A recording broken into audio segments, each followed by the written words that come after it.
Yes, ma'am. This is Lawana, and I have How are Lee you? Cornwell signed in. I'm good. Lee is signed in, but he's not here. So if you Okay. don't get any vocals from him, or Okay. he joins in later, just to let you know, but he's ready to go. Thanks, Luana. Yeah, I talked to him on Friday and he said he was planning to be there. So Okay. we'll see. I know he said he has a cow sale too. So Oh, all right. thank you.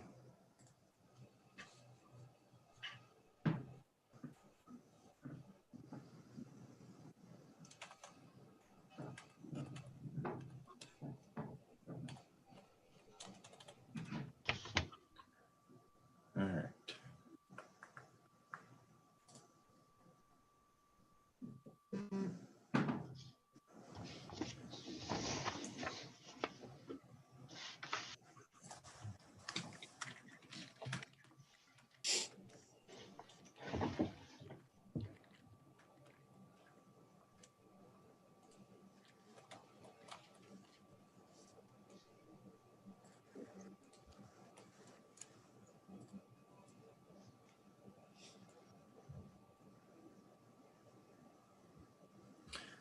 Dan, if you're around there, press *6 again. I ended up muting you, and then not that way you'll be able to talk.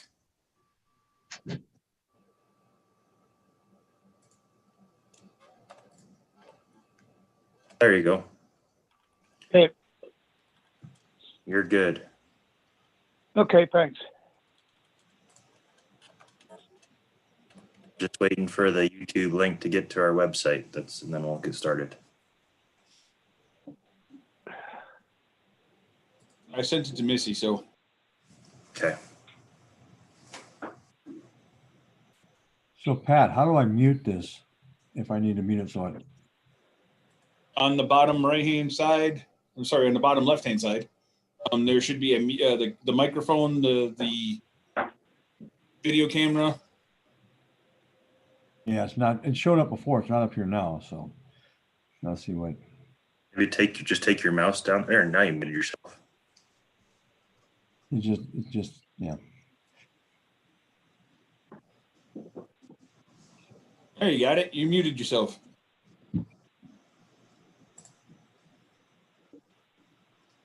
All right. Looks like we're out on YouTube. We've got most of the members here. Just trying to figure out a little bit on who the 254 could be. There's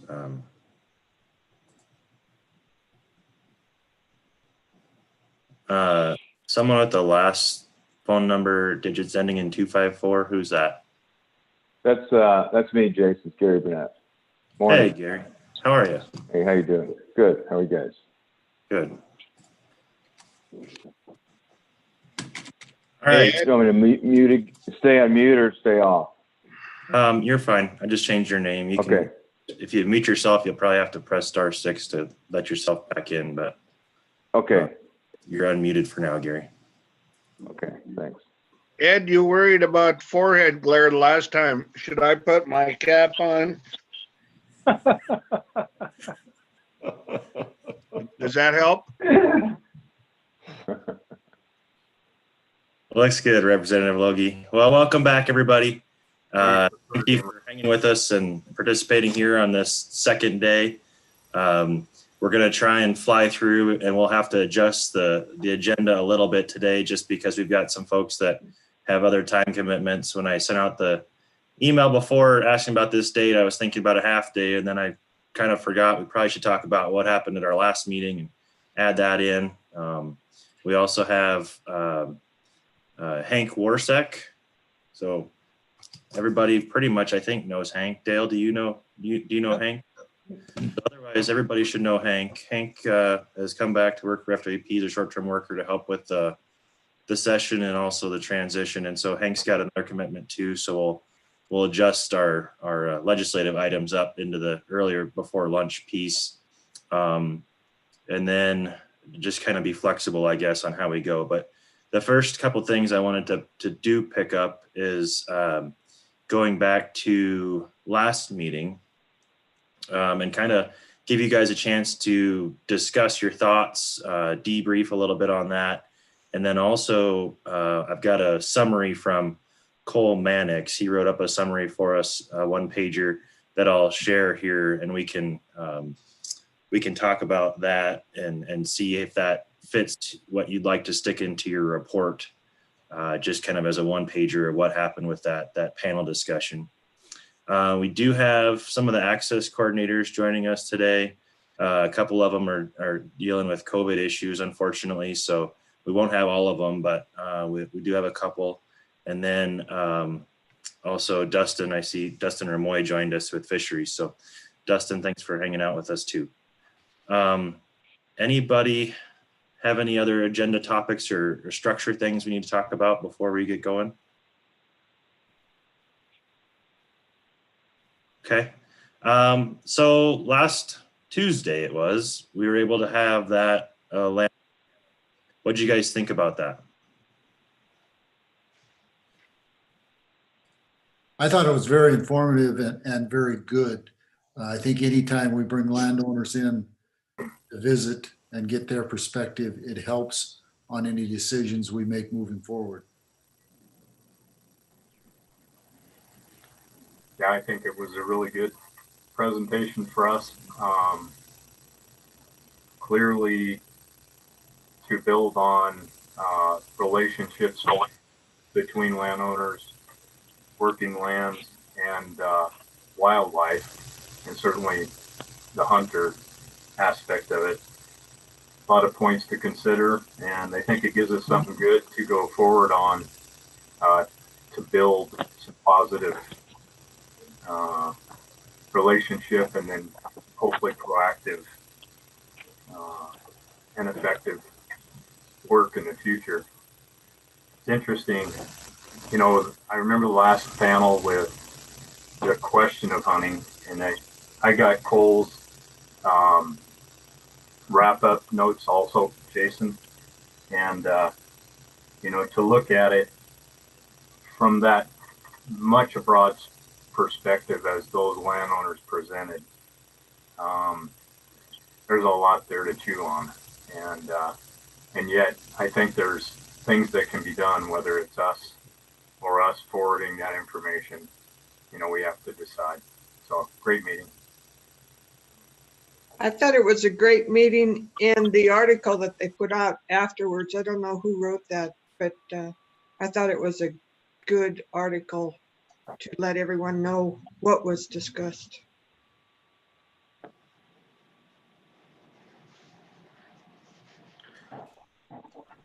I think if somehow that information can be shared for the education of a lot of the folks, I know the Stock Growers Association, of course, worry about brucellosis and the impacts, especially the financial, but I think a lot of the sportsman groups don't realize that there is that financial impact because of some of those kinds of problems, and as well as the general public especially doesn't realize the impacts. They know that's a problem, but I think somehow we could get the education out there, or the sportsman's group too could learn some of this. I think that's where it could help the most.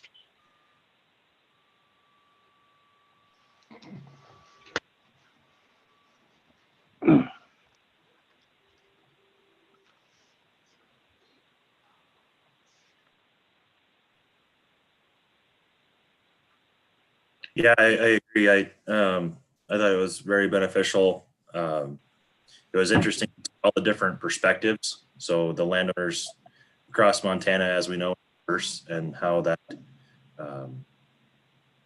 impacts their operations and what they're thinking. So I think the article that Cindy is maybe referring to is one put together by Brett French in the Billings Gazette. Is that right, Cindy? So there was. Yeah, and it was a good article. So that one was out there as well. I did get like I said, a summary from Cole. Is there I guess before I kind of pass that around or show my screen at least, what would you guys like to do? I know Representative Logie just mentioned some kind of education piece.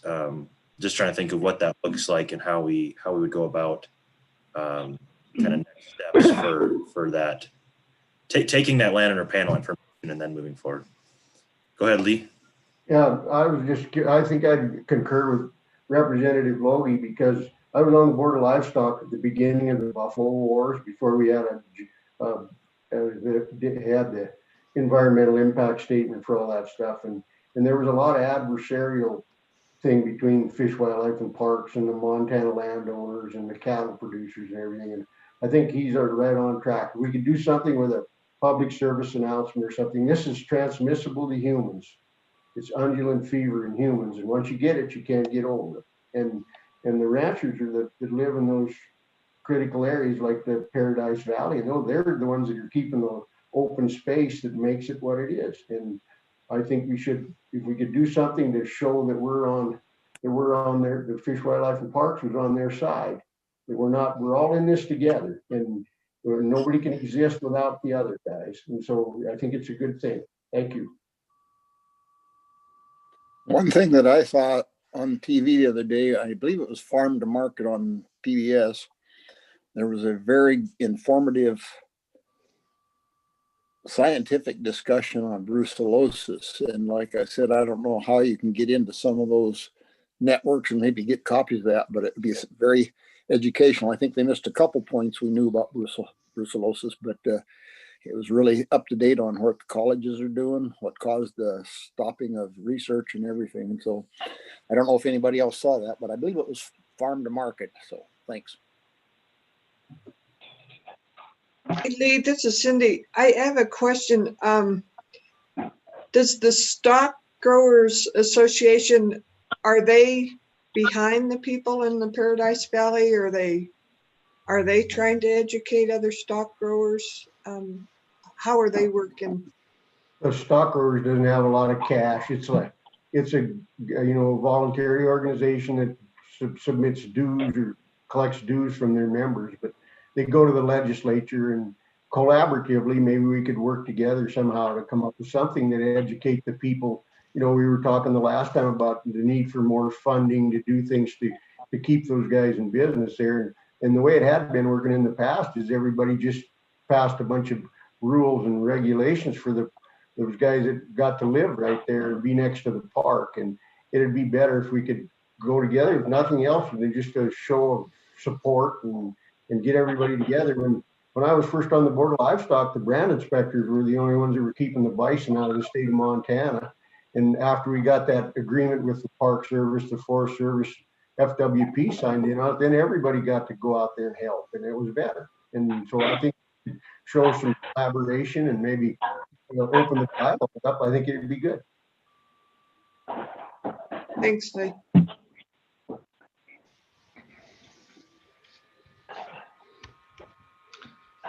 I don't know if you guys can hear me. This is Carl. Gotcha, Carl. I would like to see if we could dig into getting some real hard numbers on the brucellosis, things like that. That it seems like we're all talking emotions, and maybe we need to get, I think those people in the Paradise Valley have really gotten, let's see, how can I put this politically correct, the short end of the stick. And, but if we could get some hard numbers, that would help greatly. A second thing I want everybody to ponder is, at one time, I thought that there was a caveat that you couldn't get FWP money unless you allowed hunting access. And is that that may be something we need to look at down the road a little bit. That's where I'm at on it. Oh, and I don't like drones.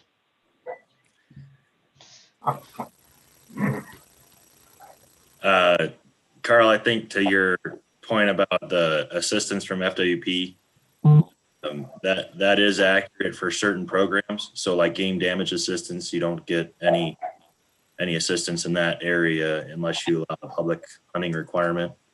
From the brucellosis piece, I don't believe that's accurate. We do provide fencing and other things for our collaring and whatnot. If we run elk through your fence, we'll help fix your fence, that kind of stuff. So I don't really, not an access component to that. But Howard, I see Howard Burt's on. Maybe he can speak to that.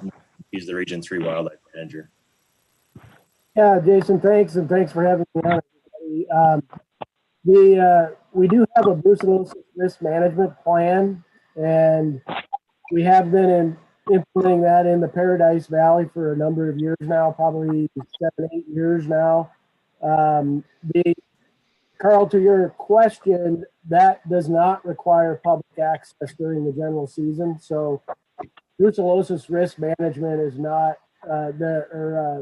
reasonable public access during the general season is not a requirement to get assistance from SWP for brucellosis management.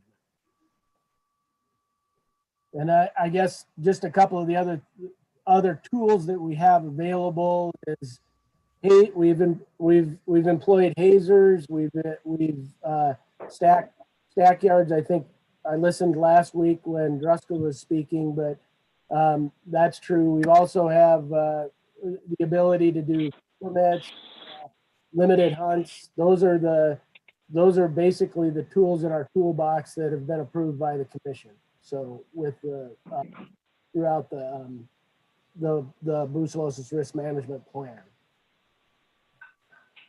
This is Cindy. Howard, those sound like hunting season issues, but part of Drex's issue was calving season.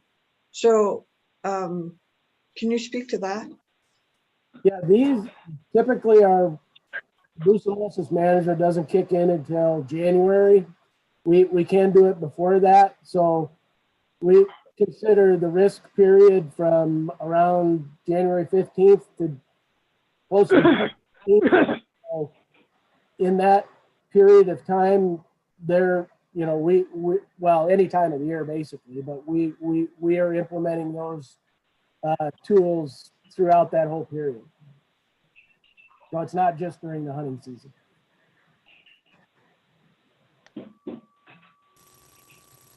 Thank you. Go ahead, Lee. Sometimes, I don't know how you guys do it, but sometimes it's as simple as stopping by and showing your concern and that kind of thing. You know, you never know how the interpersonal relationships are between the ranchers and the game and fish, or the fish and game department, and those kind of things. And sometimes if you can just get to where you can sympathize and help as much as you can and do that kind of stuff, it's helpful in moving the process along. Yep, that's very true. Go ahead, Dale. First off, I thought the presentation by the panel members was really excellent and informative, but throughout the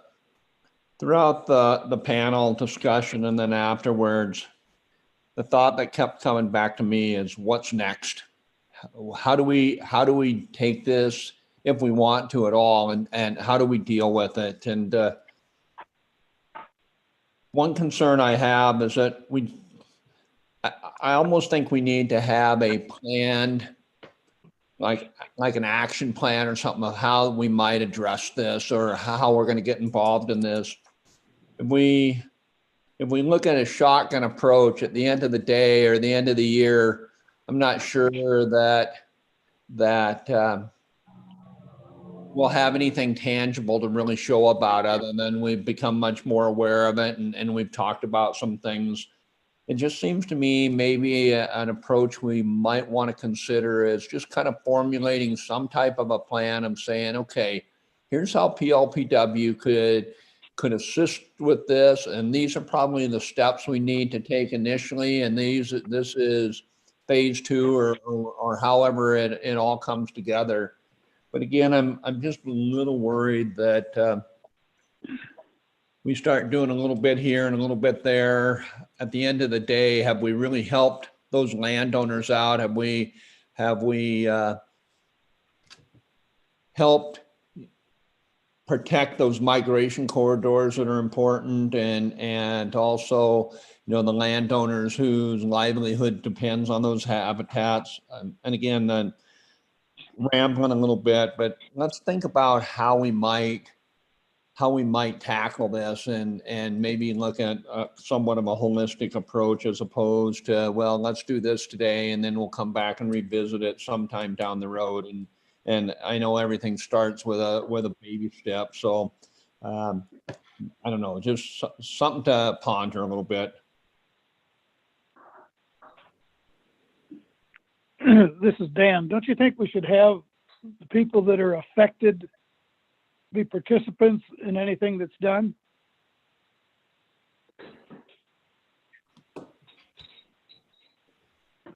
Yeah, I think that's the first step. I think the plan that Jason mentioned started in 2013, and there was a lot of opposition from sportsman groups when that plan was initially put in place. And each time that the commission and the department has added something to that plan, we've received a lot of resistance from the sportsmen.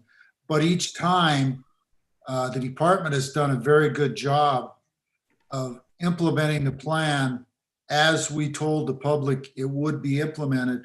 And they have came around to agreeing with it and starting to understand some of the problems that the ranchers have down there. Now, Hank or Jason might be more familiar than I am with this, but I believe there is a landowner committee or something in the Paradise Valley that deals with the brucellosis and comes forward with recommendations on this plan to the commission each year. And I believe it's got landowners, sportsmen, FWP people in place. But I think some of the baby steps have been taken. And as someone said, now we need to add to that to make sure that there is some more protection for the landowners and the ranchers down in those areas.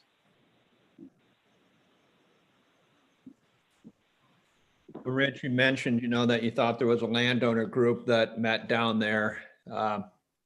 Maybe one of the things that would be helpful is to have one of the members of the PLPW attend their meeting if they're open to having us attend, and sit in there and listen, and maybe we can get some ideas directly from them, how we might be able to assist with them.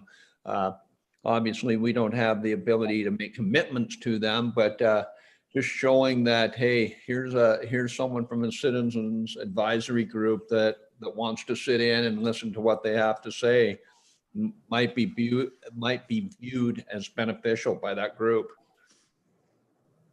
I agree with you, Dale. I think any ag group out there is willing to have people sit in and listen that have concerns about the interactions between wildlife and ag operations. And if a person goes in with an open mind, they're very glad to see you. Stock growers, whatever group, grazing districts. It's if you go in with the intentions to try to block any discussions. So I think that's a good idea. So Jason, I think we should look at Cole's synopsis. He has 3 sections there: context of the issue, so the overall issue, not just brucellosis, but mitigating these issues within working land, and then the big picture needs, and then the specific needs like we're talking about with brucellosis. I think it's framed pretty well. Yeah. And one of the things that struck me is, primarily in my time on PLPW, we've dealt a lot with access questions, which is certainly our charge. We've also dealt a fair bit with hunter behavior, which, is always in the picture. What we really haven't dealt with are the gaps in the the bigger picture problems that working lands folks have that doesn't just deal with hunting.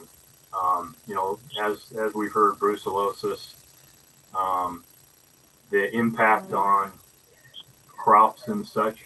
To me, those are bigger picture issues that we've really got to get a better understanding across the state from all parties, but at the same time take action, or I fear we lose a lot of that goodwill that does exist currently between, you know, landowners and the hunting population, because that's always been the venue. But now it might be, you know, looking at the whole wildlife habitat complexity. This is a different direction, in my opinion. Not that we ever lose focus of access or hunter behavior, but this is a whole new direction. And I think the challenge to us on PLPW is now we know this information clearly and it's been brought to us. So we do have to, I believe, bring enough attention to it to determine really where it goes. As Dale said, you know, make an action plan and make sure this isn't just a nice, informative, challenging, difficult presentation, but something that, you know, we can help focus to get attention to and then action. I think one of his points in there under high level needs, Cole and his group makes, is looking beyond the access question when assisting landowners with wildlife challenges. It's there under high level needs, second sentence. And that to me can be a little bit of a challenging question because, you know, this commission or this council has always been about this access question. But I also think you probably can get more access in the long run by helping these folks deal with these impacts of wildlife that we haven't addressed. You know, to me, I scratch my head about brucellosis. It's been this issue forever. And, you know, my wife's family has a ranch over at Red Lodge, and they've had issues east of them too, where herds have been quarantined and I guess disposed of. I don't remember all the details. This has been going on a long time, and I think Dreska made the point clearly in that one specific issue. How, you know, I have a business here, as all of you know. How do you get up in the morning and go to work with that much trepidation about the risks that you can't manage? So I know that's a lot, but I think this sheet has a lot of information for us to help us format it to go forward. Go ahead, Lee.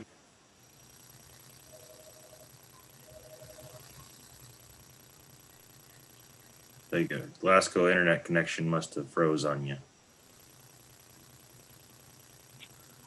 So what I'm sharing now, hopefully folks can see it. It's actually a summary here from Cole on the meeting. So those that are listening in, it says under the context, wildlife movement and migration in Montana depends on the viability of working lands operations. Landowners are essential stakeholders in Montana's wildlife future. Most landowners care deeply about land health and about wildlife, and many exert considerable voluntary time and expense to these values and often to public access. Whether or not a given operation provides public access bears significant costs and risks while supporting Montana's wildlife. There is a troubling trend for wildlife in Montana. Private land fragmentation at increasing rates. And then he gives an example of the Northwest Montana Timber Company, and then Bitterroot Ranchettes, etc. But it makes a statement: we should support the economic viability of intact working lands. And then under high level needs, recognition and appreciation of working lands contributions would go a long way. Need to communicate a partnership between FWP and local collaboratives, which sounds like what you guys are talking about. And then Ed's point there, look beyond the access question when assisting landowners with wildlife challenges. Agencies should regularly partner and communicate with landowners at the local level, for example, the Paradise Valley, and statewide level, PLPW or something like it. Increased funding to help with private lands, public wildlife issues is essential, and this is ongoing and increasing, but there's no statewide venue or mechanism to work toward conservation finance solutions. Conservation finance, for example, the bed tax that only drives more people to the landscape, fishing access sites, promoting Montana, etc., without helping take care of the landscape, does not help.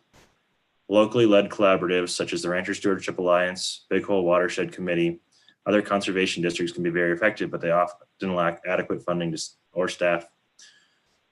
Specific needs, he says, mitigate the risk of disease, which would encompass brucellosis and CWD, the working lands operations.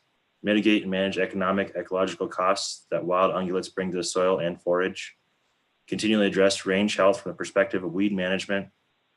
Mitigate and manage the economic and human safety risks that large carnivores, especially grizzly bears, bring to working lands.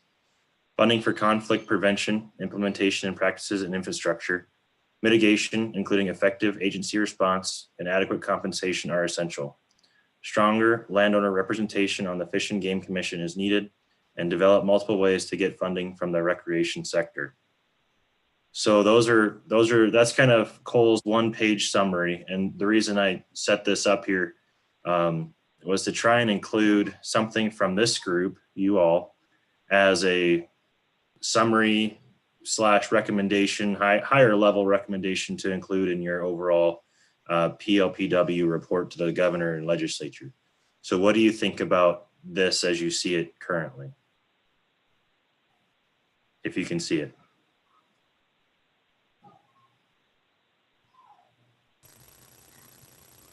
I definitely think we should include it, and we could just have a paragraph about the meeting and how it impacts this council to present it and then find a way forward. Yeah, I'll wordsmith this a little bit to make it a little bit better. And I did have a introductory paragraph that I sent to Cole about where this whole initiative came from and how PLPW has got a responsibility to work on private lands, public wildlife, as it relates to a variety of interests. This migration topic obviously is a new one, but so here's kind of the high level needs, and then like I said, he gets into some specific needs. What if folks think about these? I consider these high level needs probably almost recommendations, and then specific needs also get into real more specific examples. Well, I get back to that. Part of it is the education issue, and we look at tourism in Montana, and one of the number one things people come to Montana for is to view wildlife. That's the questions when they do surveys, and that's usually the number one answer. It's to view wildlife, and I think we have the tourist industry, and does the tourist industry even know or understand who supports the wildlife populations and the problems that those ranchers have? And I think maybe there's one of the places we can start with the education is go to the tourism board and even get some write-ups in some of their tourist information that goes out of maybe the sacrifice or the cost that it puts on private landowners to raise this wildlife for people to view. I know we've always had a problem with Sportsman's Group. They're very skeptical of what the ranchers say and don't always believe the information. And a lot of times they just deal with the food that the animals eat and loss of some of that food and economic value. But when you bring in the other issues that we heard of last time, I think somehow we have to get some of the leaders of those sportsman group to meet with some of those landowners in those collaborative efforts and let them understand. So that comes back to that education. And the recreation users as well, they go out to view the wildlife and ride through the roads and the trails. And a lot of them just don't realize that the cost that it to the rancher to raise the animals that they get to view. So somehow we've got to pull all of those groups in to some of these meetings if we're going to have, you know, collaboratives of getting together. That would be the number one start on education for me. Denley, you follow up on your education. It always amazes me when we're taking public comment, written comment on different issues, that we do not go far enough with education, because in the comments, there is always a few where they say, well, the ranchers get paid for the damage. The department does not pay any damage. And that's something that we need to get out so that people understand, as you were saying, there is an economic hardship to those landowners, and they are not getting reimbursed for those. Where there is a number of individuals out there that feel they are, it's kind of like FWP is the only organization that pays local property taxes. It still amazes me the people that do not realize that within the state. And it's an educational issue.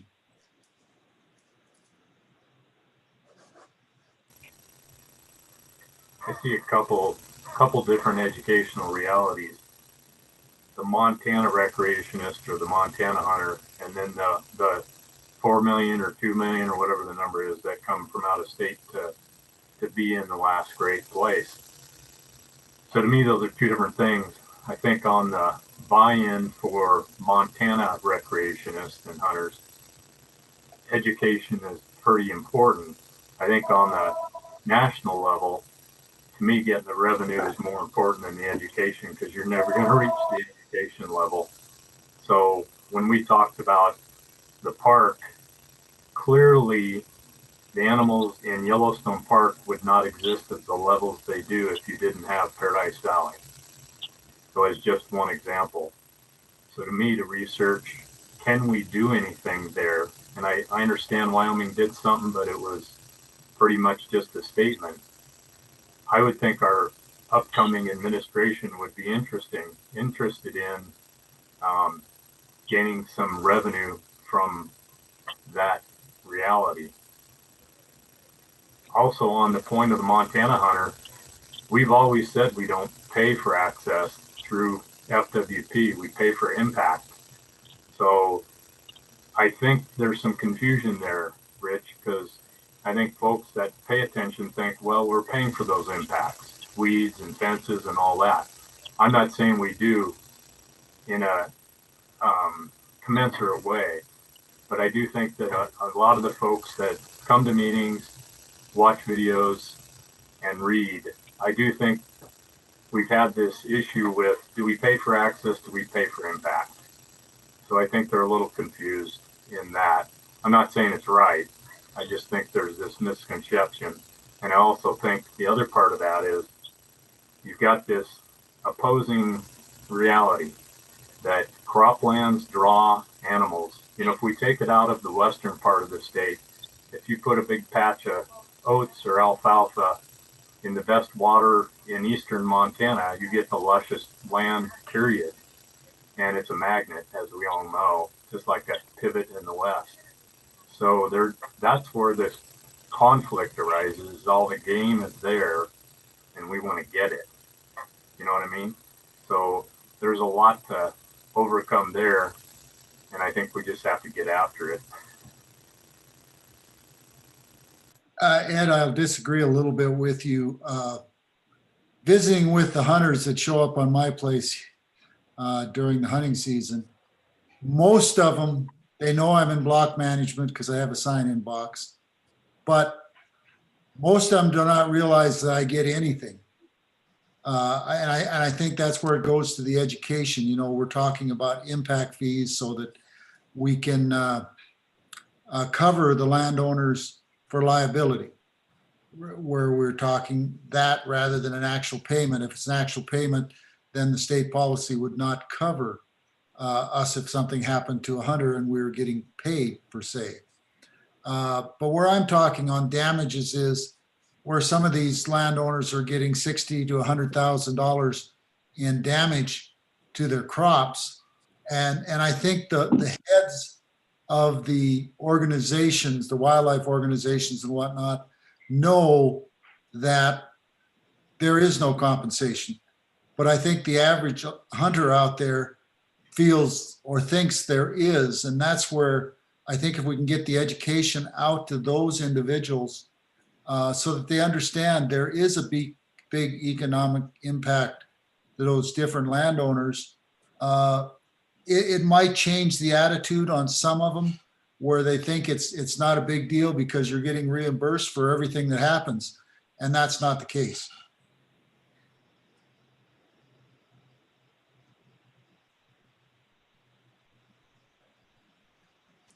So what, go ahead, Lee. You're on mute there. Lee, you're on mute.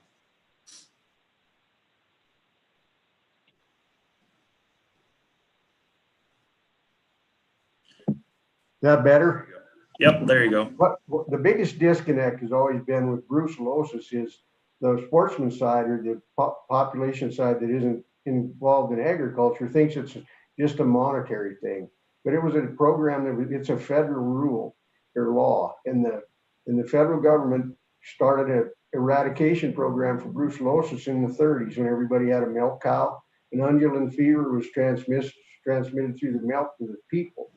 And anybody that was around the birth fluids or anything got that. Well, we got it down to where the only place there's any of it left is around the greatest place in the world, Yellowstone Park.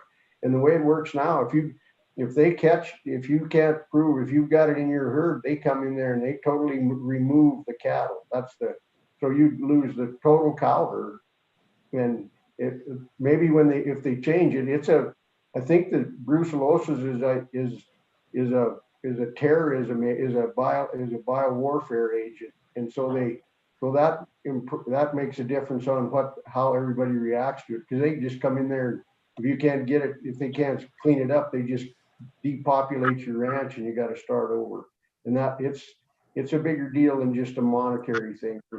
It's your whole family. It's part of your family. A cow herd or a livestock deal is a part of your family. So anyway, thanks. I'll go back to that first issue that I talked about, that farm to market that covered all of that information. And basically we don't depopulate anymore, but the effects of these neighboring, I don't know how many miles it is, affecting for vaccinations and monitoring and stuff is tremendous. And it covered all that. I don't know if you could ever contact that particular news group and get that, because it was a very educational presentation. So Ed, you just made a statement that I thought I had heard, and I don't think they do depopulate the whole herd anymore. They just take the infected animals. I think was a new ruling that I read somewhere that came out about a year ago. Was that what you were referring to? Yes, the depopulation thing isn't in effect anymore. But basically the effects on the herd and the neighbors is tremendous. Yeah, I can say that. I had a false positive TB test on an animal about 20 years ago, and I had to test everything. And if I would have had a true positive, every neighbor would have had to test. Everything would have been quarantined in this area. And it took 2 years for me to quit itching from the nerves from that negative or that false positive.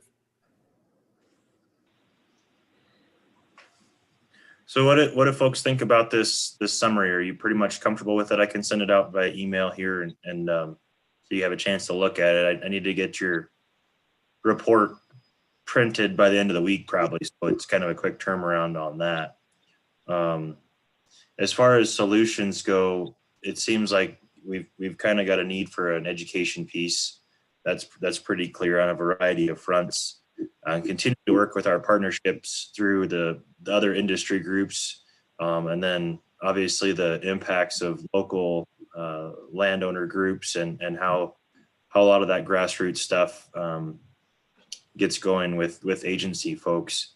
I know one of the panelists from the Paradise sent me a list of things, and they're not, I think Dale kind of hinted at it. They're not necessarily disconnected as far as impact from wildlife and this migration topic, but there are also places where impacts from wildlife are just impacts from wildlife. And so one of the things that person mentioned were obviously the outreach piece, which we're talking about now, the financial piece. We've kind of hinted a little bit at that as far as developing funding sources for brucellosis risk transfer, or he was referring to elk rents. I don't know if you guys remember that, elk rents, elk compensation fund, that kind of stuff.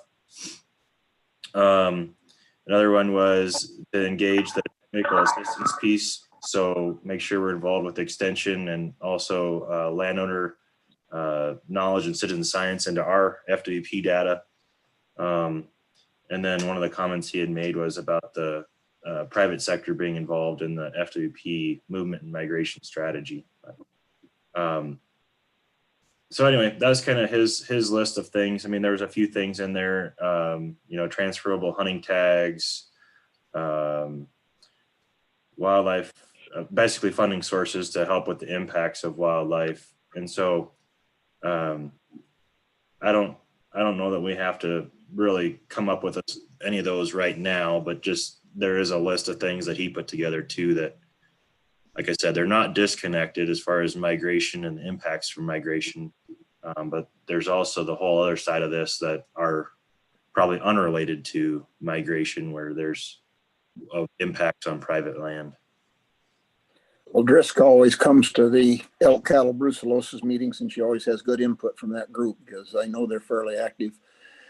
One thing about migrations that I think we've got to consider is these people are private landowners. On private land, if they start throwing up a barrier fence, it's their right. And like I said, I think we've got to really work with them seriously. And I like the format that you set up on the screen. It looks like a good start. Thanks.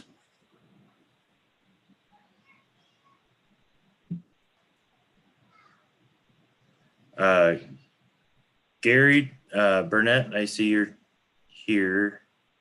Did you have any comments or thoughts? Well, I helped Cole a little bit with that document, so appreciate everybody's comments on it. I'd say we're pleased that there's interest here in what we're observing from the landowners. If there's an effort to move it forward and you can take that document and do a summary, we'd be more than happy to continue the conversation with you all and bring the landowner piece in. I'd say we're just pleased that we're having this opportunity to have this conversation and appreciate the council taking a look at it. And we're looking for that mechanism to continue it, as Cole mentioned in the document. So thank you. Hey, Gary, I have a question for you. Yeah, you bet. Hey, does the migration group, do you guys, are you organized enough to where you have regular type meetings, Zoom meetings, or face-to-face meetings, or how does your organization operate? Yeah, the Migration Coalition, as it's loosely called, is organized from, let's say, sporting conservation community perspective. We get on the phone every other week. We have intermediate meetings with FWP and some others on communication elements as a subgroup, but it's organized in that respect. So if there's an interest in joining in on that, we'd be more than glad to try to figure out how to connect those dots on that.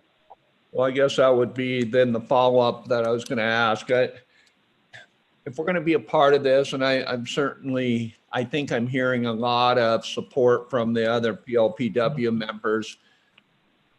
I think it would be beneficial if members of this board, and certainly not all of them, but if there was people that had that interest, if they could participate and listen in, I just think it'd give for someone like me, it certainly give me a better richness of what the issues are, where things are going in the organization, maybe what PLPW could do to assist. I don't know if that is something that Jason or Fish, Wildlife and Parks would be supportive of, but it seems to me it might, especially if PLPW is going to be involved in this, I think there'd be a real benefit to have somebody at least be able to listen in on those calls and participate when appropriate.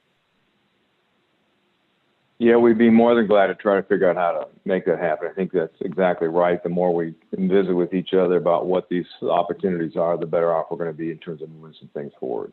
Appreciate that idea. Thanks. You bet.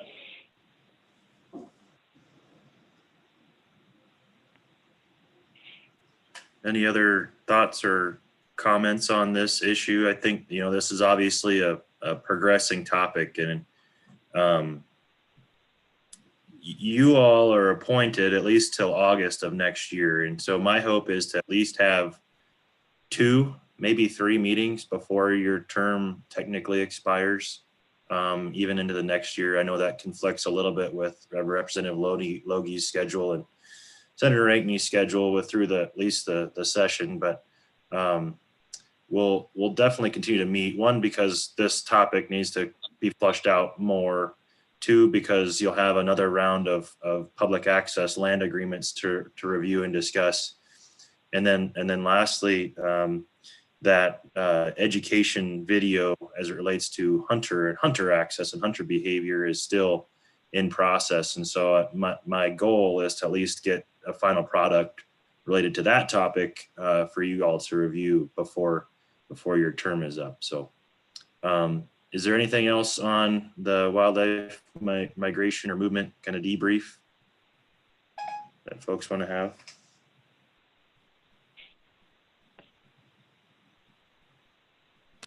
One thing I might mention is, and Dale might have information on this more than myself, I believe the BLM likes to have the bottom wire on a fence, a non-barbed wire for transmission of animals. And I don't know, I know when I put my fencing in, I put it in, like I said, I see an awful lot of young fawns and stuff going under, and a certain height up, but I don't know if that's a BLM thing or not. Dale may know. So I just know, talking to people, that it was suggested. So thanks.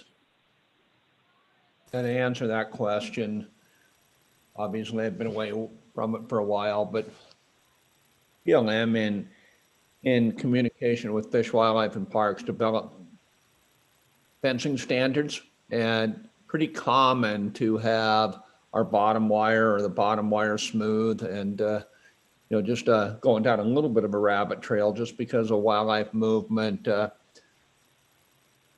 The BLM office in Miles City, in cooperation with Fish, Wildlife, and Parks in Region 7, they identified a lot of areas to actually remove old net wire fences and put in new fences, and all of those had the bottom wires were smooth. And this was, probably 4 to 7 years ago. And I think they did about 200 miles in eastern Montana. So yeah, kind of a long-winded answer, but yes, pretty much the standards are bottom wire smooth. And in some instances, they didn't want that. But in those instances, I think the standard, if you're going to have barbed wire, the bottom strand had to be 18 inches off the ground.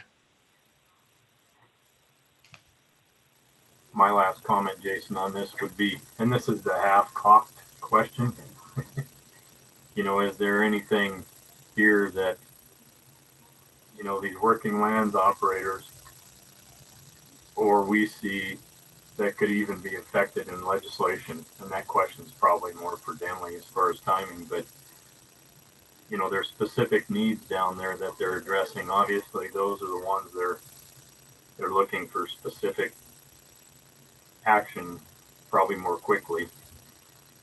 I don't know that comes from us, so that's my half-cocked question. Is there anything actionable somehow in the near term? And Ed, with you leading into that was one of their requests was to have more ag representation on the commission. And is that something PLPW would like to see? Denley, you may know this already, but I believe Senator Mike Lang is coming forward with a proposal, or is thinking about it at this time, to go to 7 commissioners, 1 from each region, and that at least 2 would be mandated from ag of the 7, but there could be 3 from landowners on the commission. That's something that he's looking at right now. I did get some language from him the other day, but that would increase slightly ag interest on the commission. Yeah, and that's partly why I asked the question, because I think with the landowners asking that's partly a way the PLPW would be responding a little bit if the group tells me, yeah, we'd like to support that or would not want to support it. But so that's partly why I'm asking. I figured there'd be something coming that, and if I went in there at least saying PLPW does support this, that, but I'm not going to stick my neck out if you don't. So, you know, that's, you can open for that for discussion right now, maybe. I said at the last meeting I would support additional when they were talking 5. On 7, if they're just going to go to 2, percentage-wise, it's not much of an increase from 1 out of 5 or 2 out of 7. I'd really like to see 3 mandated from ag or other industries, so that the sportsmen and the industries, the landowners and whatnot, are close. I do think that the sportsman side, the wildlife, and maybe you need someone that's a non-ungulate hunter, not big game hunter. You know, we're getting a lot more bird watchers and different things like that out there that helps the economy of the state or of a certain area. And maybe that should be looked at also.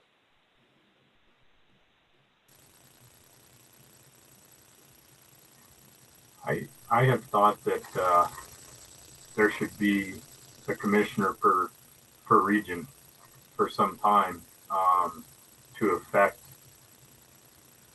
maybe within the structure of FWP, affect more direct and clear communication up and down the ranks. So I have no problem with that PLPW supporting the look at 7 commissioners. And as you look throughout those regions, I believe the diversity in ag operations are wide. So to be able to have a greater understanding for the department, in my vision, would be good. So I do think PLPW could make a statement that might be helpful for the whole landowner, wildlife, hunter equation.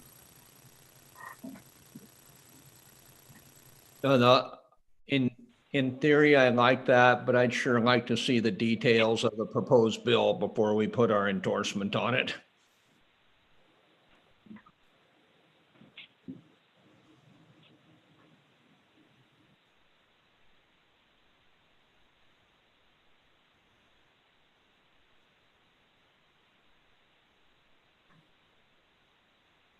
Any other thoughts related to that topic or other legislative acts? Carl, I'd like to reiterate on Dale's point. I'd like to see all the things. In one respect, I just don't like hardcore mandates for anything. I think that that tends to sometimes ruin the quality of a group if you have to say you have to have this guy, and this guy, or this gal, and this gal. But you know, in theory, it's a good thing. Let's look at it before we get locked into something that's again a mandated issue. Go ahead, Lee. I'd concur with that. I think I agree with Carl, and you know, you can't, no matter, you don't get to pick who's going to be on the commission, and if you get a bunch of rabble rousers, it doesn't work. It makes it worse. So I think you should have it so that there's some flexibility, but the idea, like Carl said, it's a consensus council of what we're doing. I think we've got a pretty good group, but you listen to everybody and then decide. And sometimes if you got a mandated deal, then they come in there with the idea that they have to carry the torch for the lunatic fringe that's on their side of doing that. And just a reminder, the new administration's coming up. There's one commissioner that stays. The other 4 districts are open, and that's a decision for the governor. So I don't know where the whole thing leads, but when you consider this state, you really do have to consider that mix of 5 or 7 and how do they represent collectively the whole interest of wildlife management and its impacts and all of the above. Pretty tricky puzzle to put into place. You're right in the middle of it, Ed. A quick update, if no one knows, Governor Bullock did appoint another commissioner, Andrew McKeon, who will have to be confirmed by the Senate whenever that comes around. Go ahead, Lee. This is a question for Rick Stuker. Is the current commission pretty well scattered out over the state of Montana, or is it kind of clustered in a certain geographic area, or how is it? Right now we're spread out. There was one from Scobie. So with Andrew being appointed, there'd be one from Glasgow, one from Chinook, one from Billings, one from Missoula, and one from Bozeman. I know 8 years ago when I first went through confirmation hearings, there had not been a commissioner from the west side of the state that represented Region 2 and 1. For a lot of times they'd been from Helena. And I know some of the senators were concerned about that. And now the last 8 years, we've had a commissioner from Missoula, but none from up in the northwestern part of the state. And I think that is a concern. And I agree with Ed. I think that would address some of that, depending upon, they're also looking at possibly redrawing some of the commission districts. Go ahead, Lee. There would, so even if they just expanded the commission to specific one for each hunting district, it would have to be more diverse than the opportunity, or what we've had in the past then, right? Probably, yes. And it's regions, not hunting districts. We have to be careful. That's what I meant. That's what I meant to say. Yeah. There better 7 regions. You'd have northeastern, southeastern.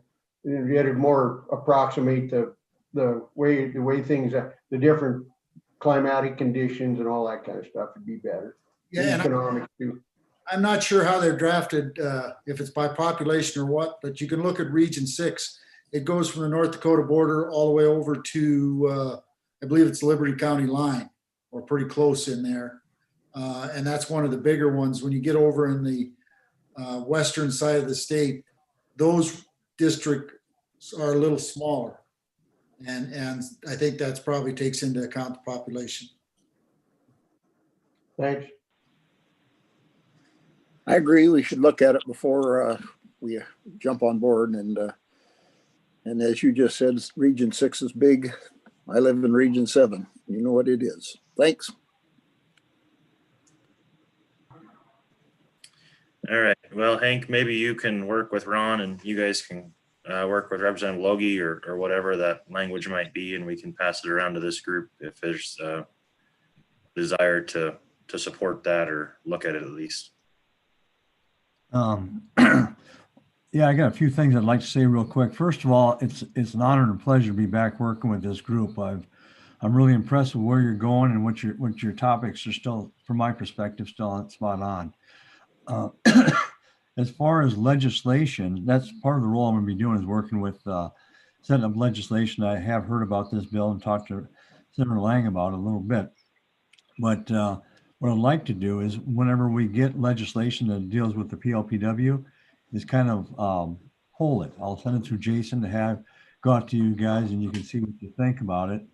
And if you do want to have support, you'd obviously figure out what support you need on this thing, and then get back to me. And then if it does go to committee, we could say we have the support of PLPW or not. But make sure that we vet it with you before we do anything. So Hope that answered that. Yeah, thanks, Hank. Is there any other immediate legislative topics that were maybe discussed at the last meeting that this group would like to look at? I'm sure there'll be other related topics coming through the session, but anything that you all had thoughts on over the weekend?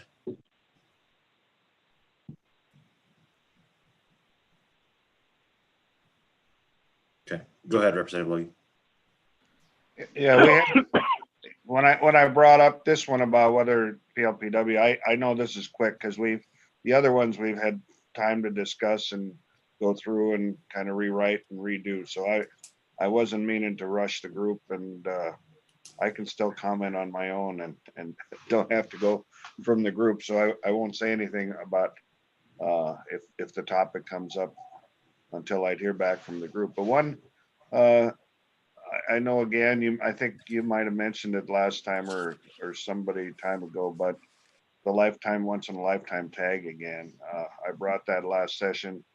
It was shot down. We had kind of put the numbers down so the youth were left out, and that brought up from a lot of the sheep people, that brought up a comment. They wanted the kids to be able to hunt so they could hunt with them, and they thought that was probably the biggest thing that shot that one down. But I'm not pushing for it again. I did tell some people if there was enough support, I would bring it back. Probably wouldn't put the age limit on it. But I was just wondering, and I've heard the opposition the other way too. They didn't want it brought up, but what is the group thinking anything about that now? In favor or not in favor of the once in a lifetime tags? I'm still in favor of a once in a lifetime tag. It's a damn fear. I'm with you, Finley. I hear it over and over and over again, certainly from all those guys who do not draw. And I do think taking the age stipulation that had been put in there out of it would be helpful. So I'm with it if you do. I'd I'll like even to go see it talk with it. I'd like to see it put forward again once in a lifetime. That, like I said, it's needed.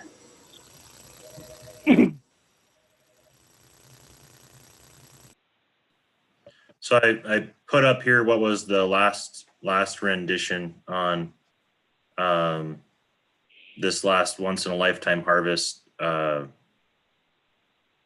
know there was some discussion, I think, from Hank about other options too, but the wording right here, the sub 2, where it's an applicant who is 18 years of age or older who will turn 18 before the season. I think that was the big hang up on these once in a lifetime bills. So just looking through other, yeah. So here's that language basically, that a person may take one of each of the following species in that person's lifetime.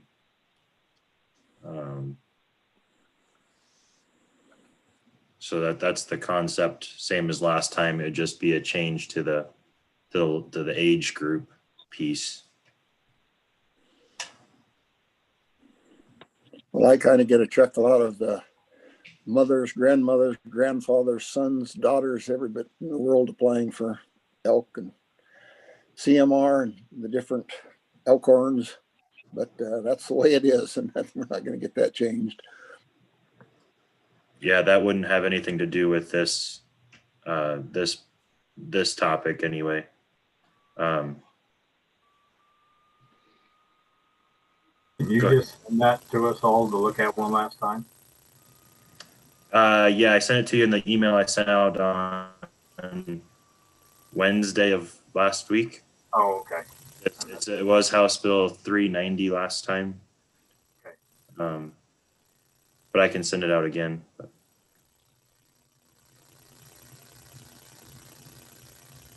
Gentlemen, can you hear me? Go ahead, Carl.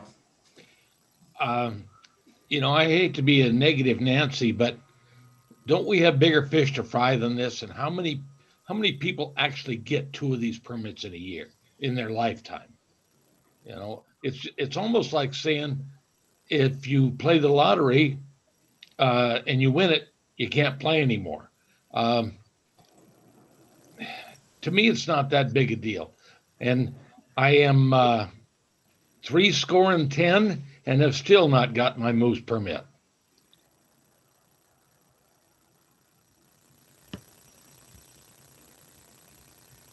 Yeah, I think when we talked about this last time, the percentage of the people that draw it is quite small. The application fees from those individuals was about $100,000 financial impact. If I remember those tables correctly, I think we talked about this one maybe in August.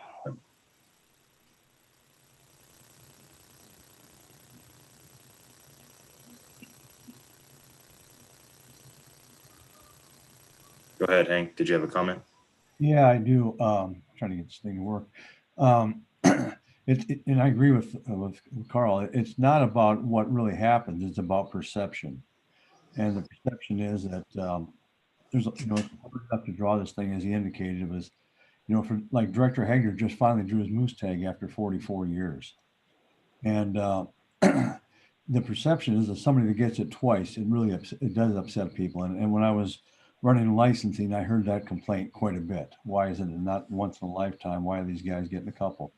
And you'd be surprised how many people do draw 2 tags in their lifetime, or sometimes more.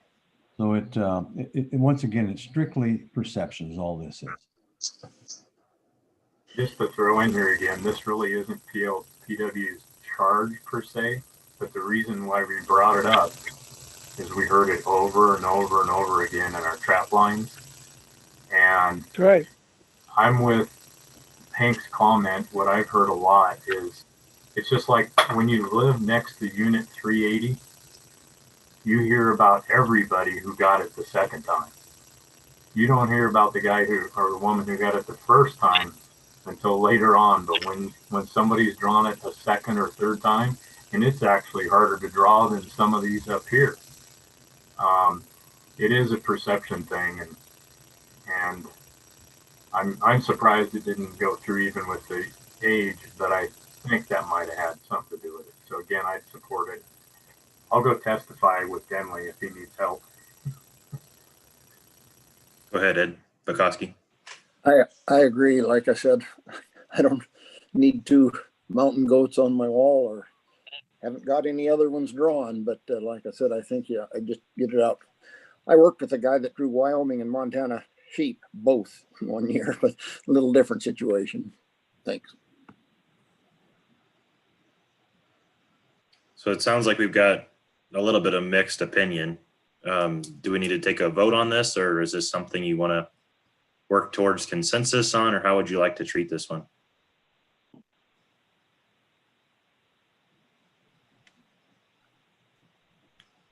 I'll leave it up to Let's take a vote on once in a lifetime. Okay. Dale, did you have a comment? What I'm hearing is that I heard Ed say we might have bigger fish to fry, but I don't really hear people saying, no, this isn't a good idea. What I've heard is that most of the people, at least what I think I'm hearing, is saying, yeah, they support the once in a lifetime. I do. But yeah, I'd say let's take a vote on it and go from there. Okay. So this is basically to remove the age requirement, but then to install or at least try a run through this bill again to limit a person harvesting 1 of the following species in that person's lifetime: moose, ram, mountain sheep, and mountain goat. And then grizzly bear if there's ever a season. All in favor? Aye. Aye. Any opposed? Okay, well, good. Consensus and a positive vote. Then I think we're just going to roll through the next couple legislative topics since we're already on this, if folks are okay with that. Go ahead, Representative Logie. Yeah, what was the turnout? I didn't see everybody, so. It was a unanimous decision on the call. in favor of pursuing this again. Okay, thank you. Yep. Are folks comfortable with that, or do you want to take 5 minutes just to keep working on legislative topics? Okay, let's go ahead and go on to the next one here. Hank, this one came to me from you. It was started, this language here we talked about in the last PLPW meeting. This is a bill that went to EQC, I believe, to start talking about landowner preference for those who have 160 acres or more of production agriculture that have documented game damage, to be issued a A9 or B12, basically antlerless elk license. So Hank, it's all yours. You know, when I looked at this and started writing it up, or working with Ron on it, the first draft of this was under a different part of the statute, and it didn't make a lot of sense.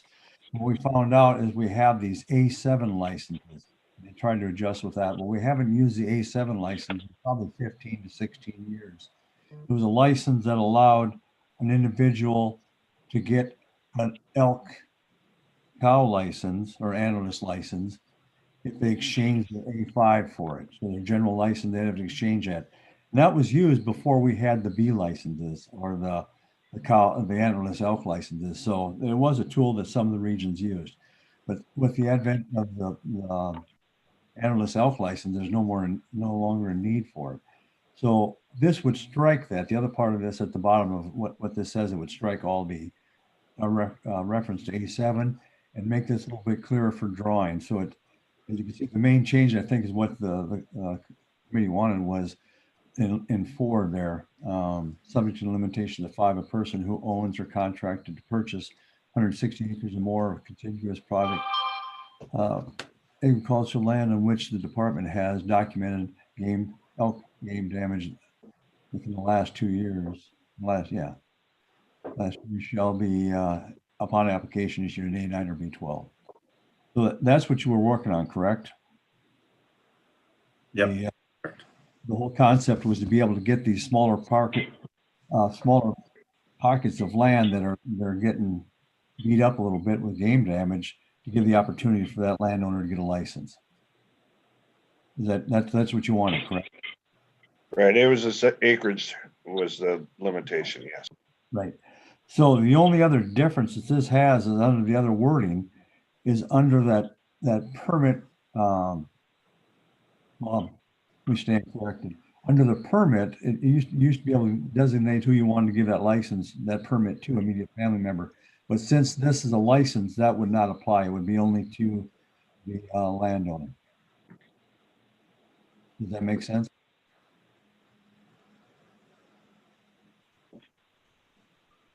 Or did I get you all confused again? I'm confused, Hank. Okay. So as it stands right now in this statute for drawing a permit, if a person draws a permit, they can designate that to somebody else in their family, immediate family member.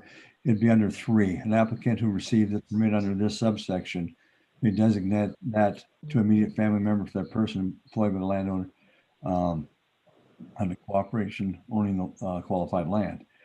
That's only for a permit. There you go. Thank you. So that wouldn't apply to this, since these would be licenses.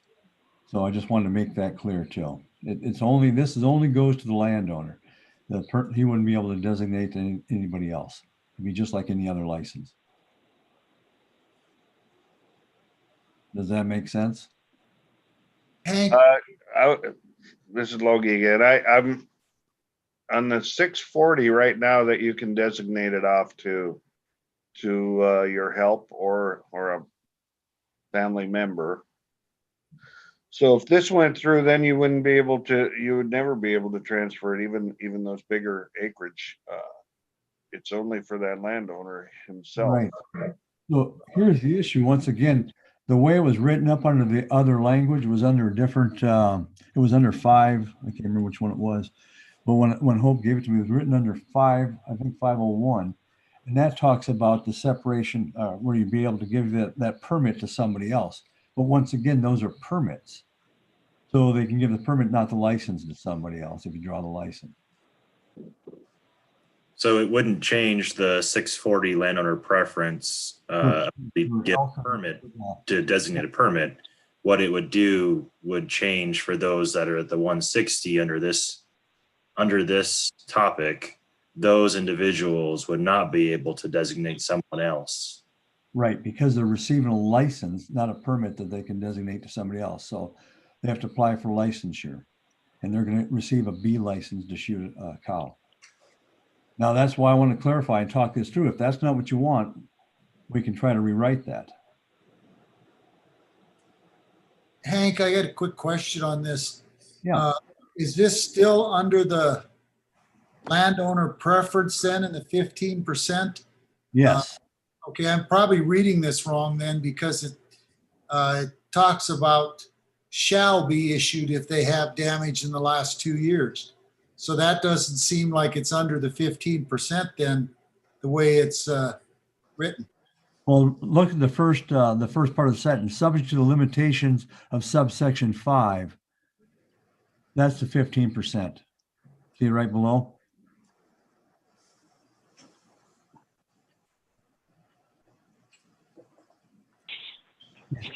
I just want to know how you write that up in the regulations so it's clear. Well, we rewrite the regulations. I think you could write it up clear enough. It's 160 acres for people that have proven damage on their property. And it's only for the A9 or B12 licenses when you're applying for antlers elk licenses. And so with new elk objectives, maybe coming, maybe not coming, do you see A7s being gone or coming back, or how does this all apply if that happens? So what we did is we've asked the region and stuff about the A7s, and like I said, they haven't used them in 15 years because we didn't have an opportunity until the B license come into play. When that came into play, it changed the requirement, changed the need for that A7 license. So what go ahead. Go ahead, Lee. I'm as a landowner, I've never applied for a special elk license or any of that kind of stuff. We have antelope up in our area, but I'm still confused about the difference between a permit and a license. Isn't what we want to do is make it so that just dumb down the number of acres from 640 to 160 and leave it so that anybody, maybe the guy that owns the land, maybe they still got it in grandpa's name and he can't go hunting, and maybe he wants to give it to the hired man or his grandchildren, and that's what we're trying to accomplish, isn't it? Thanks. Well, that's what I want. From the last meeting, we basically decided we don't want to touch the 640 preference, whether it be permits or who it's given to. This one is basically targeting those, in large part, Western Montana landowners who have elk damage but can't draw the permit or can't draw a license. I'm a little bit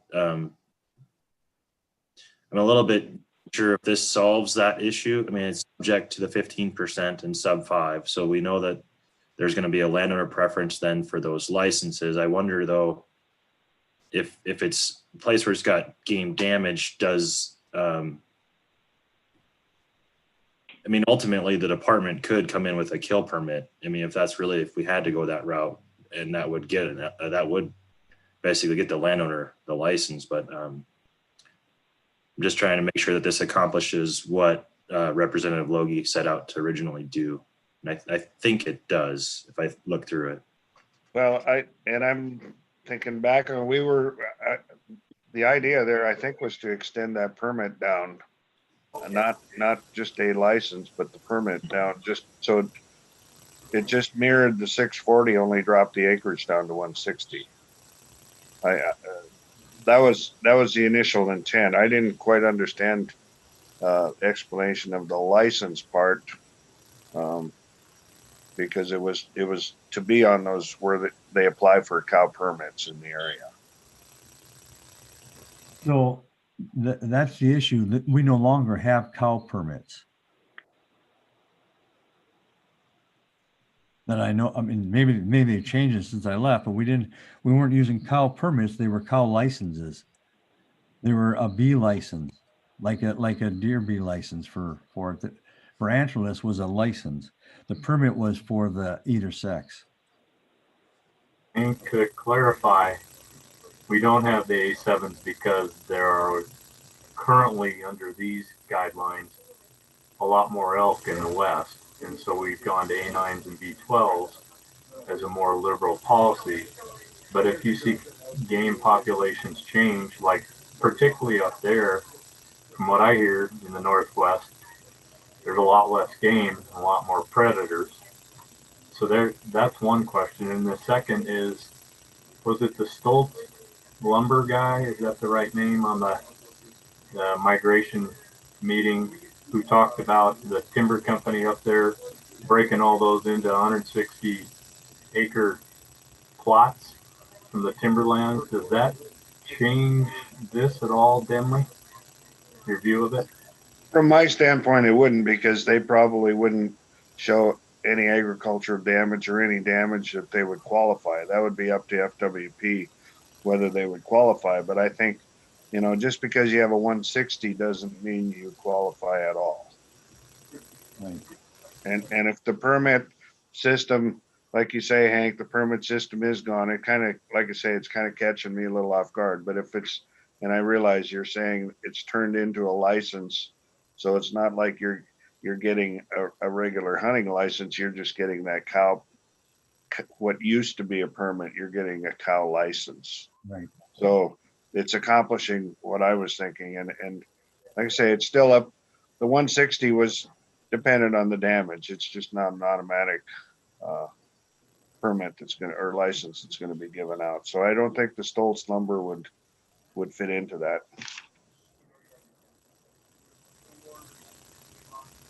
So I have one question on this, if we can. This is Carl. Can you hear me? Yep. Go ahead, Carl. On the damage, the way I understand this, you'd have to prove the damage the year before so you could get this the next year. Is that, or am I seeing this incorrectly? That's pretty much how it'd have to work, because we wouldn't know with that license year if you would qualify for preference or not. So basically your 2021 preference would be a result of impacts from elk this fall of 2020.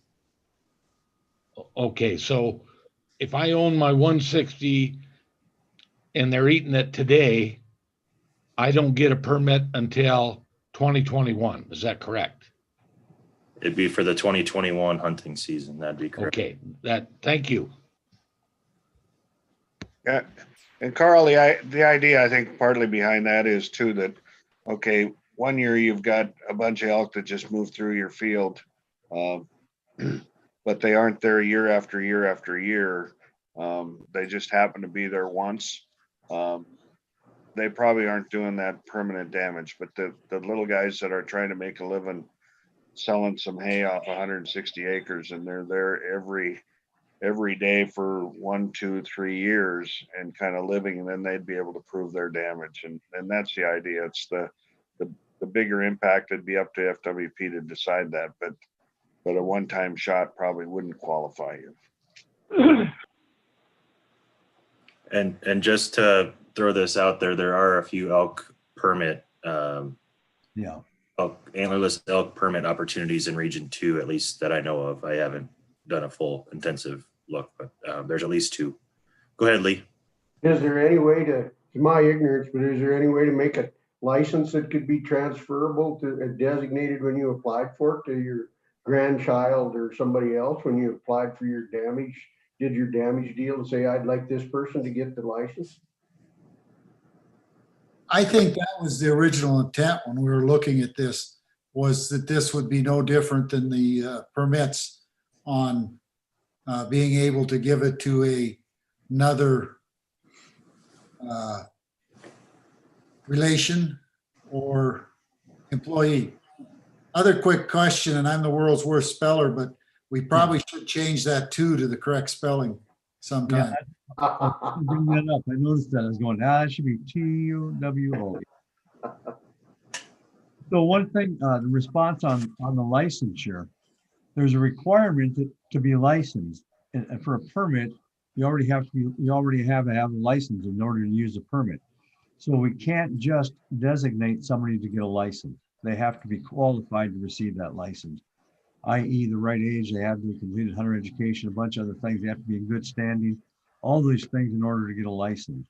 Whereas a permit just permits your license to be used. Can't that be written into the deal that said somehow you could word it that they have to have a valid conservation license or whatever before they could receive it? Isn't there a way to write it into the rule, or is that too complicated? I think what would happen is, I know when I worked at the Board of Outfitters, and our whole deal with being licensed is the individual has to meet those requirements and somebody else can't give that to them. So, but I understand what you're saying is if we put that in there, trying to issue the license, let me do some working with Hope on it and write this back up with that in mind. That's what I wanted to kind of flesh out with this discussion, is what you're really looking for. So what you're really looking for is to be able to get a B license that somebody else could use, family, whoever you want it to get to, right? A transferable license. Well, it would have been to transfer it the same way you would have on the 640 acres. Right. And it's just the same thing, but also I'm looking back in the book here, and I do know our area is one of those that still is a cow permit or antlerless permit. However that comes out, I know I should look at that piece of paper, and I haven't got it right in front of me here, but that was part of that idea, was that it's not so you're giving it away to Joe Blow down the street or selling it to them for giving it away, but the family members or the ranch hand. I think the way the 640 was, you could give it to the ranch hand, and I think this would be the intent was to do the same thing. And it is. We can, and I'll rewrite that with that in mind, and then get it out to the council. And you're absolutely right, Representative Logie. That I remember that now. It was Region 2 that's doing the permits, but with that, I believe you have to. It makes your A license. You have to shoot a cow under your A license. So basically, they've done the same thing as the A7, but they've done it with a permit instead of the A7 because you already have a license. So it's once again, it's taking a tool and what only Region 2 is kind of, or maybe another one doing it, is kind of modifying that tool. We have the opportunity to shoot a B license. I have a B license, but they have a permit, but they don't want you to shoot a bull if you get the permit.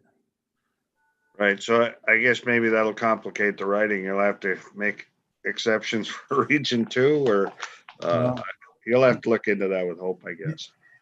We will, but I wanted to talk and try to figure out the best, what you're really trying to get at, and this really helps. I think I can word this, and we may have to go back, put it back under 501 and rewrite it there. But at looking at this, I was saying we would get rid of the A7s because we haven't used them, but maybe there's a need to keep them out there, and we just add this somewhere else. But this has helped tremendously, and I can get something put together I think that you'll like. Hank, this is Dan Fear. Is this all predicated on the advice of the fish and wildlife biologist in the area?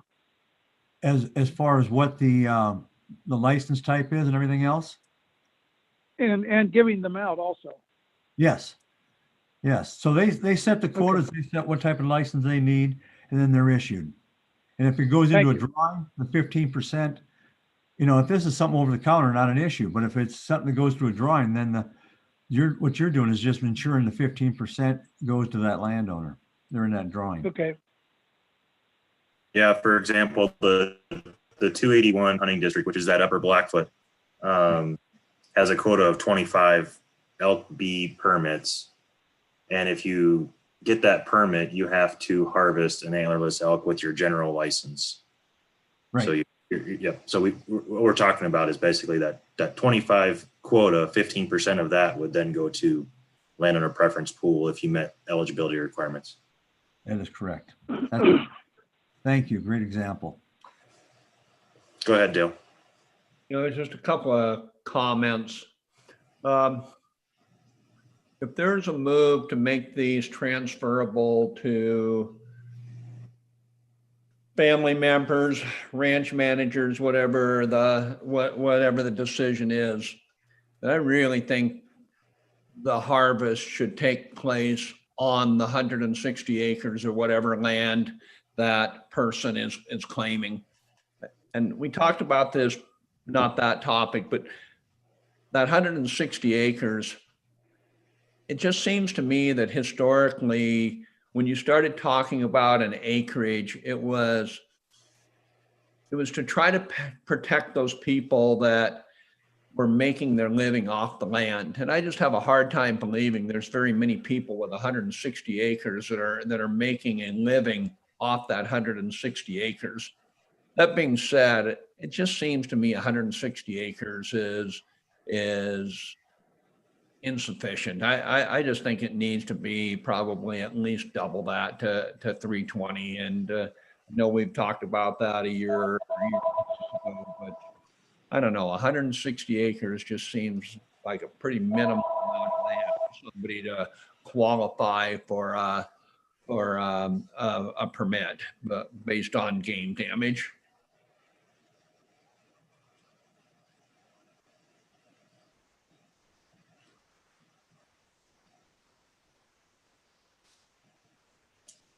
I think for the clarification of this, it all depends on where it's at. 160 acres of river bottom can get a lot of damage done by elk. And like I said, this law indicates that they have to have game damage in there. So it's just not wide open to like a person saying they have 640 acres that's used by elk. And so there is quite a bit of difference. And once again, this is strictly for a cow license or an antlerless elk license. It's not the opportunity to shoot a bull.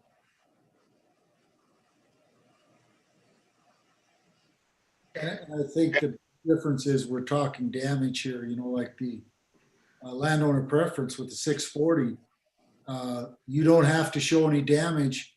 And the department now is saying that if you have 640 within the hunting district, and even if you do not have elk on your property, you qualify under the landowner preference, which I disagree with. It used to be that you had to have elk on your property, and here, I don't know, Hank can probably clarify, but around 4 years ago, they changed it. If you were just in the district, you qualified. So this one is a lot stronger in regards to the damage and how you qualify. So I think 160 in some of those areas, as Hank said, is very appropriate.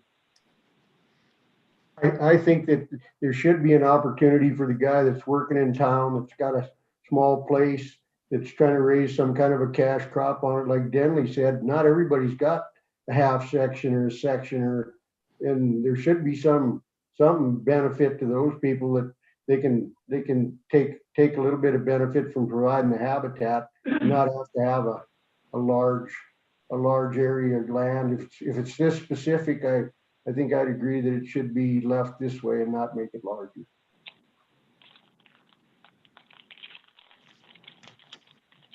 On your question, Commissioner Stuker, on the reason we switched about 4 years ago was we had on the landowner application, it had to say used by elk, and we had to document that. Well, that's what the department was going on. However, that isn't what the law said. I mean, they said predominantly used by elk, and it basically says used by elk. So all we have to do is verify that elk have been on the property. Landowner preference. It doesn't necessarily fall within the hunting district. It's just that we have the responsibility to prove that they don't have elk on it. And that was a legal opinion after we looked at the statute, and we had been doing it wrong. So we had to open it up. And right now, as everybody knows, elk are moving all over the place. So that was the major change on this. And it did open it up for people to apply, more people to apply for elk landowner preference. No, I remember that, Hank. I guess I wish in some cases it was more like what we're talking here in the 160, because that's where I get my phone calls, is from people that have damage but aren't getting a license. And I don't want to go into that ball of worms at this time and open that up, but it might be nice that if you had to have 640, but also had to have documented damage for these permits, it gets kind of back to the same perspective we had in regards to the once in a lifetime. You know, it's out there, but actually the people that are getting the damage a lot of times never draw the permits, and according to law, and you're absolutely correct, we had to expand it.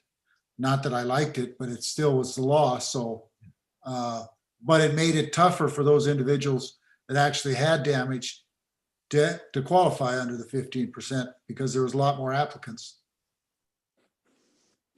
Well, from your earlier discussion today, this kind of goes with your landowner relationships that you're talking about. And maybe this is something that the council would want to look afterwards, after you get this, if this goes through and it sets that kind of that structure, maybe that's something that would make sense to add, to look at again.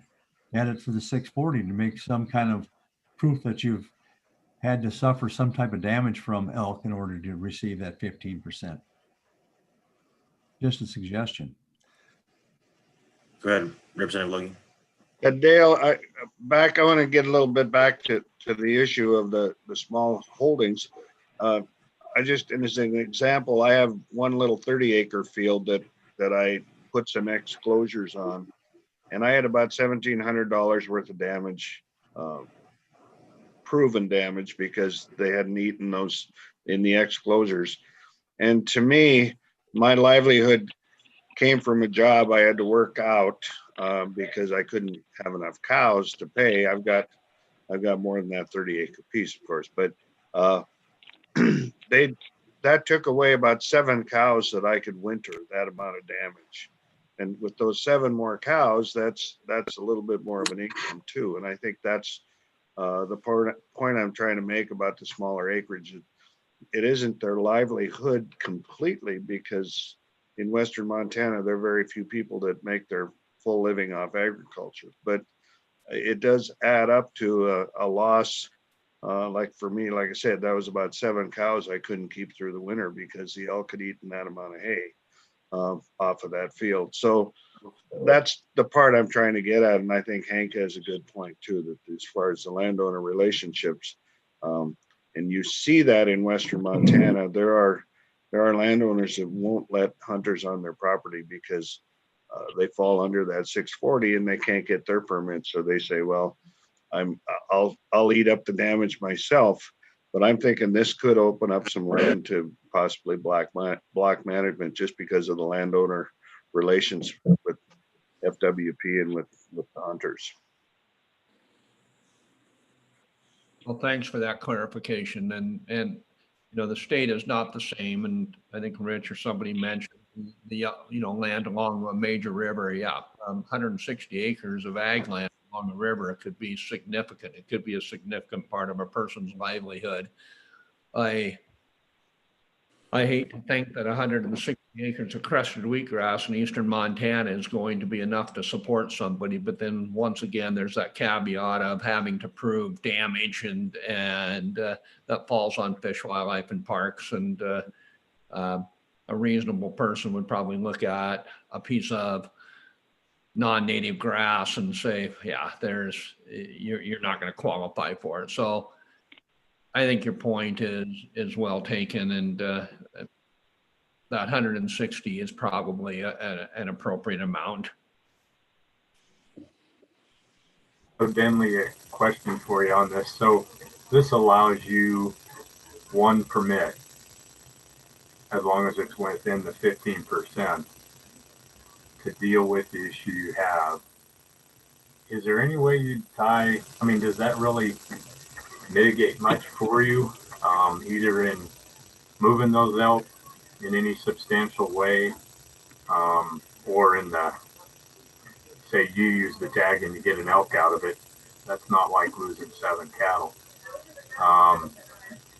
So is this really helping you much? Is there a way to, the back end of the question is there a way to have more tags available for other folks, maybe the public, like the 454s, to mitigate the problem of just a one-time occurrence? I mean, if they're in there and you go shoot one elk, they're gone, and tomorrow they're probably back. Does that even apply? Actually, in select areas, it could. I know of a few places getting back closer to Missoula that, in fact, I think Carl helped put up fence around some of their property that it may be if you pulled it off into the 454 and tried to add that, it might help.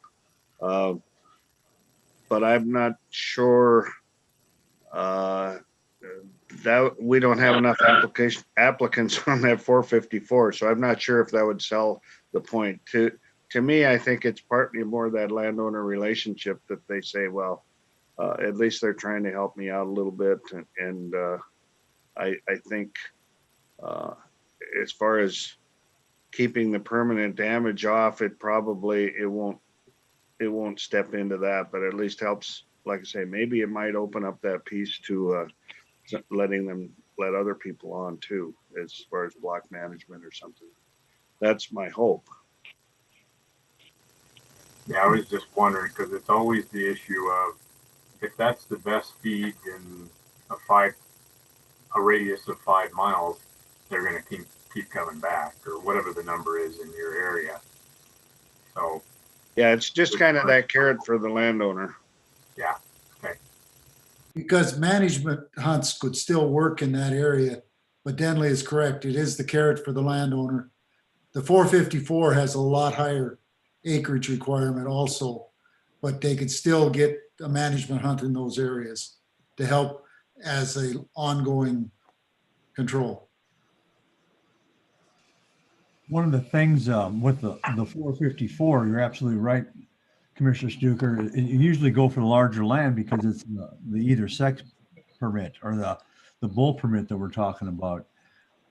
With this, there is an ability to do it with a B license.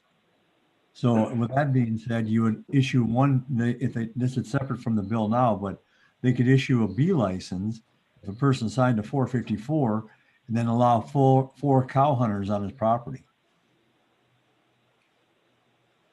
So that's plus others for management purposes. So it's not just a true 1 to 4. It's right. Plus. Right.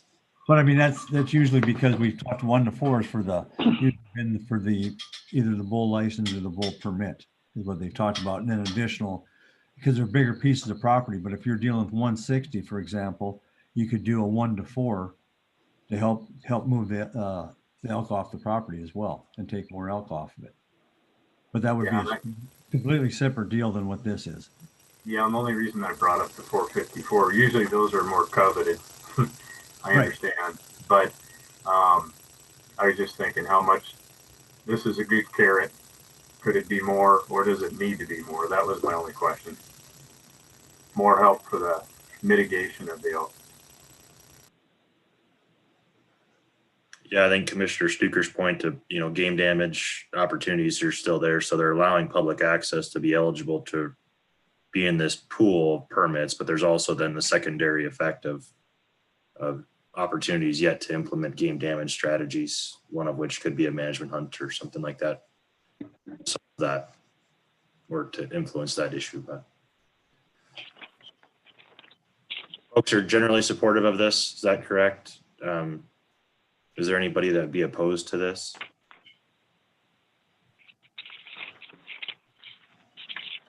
Seeing none, it looks like a unanimous vote again to go forward with something like this. Hank, we'll have to tweak the language to accommodate some of the discussion. Right. I'll have something out.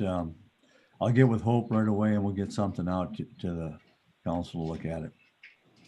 Thank you. I appreciate all your time and patience with this, and it's good to be back working with this whole group again. It warms my heart to see that you're but you're still working on these very important issues, and I appreciate that. Thanks, Hank. The last topic, and we didn't really discuss it much, was the block management cap for landowners. I don't know if you all wanted to pursue that again, or leave it, or see if something comes up organically through the session.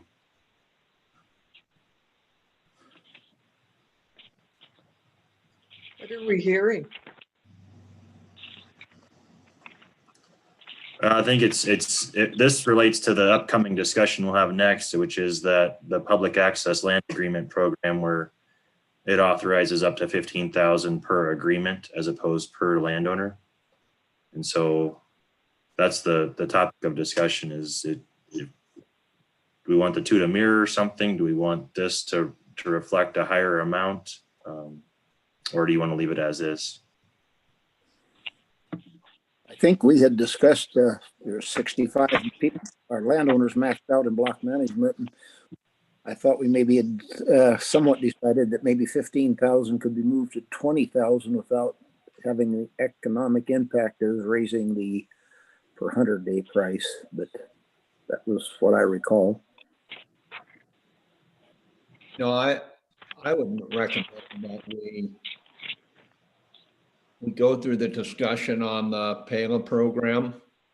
And I think it'll take us back here, and it may be one of the things that we want to revisit after we look at PALA. We may say after some revisions are made to that program, if there are any, say, 15,000 is adequate, or no, it's not adequate. But it seems to me it's very much tied to PALA, and we kind of need to go through that a little bit. And as part of that discussion, we'll come back to reimbursement for block management participants. Okay, does that sound okay with folks?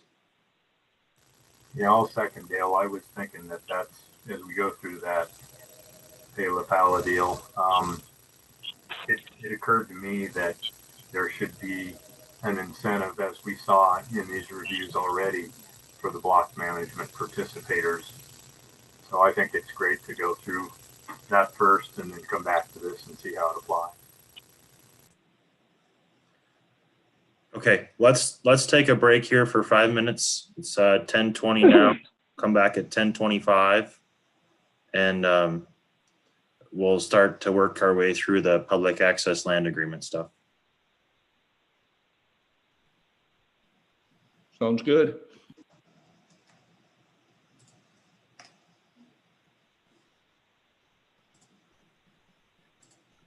Hey, Jason, I'm gonna bail on this. Okay. Okay. Thanks for your time, Hank. Hey, thank you guys. I appreciate it. Okay. Bye, Hank. Bye-bye.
Hey, Jason, I didn't get a copy of Cole's comments or his one-page thing. Could you send that to me?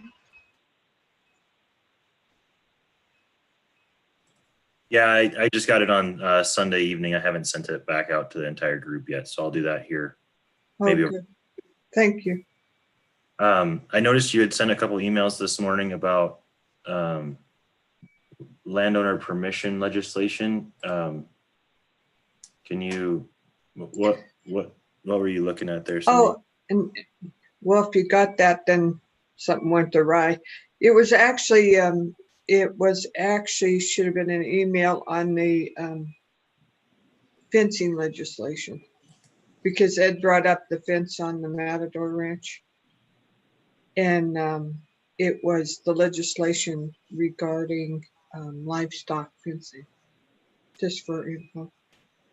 Okay, so you were passing that along just as an information. There wasn't. Yeah, just info. Okay. I got curious.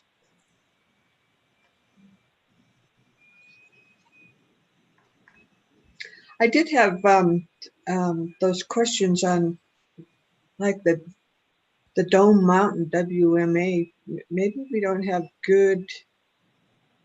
Maybe they complained that really wasn't an effective WMA. The landowners. I don't know if it's because of distance or what the issue was, but maybe it's actually the grazing on Dome Mountain. I don't know. Howard, are you still hanging out? Can you comment I on? am. Go ahead. I heard part of the question. Cindy, what was your question? When we had a meeting with the landowners, I asked if there was a WMA in the area that might help keep the elk off their land. And they said that Dome Mountain was the nearest WMA, which I don't know exactly where that is, but that it wasn't really effective, partially because they come off it in the winter. But I was kind of concerned about also the calving season. I wondered if the WMA didn't have good grassland management or something on it, if there was a way to better it so the elk would stay up there.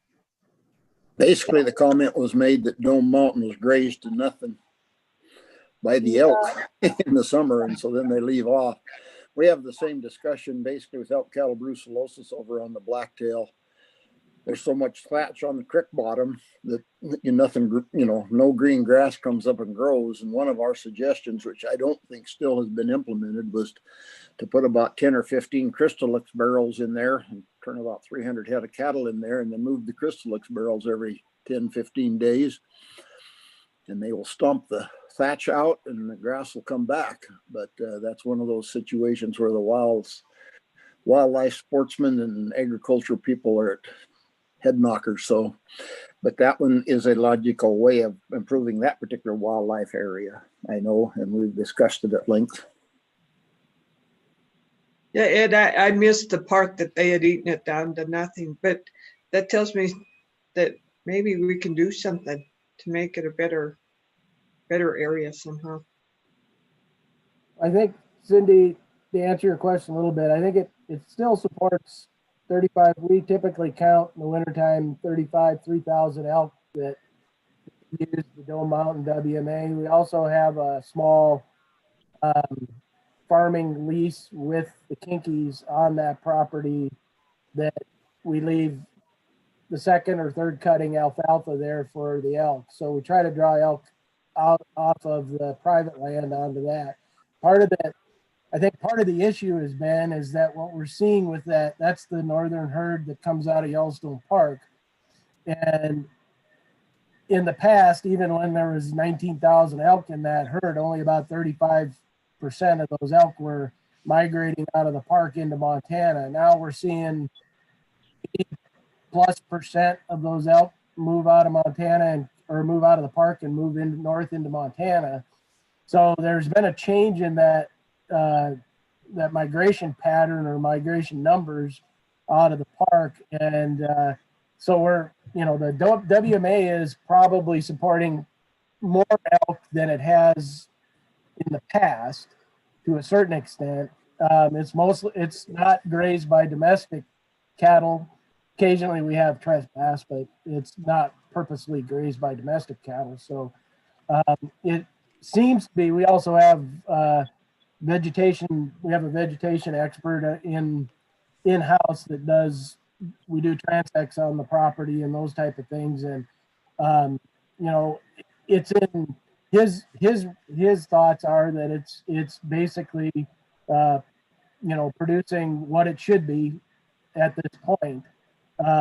So, you know, it's kind of a combination of circumstances there. And I mean, we all know that when elk get a taste for alfalfa, that's where they're going to go. It's pretty hard to draw them, even if you have excellent habitat, native habitat someplace else. So there's a lot of things going on there that are occurring, I think, on that WMA.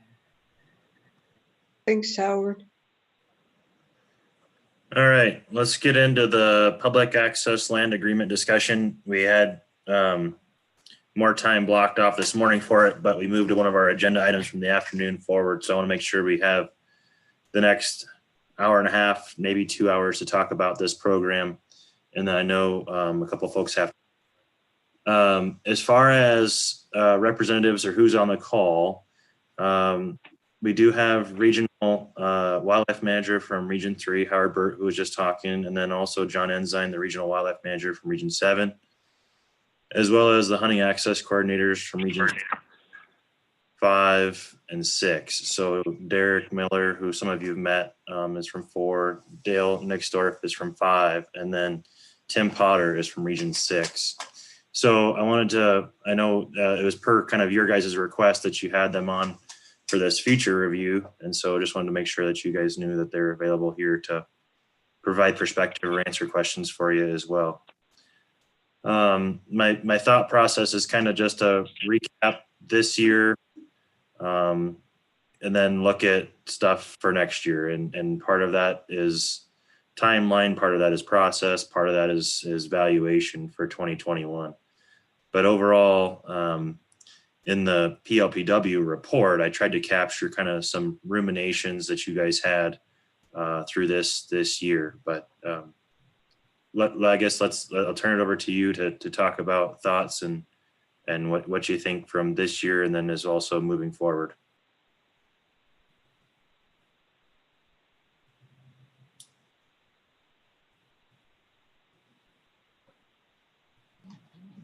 I think. Go ahead. Go ahead. I was going to say, I think one of the things that we were probably most concerned about was where we made the mistakes on our projected allocations. And I think I'd like to hear if we have some input back that told us where we really blew it. Maybe some of those smaller pieces that we valued a little too high as far as the need for the access.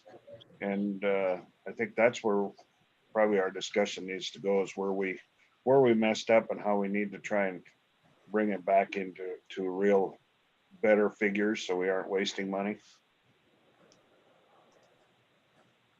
Yeah, my thoughts on these smaller parcels, we need people on the ground.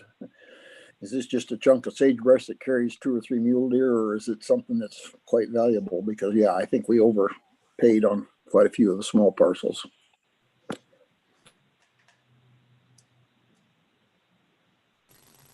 Yeah, Jason, I think it would be helpful to hear from the folks in the regions what their current belief is on the successes and the adjustments that they see currently in their regions. I think that'd be pretty helpful, because we know some of the things that we identified as our concerns already to you. I'd be curious what the current impacts are that they see at this point in time, pluses and minuses. Item I'd like to hear from. We had a couple of proposals that had fishing access, and basically the valuation is the same. I'd like to hear from some of the regions that had fishing access, as part of a PALA agreement. If if that compensation should be the same as hunting access, should it be less, should it be more? Just a general thought if they have some.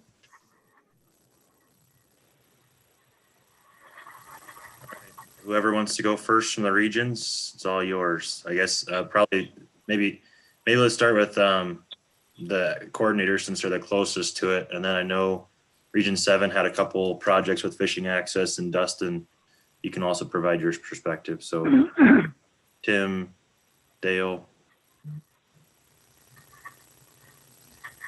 This is Dale in Region 5. I'm in full agreement with the council on the small parcels, and I think that is reflected in the new evaluation form that we got from Jason, where it's a flat fee for anything under 640 acres.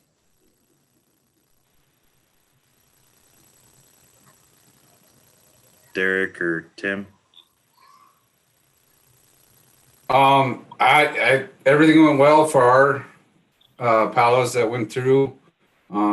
We did have so on the 10 deer, I can't remember if you guys, that guy was trying to get more or more than 1 year out of us. That those BMAs, that he also put his property in block management, and that block management as of the end of general rifle season was 250 hunter days, which was a little bit less than what I thought I was going to. I'm pretty sure that those palas did get used during the hunting season. So I think those went well. Our big one in the Bitter Creek went well. Apparently we had somebody that was mad about it, about opening access. We had some vandalizing of the signs and stuff. Somebody was spray painting all over them. Some not so kind words, and so I don't know what the deal was there. They did stop once more people showed up. So we'll see. We were going to set up a camera, but the vandalism did stop. So, but other than that, yeah, I think we need to figure out on those small parcels what we're willing to pay. So. Derek, did you have any comments on how it went? Yeah, so I kind of made a point this season to go out and patrol the PALA agreements that went through, just kind of anecdotally assess use and talk to some of the hunters that were out there. Use was highly variable. It really seemed to depend on the game animals that were present on those. I had a larger pala that would be mainly sage and grassland and some of the native bird hunting opportunities, maybe the occasional deer and antelope.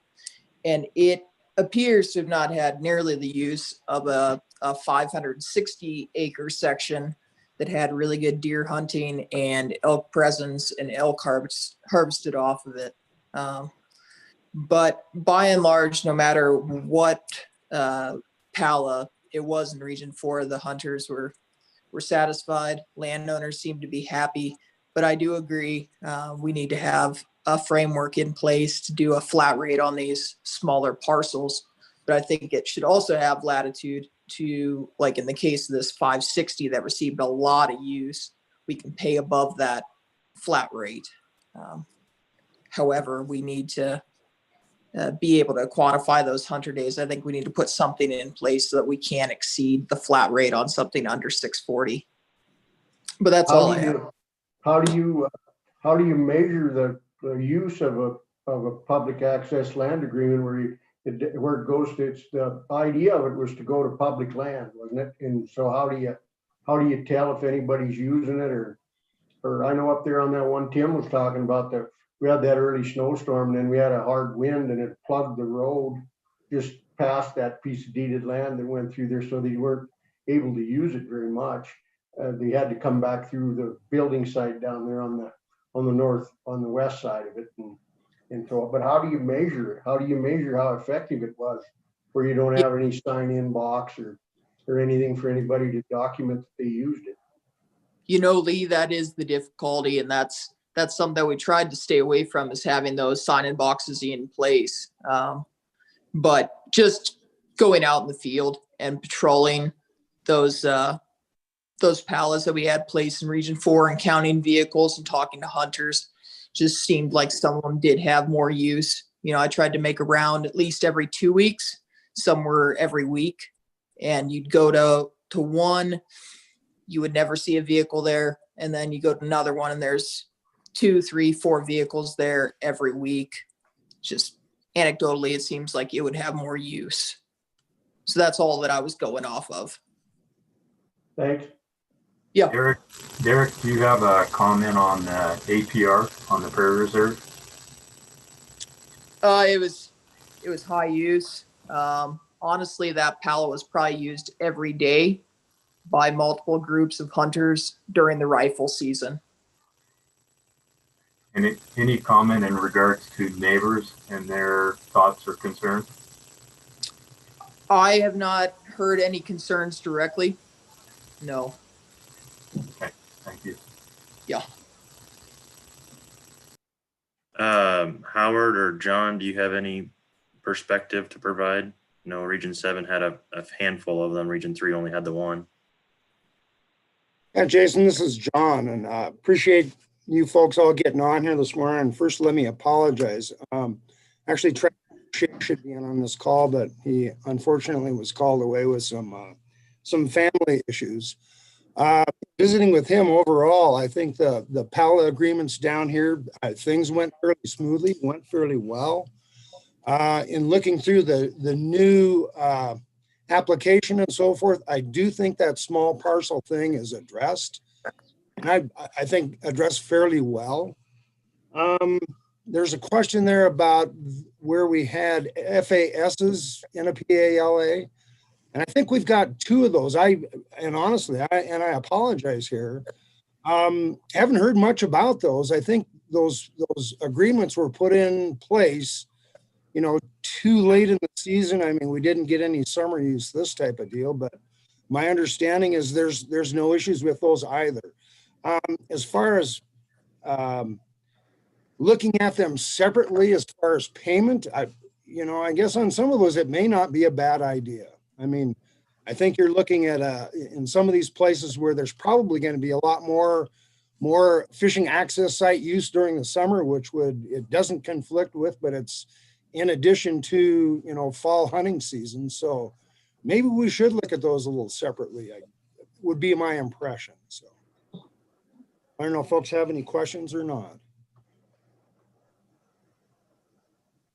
John, the deal here, that was just kind of something that I was kind of reminiscing about. It's just that one over by Terry. It just seems to me like the potential is monumentally greater for fishermen to use that than it is for hunters to use that. And I just thought, boy, is the compensation, especially when it can be spread out for many months, is it applicable?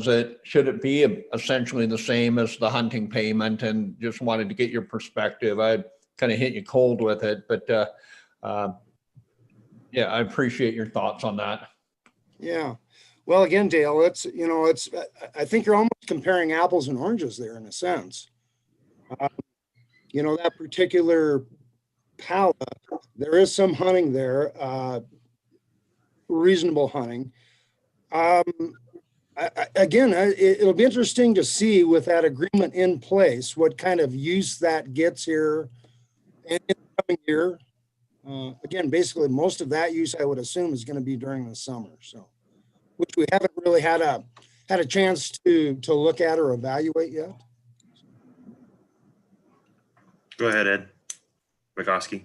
Yeah, I believe this that access site by Terry is going to be a very valuable thing to the fishing game in the future, because like I said, there's not much access in that area. And I think, I don't know, I read someplace 40 miles or something, but yeah, like I said, I think we've got to look at use, but like I said, I think we may have to compensate differently for some of these that are really highly used.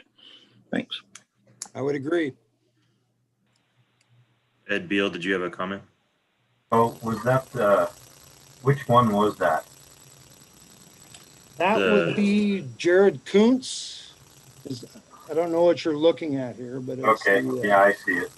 Jared Kuntz, Prairie County. Yeah. By the Powder River entrance, I think. Yep. But yeah, it's right outside of Terry there. So. Yep.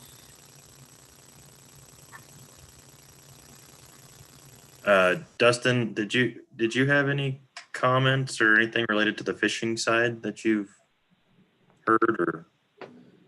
Yeah, just thanks for inviting me, Jason. I appreciate it. And thanks to all the PLPW members for being here. So I'm Dustin Ramoy, the Fishing Access Site Coordinator, and I'm in the Fisheries Division. So I have the unique perspective of being able to compare the programs that I manage, the PLFA, the Private Lands Fishing Access Agreement Program, as well as the entire FAS program to the PALA program that you guys are focused on. And certainly there's some value to fisheries within the PALA program, as we have a couple of projects in Region 7 that are active at this point. Couple of things that are some concern to me that I'd just like to bring up is, typically a project similar to a PALA type project that you guys have seen would typically fall under our PLFA program, Private Lands Fishing Access Agreement Program. Those are typically kind of smaller, shorter term type projects, maybe access to a ranch and farm pond or somewhere to park and walk down to a river access. They're typically not developed with parking and signage and things like that. However, one of those projects that the one we were just talking about near Terry, I think falls into that category. However, if I recall, there was a project farther down the Yellowstone that was approved. The intent was to provide boating access, and that one is a little bit different from my perspective. When we talk about boating access on a river or lake, usually we're looking at some kind of a boat ramp, whether it be highly developed or low development, even just gravel ramps. So I still have a concern about the length of term of the agreements, because if a landowner is going to be spending money and going through a often onerous and significant permitting process to have some kind of boating access that is safe and usable by the public, which is really something that we'd have to have that standard to really fall into us endorsing a project. There's a length of time there. And right now I know 1-year agreements are what are in place, but for my programs, I look at the length of time of a lease or an agreement with a landowner has to at least meet the length of time of any kind of infrastructure that would be put in there if the department is spending money on it. So that's just a perspective I wanted to bring to the table. Fishing is definitely a little different than hunting. The access type use is a little bit different. We have to remember too, we provide access to water. It's not just for fishermen, it is for waterfowl hunters and people that want to access the water to, move up and down the waterway to get to accessible public land via the water. So these fishing access type issues can overlap quite a bit with hunting, but I think we're headed down the right track. I just want to be sure that and the cost, the PALA cost, PALA program pays significantly more than my fishing programs typically pay. FAS leases are longer term. They're a little more sure as far as payments and such, but PLFAs typically are very low cost and very low investment. Similar to the other programs, we're paying for the impacts and mitigation of those impacts to the landowner, not for infrastructure and such. So just some food for thought, I guess, on the comparison between our existing fishing programs and the PALA. really good input, Dustin. And, you know, I think if you look at the opportunity fishing access wise in the eastern part of the state, it's such a different world. But I would also, from what I've been seeing on the fishing end of it and the recreational end of river use, I would think you really have to target these areas with a lot of foresight into what will happen when you look at areas in the West where you have, and I realize it's different, but the potential to have a lot of interest and a lot of growth where you've plugged in a new access point that opens up tremendous windows of opportunity for either people fishing or they just want to get on the water. On one hand, I see really good opportunities, but like you said, the infrastructure that would need to be put there to mitigate the type of access you might or impact you might create seems to me a whole different world than leading a road or walk into one or more sections for a hunter. And therefore, I think how you folks identify these, whether it's the hunting access or the fishing access, needs to be really targeted so you can manage it in a positive way and end up with a really positive outcome on the end game. You know, I think you could get a lot of access opportunity and maybe create more demand than we even recognize might be there. So thanks for your work on that.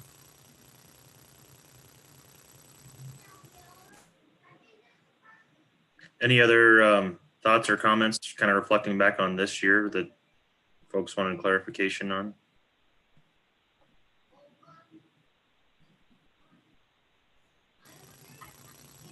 Did anybody have a real negative response? I mean, that was quantifiable in your region?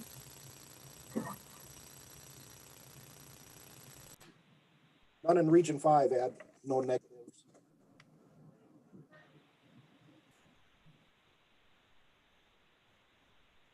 I know we had the one agreement in Region 5 where we came up with a valuation and the landowner had declined enrollment, thinking it wasn't enough. We had that one in Region 5. There was a couple that haven't still been sorted out in Region 3 as far as does public access exist or does it not exist. I know there was some heartburn with application documentation, making sure that everything was there versus having missing pieces and parts coming in even after the deadline. I mean, that kind of stuff created some administrative headaches for, I think, everybody. The timeline, that I can speak to that, it doesn't work well. This year's timeline did not work well with the block management responsibilities that these folks have. Just the fact of two programs basically and others going on all at the same time. So that's part of the 2021 plan is to move that whole thing forward. Any other thoughts or comments from regional staff on goods or bads this year? I was also wondering if there were any comments comparatively between block management and this program. I've heard a little while I was up in northeastern Montana about higher compensation for accessing property that isn't even mine and how it compares. Have you heard any of that?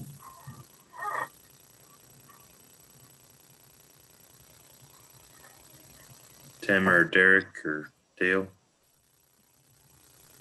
Just mostly our concerns that we've talked amongst ourselves and then from you guys. I think it will be at some point a problem paying this much for palas and not valuing private property as much, because those folks give up a lot of stuff when they do allow public access. So the compensation compared to block management is way less for block. Do you have an I have a idea question. in your Can I head ask a- about that? About how to compensate between the two or how to differentiate?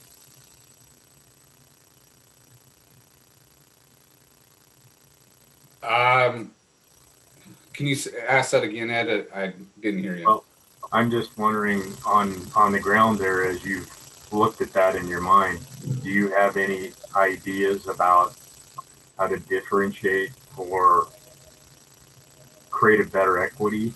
What do you have a thought in your mind about the best solution for that at this point in time? I don't, besides just increasing the 100-day payment per hunter day. You know, we've been increasing the cap, which, I mean, there's a lot of guys that get a lot of use way above that cap, and I can't remember the last time we changed it from, I think it was 12 to 13 now dollars. So yeah, I don't have a defined answer for that. So Can I make a comment, Tim? Bradley. We have the other side of the Bitter Creek Wilderness Study Area access. The road, the county road ends on ours, and then it's kind of nebulous in the middle there where the ones the other family did there on the Powell deal. And ours is enrolled in block management. But does that imply a travel across our deeded to the public? If you sign the block management agreement as a participant, a hunter, and then does that give him access to drive through us to get over to our leases or our neighbors' leases? if you allow the public access on your 2 tracks or roads to that public land, yes. Okay. Yeah, but they can also walk it. I mean, No, but what I meant was, we had the neighbor that did the one, was he ineligible for block management? Or did he choose the PALA agreement because it was a bigger, a better paying option than signing that piece of land up there on top of Laundry Hill that he used where that 2-track or that road went through, because it was monetarily advantageous for him to do that rather than put it in block management to allow access that way? they were in both block and the palace. So the block was just for access onto the private property, and then the pala was access through to the public land. And if the hunters had the option whether or not they wanted to hunt the private then. So if they didn't want to hunt the private, they didn't have to sign in. Oh, I see. So if I did a similar thing on the other side then and signed up for a public access land agreement, then I could double dip. Yeah, exactly. You know, we've been trying to work with you on some other access issues or access programs with you on your property, and that's something that we can look for on this program. Well, I think we need to be cognizant of the fact that to be a good neighbor, you probably don't need to hit every one of them. You know, right. You could select the one you wanted and go from there. And then most of the rest of our properties ask first. And so if somebody wants to hunt by one of the family houses, they can call that family member up and ask them. Yep. That's the way ours works. So Anyway, I was just curious if you could, so we could tentatively, then I could do both. If I wanted to, I could, where the Kerr Road comes in from the east side up there, I could sign up for a PALA for that, because that accesses some different, or the same BLM or different BLM, a different set of roads. It's that wilderness study area has designated roads that can't be accessed through the PALA that was signed up on the west side. Exactly. Yep. And then we could do one through the middle of your stuff up to Atlas Reservoir. I mean, I think that used to be a fishing access site Well, I or think it fishing. still is. I don't know if the fish ever make it, but Exactly. Yep. everything we have that goes up that way is signed up in block management. So, Yep. so that's my question, you know, how deep should you, how many things should you sign up for? I guess that's what I'm saying. As much as we have money for, I guess. All right. But yeah, I know what you're talking about, that farther northeast stuff that goes up by Fazell's and stuff like that. Yeah. You don't have any block on there, on your property there, and it does get into that Bitter Creek stuff. So Yeah, and I guess my question is, from my own perspective, is, you know, how many different ones should a guy do? You know, we lease the property, and the grazing rental fee on the federal is fairly beneficial to our family. And so, you know, I guess where does the multiple use part of it come in? So, thanks. Thanks, Lee. Ed Bukowski. Yeah, a couple comments. That one person mentioned that daily use fee. I think we already talked about the fact that if you raise it $1, it's $1 million, and the money compensation is different than raising the cap from 15,000 to 20. Being that said, the other question I had was, how did it work out in the middle? There was like 3 families with the same name, but there was a tremendous amount, thousands of acres of land access. Did that go fairly well? I would assume he's probably talking to you, Tim. yeah, it went well until we got a ton of snow up there. And the west side was accessible more than the east side. The east side gets blowed in pretty fast on that Bridge Road that goes up to the Kerr Road, like Lee was talking about. So it was quite a while. I think the last week, maybe hunters got up in there finally. But there was somebody that was mad about it because they wrote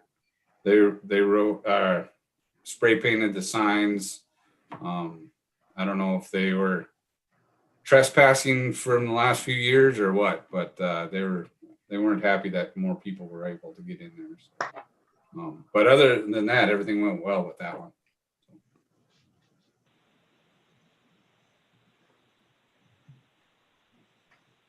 All right, I think trying to move into the 2021 year, I kind of already mentioned it already. The timeline as it is in our agency process is basically that we're going to release applications right around the first of the year. And so what that does is it moves everything up in our year's process to run these agreements on a fiscal year basis. So starting July 1 through June 30th. And that's what, you know, to Tim's comment about being blown shut, that one actually is open for year-round access too. So there will be spring access. There's going to be other opportunity there for viewing. I know the one agreement had a reservoir component for fishing. So a lot of these agreements aren't just for the hunting access or just the hunting season. They're year-round access for multiple use. So yeah, we'll release the applications around the first of the year, give landowners a couple months, probably about 3 months, which is hard to do with our timeline, and hopes we get everybody to get all their stuff in early in the year after they just got done with hunting season in the fall. But that's really about the only way we can accommodate this program and BMA responsibilities and other things. And so my hope would be that with PLPW about around probably the late April, early May, we'd be reviewing the next round of projects for 2021. And that'd be, again, you all reviewing those. And so that way they're ready to be started around, or at least the agreement executed around that July 1 timeframe, even if it is just for the hunting season. So that way it's not as much of a immediate crunch for everybody involved. So knowing that, it'd be kind of the same process. You know, the landowners have an application period. They send in their $5 application fee. Hopefully they send in all their other required documents, the map, the grazing document. They actually are the lessee. Dan muted there again. so then it goes, you know, one of the other things we talked about, and so we've had a couple different calls, at least internally, on how we do process with this program. One of the things that we actually would like to see would be your involvement in terms of a regional review process. So the regions right now, let me share this screen here. So here's called our project tracking form, but basically it's a process trying to accommodate all the different things going on at one time. And what really happens is it comes down to, once we get the application and everything involved, the region sits down and scores it. And what I want them to do, and ask of you all, would be involved in that process. So if it's kind of in your area, as individual PLPW members, you'd work with our staff so that we're not coming to you in a late April, May meeting without you ever seeing the project as a local representative, so to speak. So we get the application, work with you to come up with a valuation, and we can talk about how we do that next. And then our staff have to go through this process of understanding the due diligence piece. So making sure that there's no other, or at least to the best that we can, there's no other or historic public access through there. We actually take that to the land management agency. So that was, again, this year we went to the BLM with these, if it was a BLM piece or DNRC, trying to get their support of these projects so that they know they're going on. After we get that research back, then we've got a valuation. We presented that to the landowner. If they agreed, we sent them on. If they disagreed, we basically had stopped at that point. And if they agree, then we actually go through our group here to review all those projects that were approved. So kind of similar process as what we went through this year in 2020, except for the fact that it will be moved forward in the year, from an application perspective, your review perspective, and then having a local PLPW member, so to speak, work with our staff in a regional review process so that you all have an opportunity to comment or think about that valuation process and kind of work with our staff. Because one thing we did find this year was, you know, we came to a landowner with a project and an evaluation, and then we brought it to you all.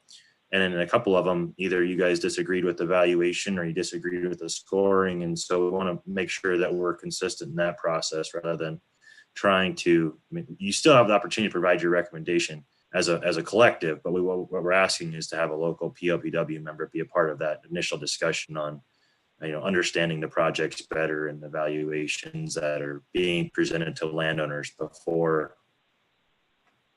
they actually would be seen on a committee-wide level, so to speak. Does that make sense? Jason, I have a couple items. Go ahead. There was, I think in Region 3 actually, there was some controversy about, I think it was on the McCarthy Ranch, that if we didn't accept it, he was going to close off his part of the ranch to block management. So if someone had comment on that, but also you don't see it here, but there were some, I think in the law, there was some requirements like the road length had to be, what was it, 2 miles or something, and that kicked out the split diamond. And maybe we need to make that clear when they apply. So Howard, can you speak to any of the agreements that did or didn't go through in Region?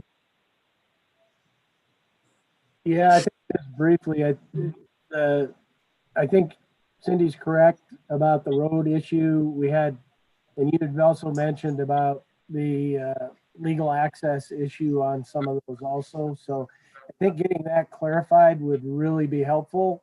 You know, if we end up pursuing some of these next year, I do not know, I did not hear about the McCarthy, I heard about the McCarthy issue, but I don't believe that they closed access, but I don't know that for a fact. I'm not sure there.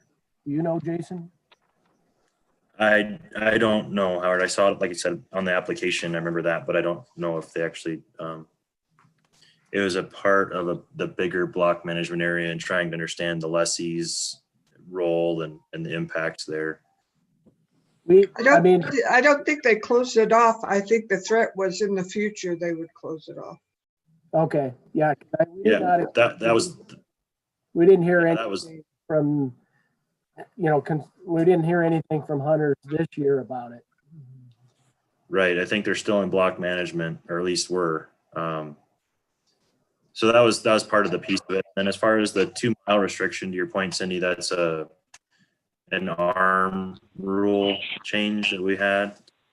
We can look at ARM rule changes into the new year. I'm sure there could be some legislative changes that affect it, the actual program, but I think really those will almost take effect in the 2022 year, in part because of just timing, trying to get these applications and projects on the ground for 2021, but also the process for applications and the 2 mile restriction was there's a couple of different reasons in that. One being that you don't want a whole bunch of applications for even a 1 section piece, so a mile by a mile piece. But then the other piece was elk security cover.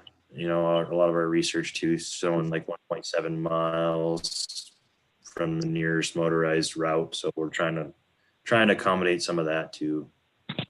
Yeah, I really didn't have a problem with it. I just wanted to, when people apply, for it to be clear that that is one of the requirements. Right. Go ahead, Ed. Great idea, Jason, I think. And being retired, I'd gladly spend a couple of days with Region 7 people going around and seeing what some of this looks like, because we were kind of shooting in the dark, looking at maps, and it's kind of hard to look at terrain and stuff, but unless you're out in it. And so I think that's a real good idea, and maybe I can coordinate with Region 7 people. Thanks. Ed Beal. So, number one, can you just clarify it for me again, the process from the field evaluation and then to the point of the agreement, what that process is? That's the first question. Just clarify that for me.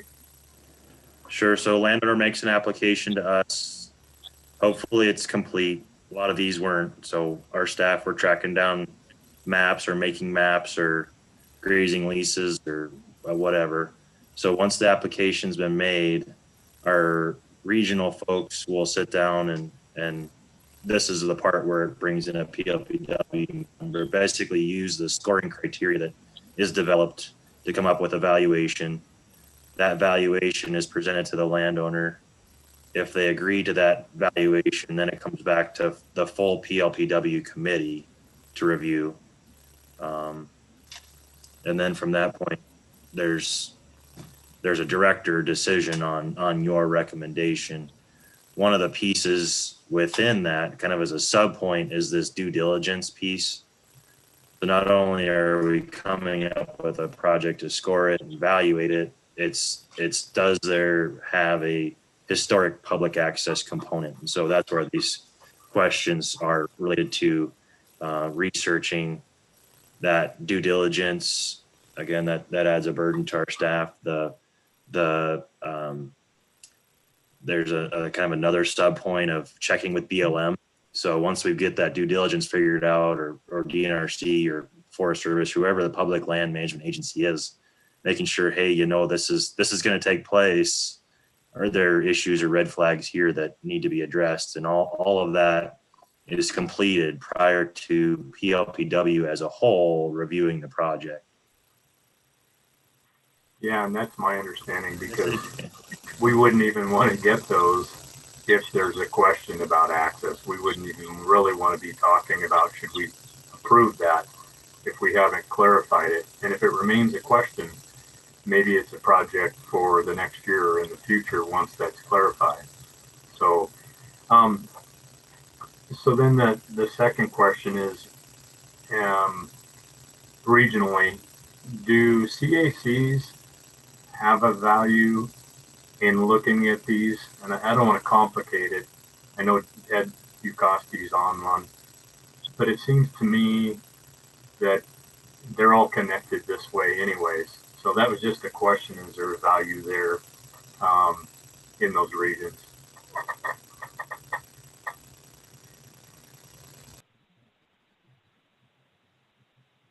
John or Ed, I guess since you guys maybe work with CACs, or any thoughts? Well, I think it'd be valuable, yeah, like I said, in the CACs, if we ever meet, like I said, they've got an awful lot of diverse landowners around the area.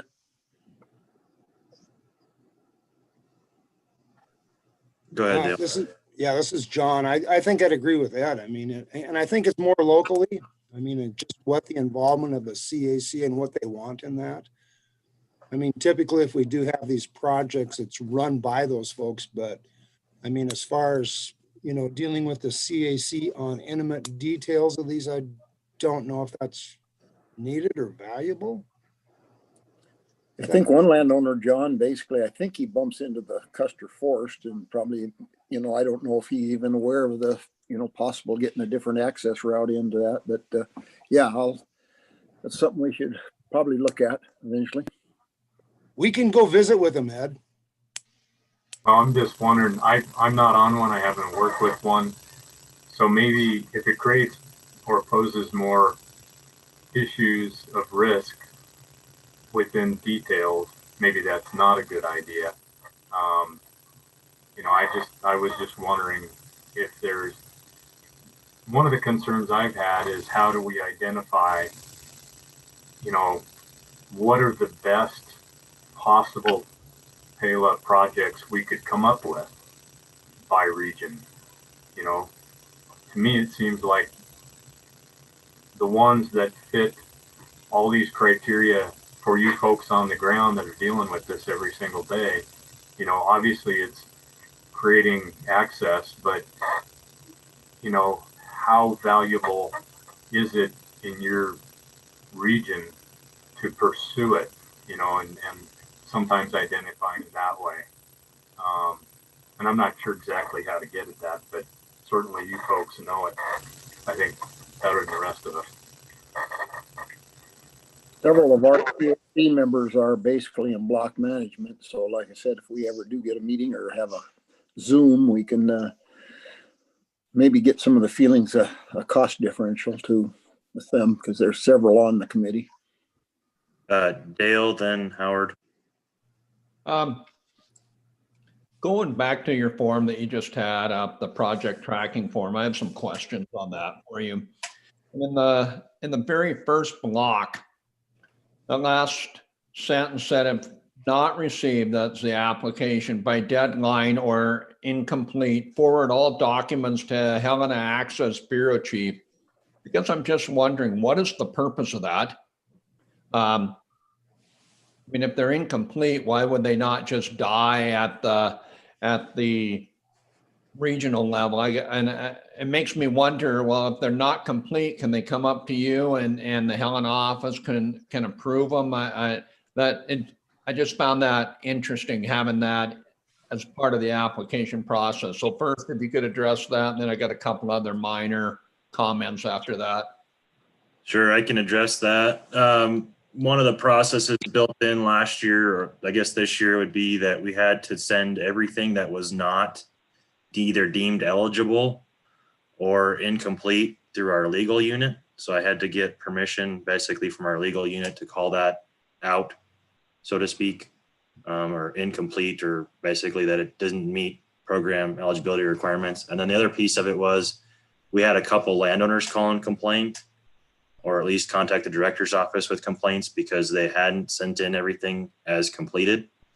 And they still thought that we didn't work hard enough to get everything from them into the pipeline, so to speak. But it's one point, it's either incomplete or it's not. So that's why I was just taking all the incomplete stuff and basically, one, showing it to legal, saying, here's where it is, it's incomplete. And two, you know, if you came back on us and said, well, I sent everything in, it's like, well, here's the $5 check we were missing, basically, some of them.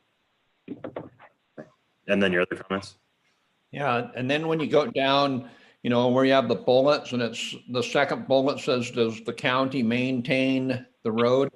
You may just want to put county/agency, because I can think of some instances where you might have some agencies that are in there maintaining roads. I know BLM does that in eastern Montana, and there are some stretches of trail that through, because there's an easement or whatever on them, that they do maintain them. And not a big deal, but it might be, you know, just a question to ask of the agency.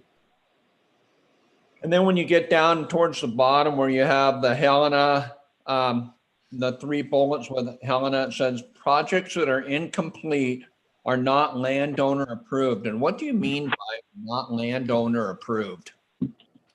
So this is the one where the valuation came to the landowner after we discussed it as a regional review committee, and the landowner declined that valuation.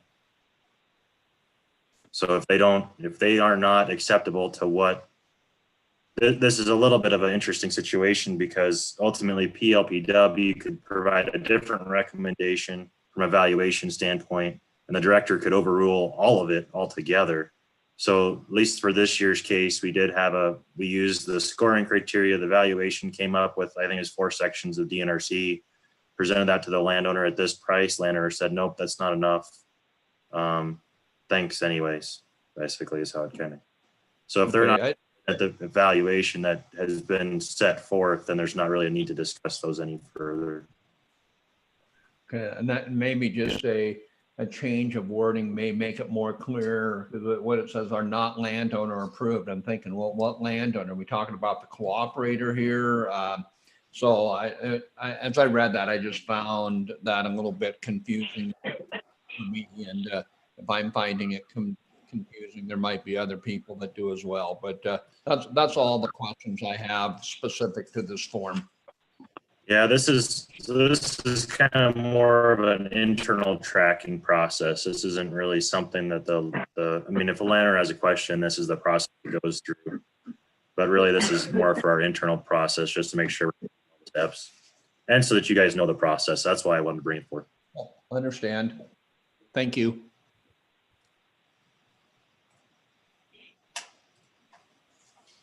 Anything else from these folks before we get on to the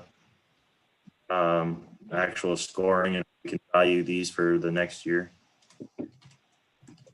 Jason, I just had a quick comment going back to the CACs, that I don't think it's a bad idea, but I think we would definitely need to do some groundwork with them prior to bringing some of these projects to them, because dealing with our CAC, I know they don't really have an in-depth understanding of PALA, and so, and maybe other CACs do. I know ours does not. So I think if that is a direction we're going to be going, then I think we need to do some homework and with those folks and get them up to speed on the program and everything else. So just a comment.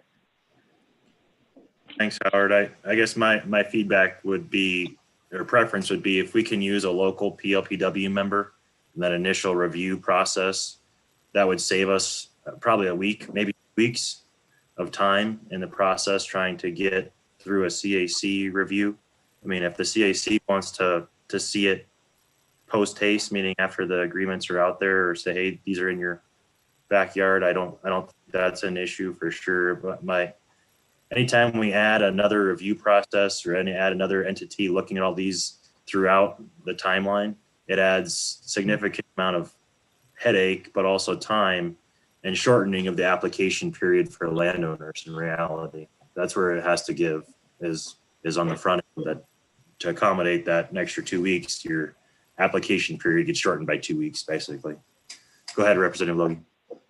Along that line of the CAC, I'm not necessarily saying pull them in, but I'm just wondering, how much have you had a discussion with the CACs? Are they aware of what the program is and what's available and the deadlines? And And maybe, especially now with a little bit of review, maybe it wouldn't be a bad presentation for you to do, 10 minutes at a CAC meeting.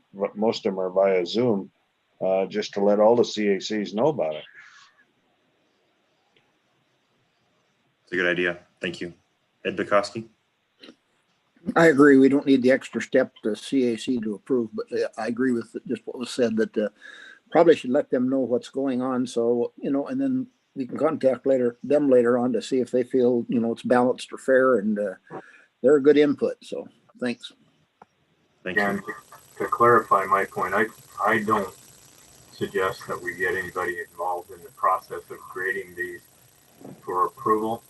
I was thinking more of their input into what are good, if they know or aware of areas that would be served well, specifically by applying for an agreement, not to be part of the deliberation and the evaluation or final approval. That was my thought. And back at you too, like I said, I think a lot of these people, again, education, I'm not positive how many of them even know that it exists, in my own opinion. So.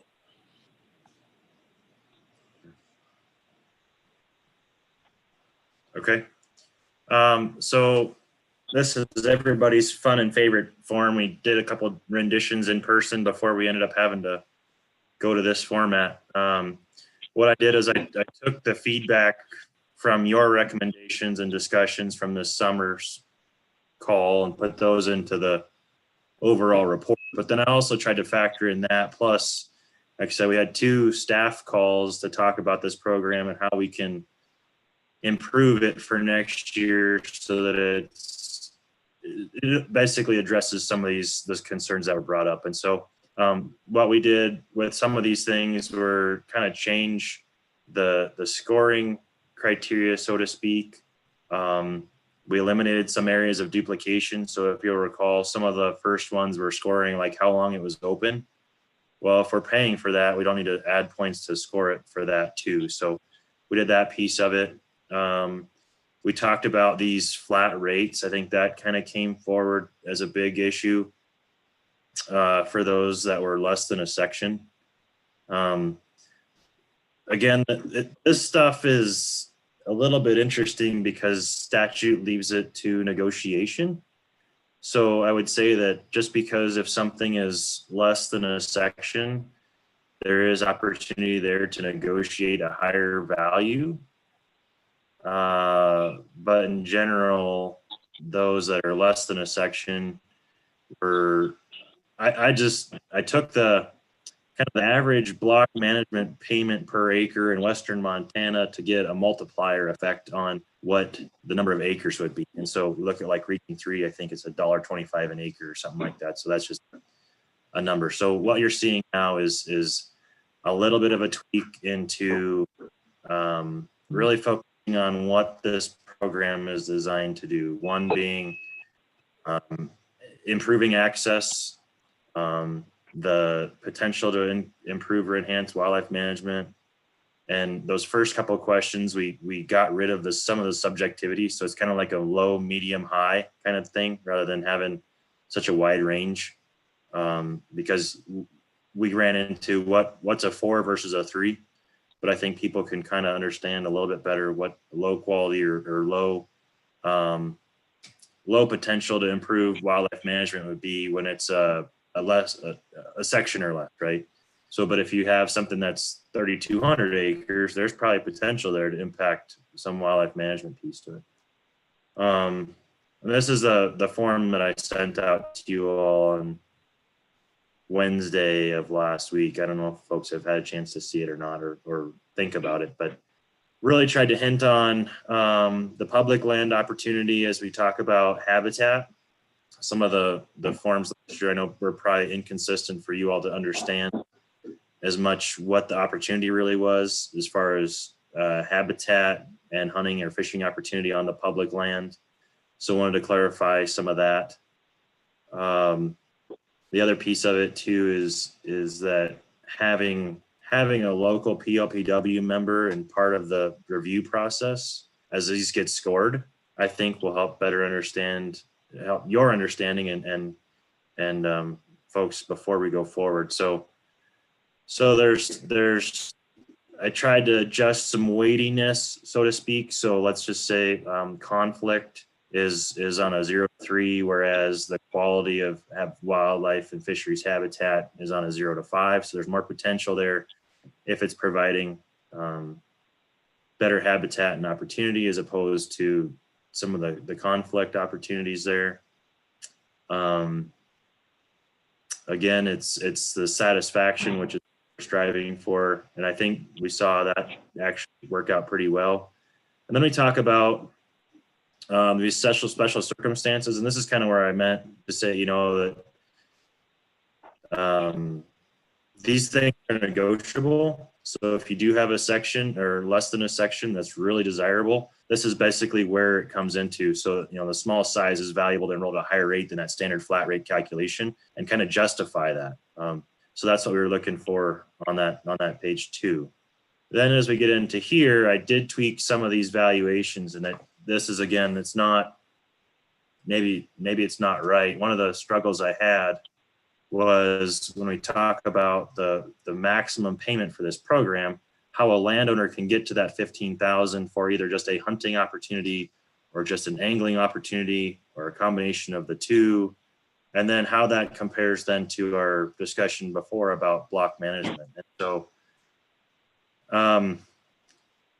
I guess let's just start at the beginning, if that's comfortable with folks, to help make sure you understand what we're asking for and then how that got there, unless you had some other questions. So here's hopefully you can see the assessment, what would be for 2021. We're trying to encourage, or at least in this case on the spring side, you know, if it's going to improve access to the public land and or a BMA or other conservation easement, or even in some cases our wildlife management areas we found don't have public access, we're scoring that higher. So any thoughts on these first 4, including the flat rate payment? I have questions or comments.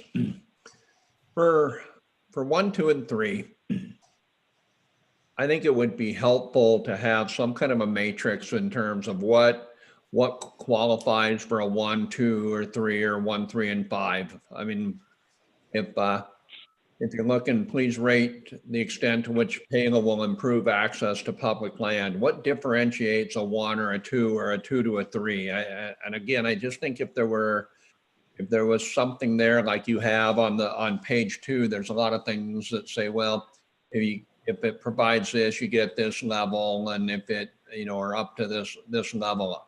For the first 3, I'd really like to see that. I think it'd be helpful. I mean, number 1, like on the extent to which PALA improves access, does it improve access by, you know, you have walking access of a mile? I mean, maybe if that's all you get, and I don't mean to minimize that, but maybe that's worth 1 as opposed to driving access to the public land is a 2, and driving into and through the public land is a 3. But again, just something that justifies what score goes for each of those, to me would be helpful.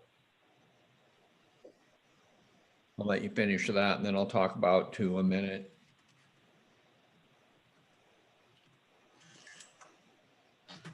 You can keep talking. Okay. So if you go to potential for the PALA to improve or enhance local wildlife management, what does that mean? I mean, when we talk about improving wildlife management, are we talking about allowing,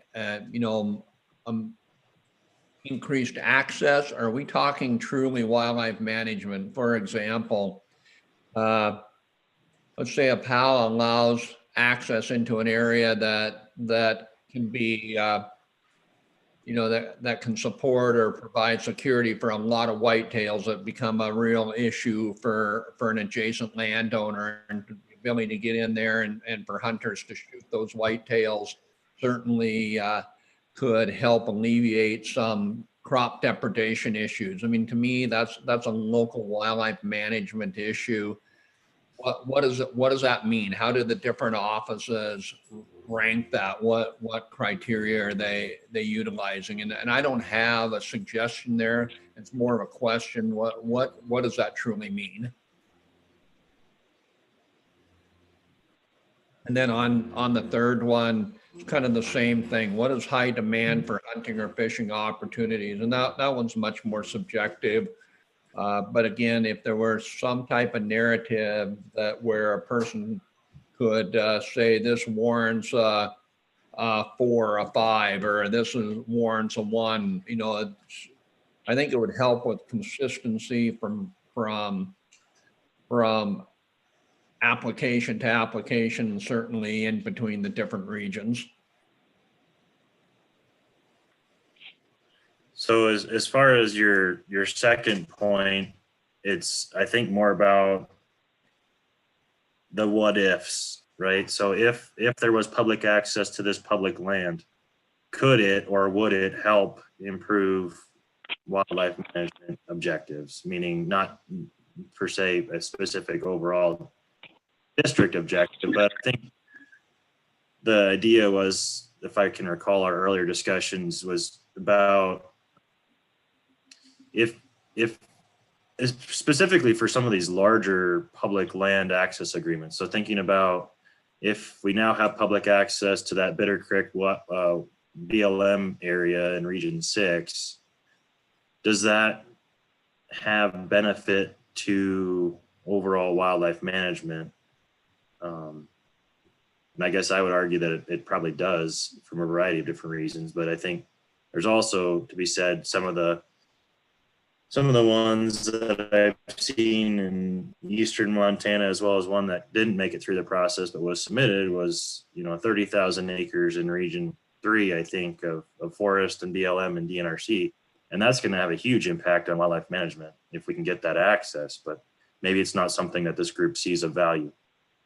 Well, I think there's a real value in it. I just don't know how it's scored or what criteria, you know, what constitutes a 1 versus a 3. And if there was some narrative that might provide some guidance for whoever's scoring those. And then when they come to us, we say, okay, we can see why it was given that score. But yeah, I mean, something where you're dealing with elk management to me would be a huge wildlife management issue, as opposed to, you have a half a section of native grassland that has sharp-tailed grouse, and it may get a tremendous amount of sharp-tailed grouse hunting pressure, but does it really have a significant issue when it comes to wildlife management? And I think a lot of times wildlife management certainly comes back to depredation or potential for depredation. I know there's other things that fall into that as well.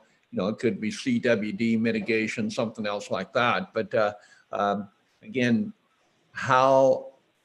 what constitutes a level 3 versus a level 2 or a level 1? I just think something like that in there would be helpful.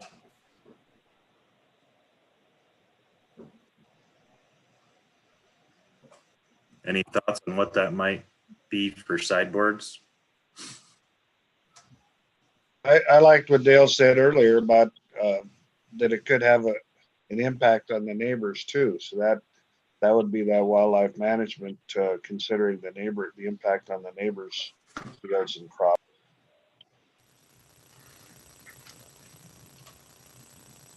And we can always try and get some descriptions as to why. Any folks from the region have any thoughts there? Could we go back to the first one again, where looks to me like where we got walk-in access, driving access to public land. The third one probably should be connectivity, like with Bitter Creek and a lot of the BLM ground up here has, you know, they have with the RMPs, they have a road. You can only drive on an established road. So probably the third one should say something about connectivity or access to a road, you know, rather than just access to the edge of the BLM. You see what I'm saying? If the road doesn't go through the deeded land, that hooks onto a BLM road or a road through the wilderness study area, then if it does, then that should be the 3-1. I would think. Connectivity to a road that's accessible to the middle of the, or through the large area, not just to the edge of it. 2 would be connectivity to the 2 would be driving access to the public land, and 3 would be you'd be hooked up to a road so that you could go legally. You could drive through the area and get access to the center or the other side of it. Does that make sense? Yep.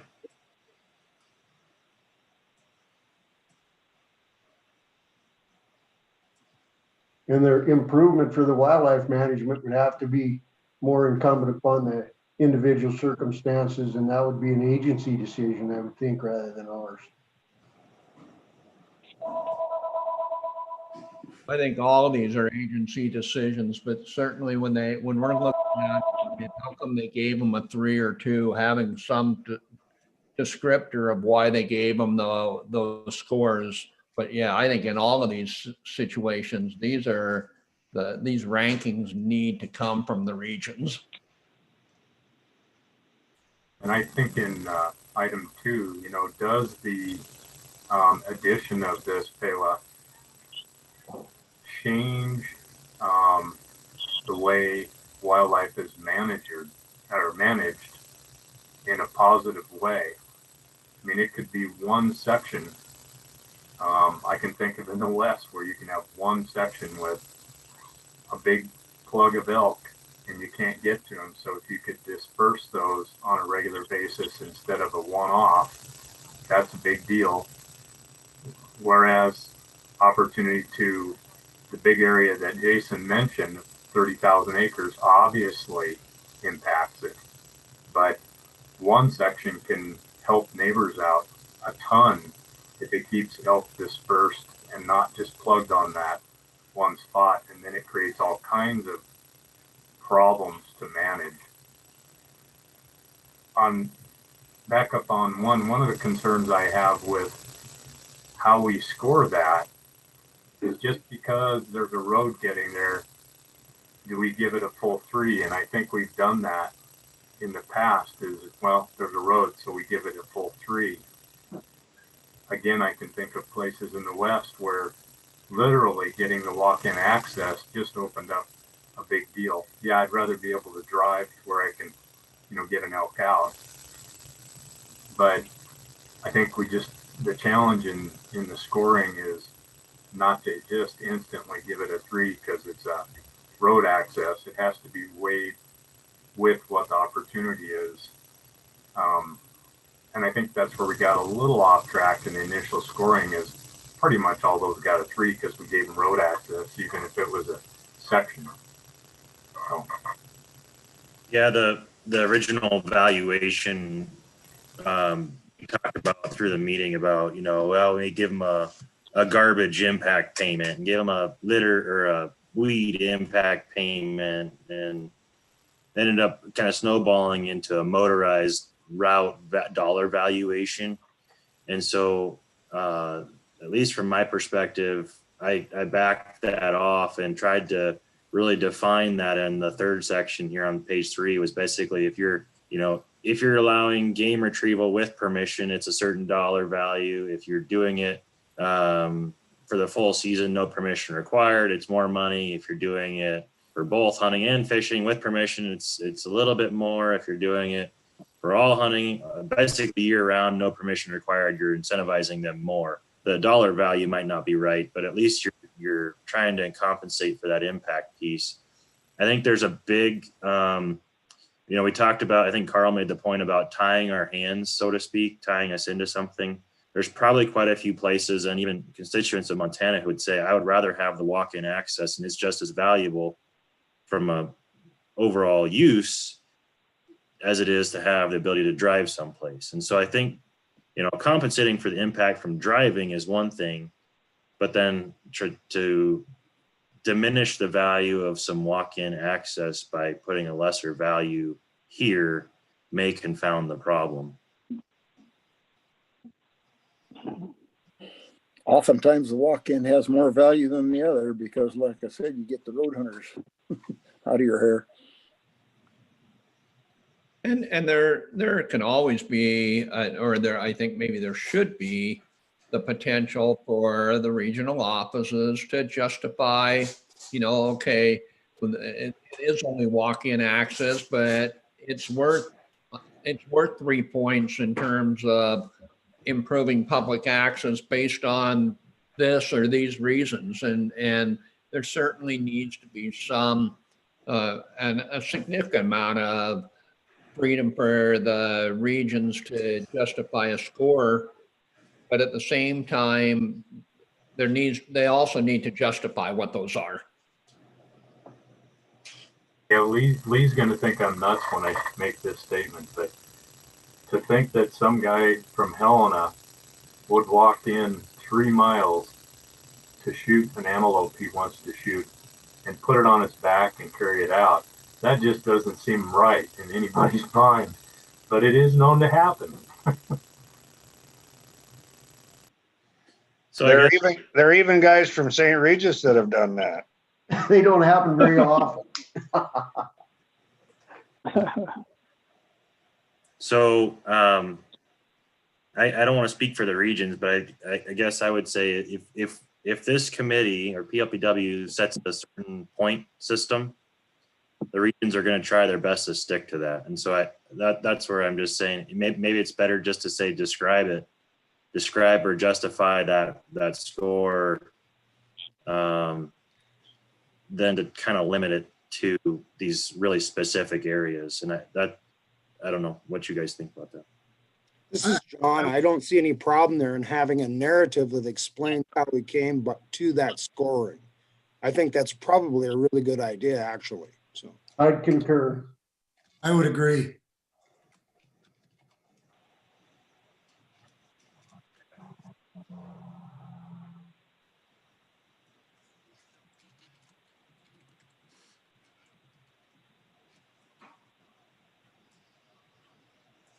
We actually kind of haphazardly ended up doing this with each other as a collective access group. We ended up going through all of these, and it's part of the process. I kind of forgot to include that when our discussion earlier to Ed's question, but basically, as the regional access coordinators and myself sat to look at these discrepancies, we kind of pushed each other to defend it, to change it, to bring some consistency to how folks are scoring it. And so I think providing a justification or an explanation will certainly help with that cause.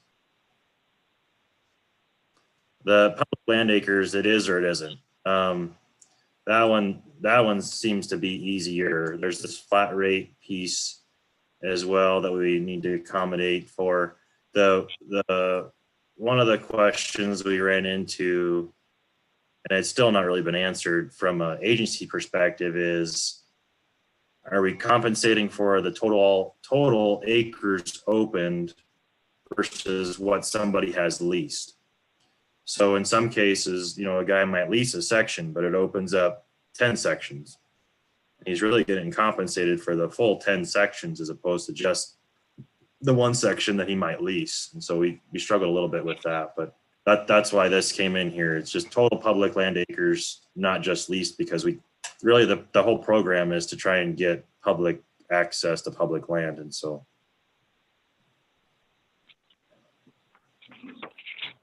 A question on that is accessing your fishing, when you have a fishing access, how do you count those acres? Do you count everything downstream in the acreage or the access they're going through? I believe it was the access that they leased, and then they have to have some public land component to lease. That's just the way this program is set up. But I think it was inaccessible public land that could be obtained through that river access or something like that. I'd have to look back and see how we got it all in there. But so could that be something to work with the neighbor? If the neighbor has pasture land down below as well, that would be good bird habitat or deer. Do they work in cooperation with the neighbors and open up extra land, and the neighbor could get some value on a PALA? Right. Yep. Yeah, this program, I don't think there's latitude, at least within statute, to basically be a fishing access program. So there has to be a component of public land that the landowner does lease that we're getting access to. And then if they have added benefits, that's what we saw this year, basically with a couple projects. It's like, well, the public land access value is there, but the real value comes in through river access. So it's just kind of that interesting situation where there has to be a public land component to it for sure. So Jason, under 4, as I understand the program, in order to qualify, it has to be land that you are leasing, federal or public land, because you can't go access your neighbors. But what we're saying here under 4 is if you have a section or 40 acres that will allow 10,000 acres on your neighbor's place, we might pay you for that 10,000.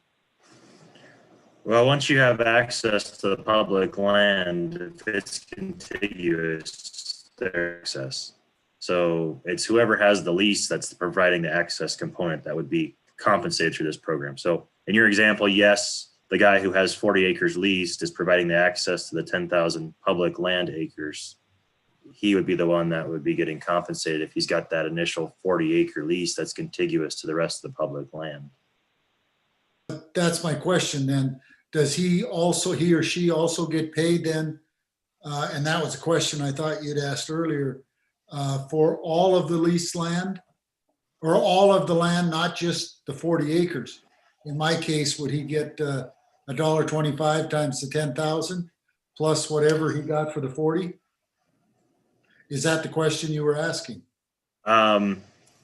He would not get the $1.25 because that's only for something that's a section or less. So he would get the 40 acres times $1.25. The overall scoring question in number 4 is asking how many acres total is that access point providing access to? So your question then would be just on the scoring in the 5. So that correct. Okay, thank you.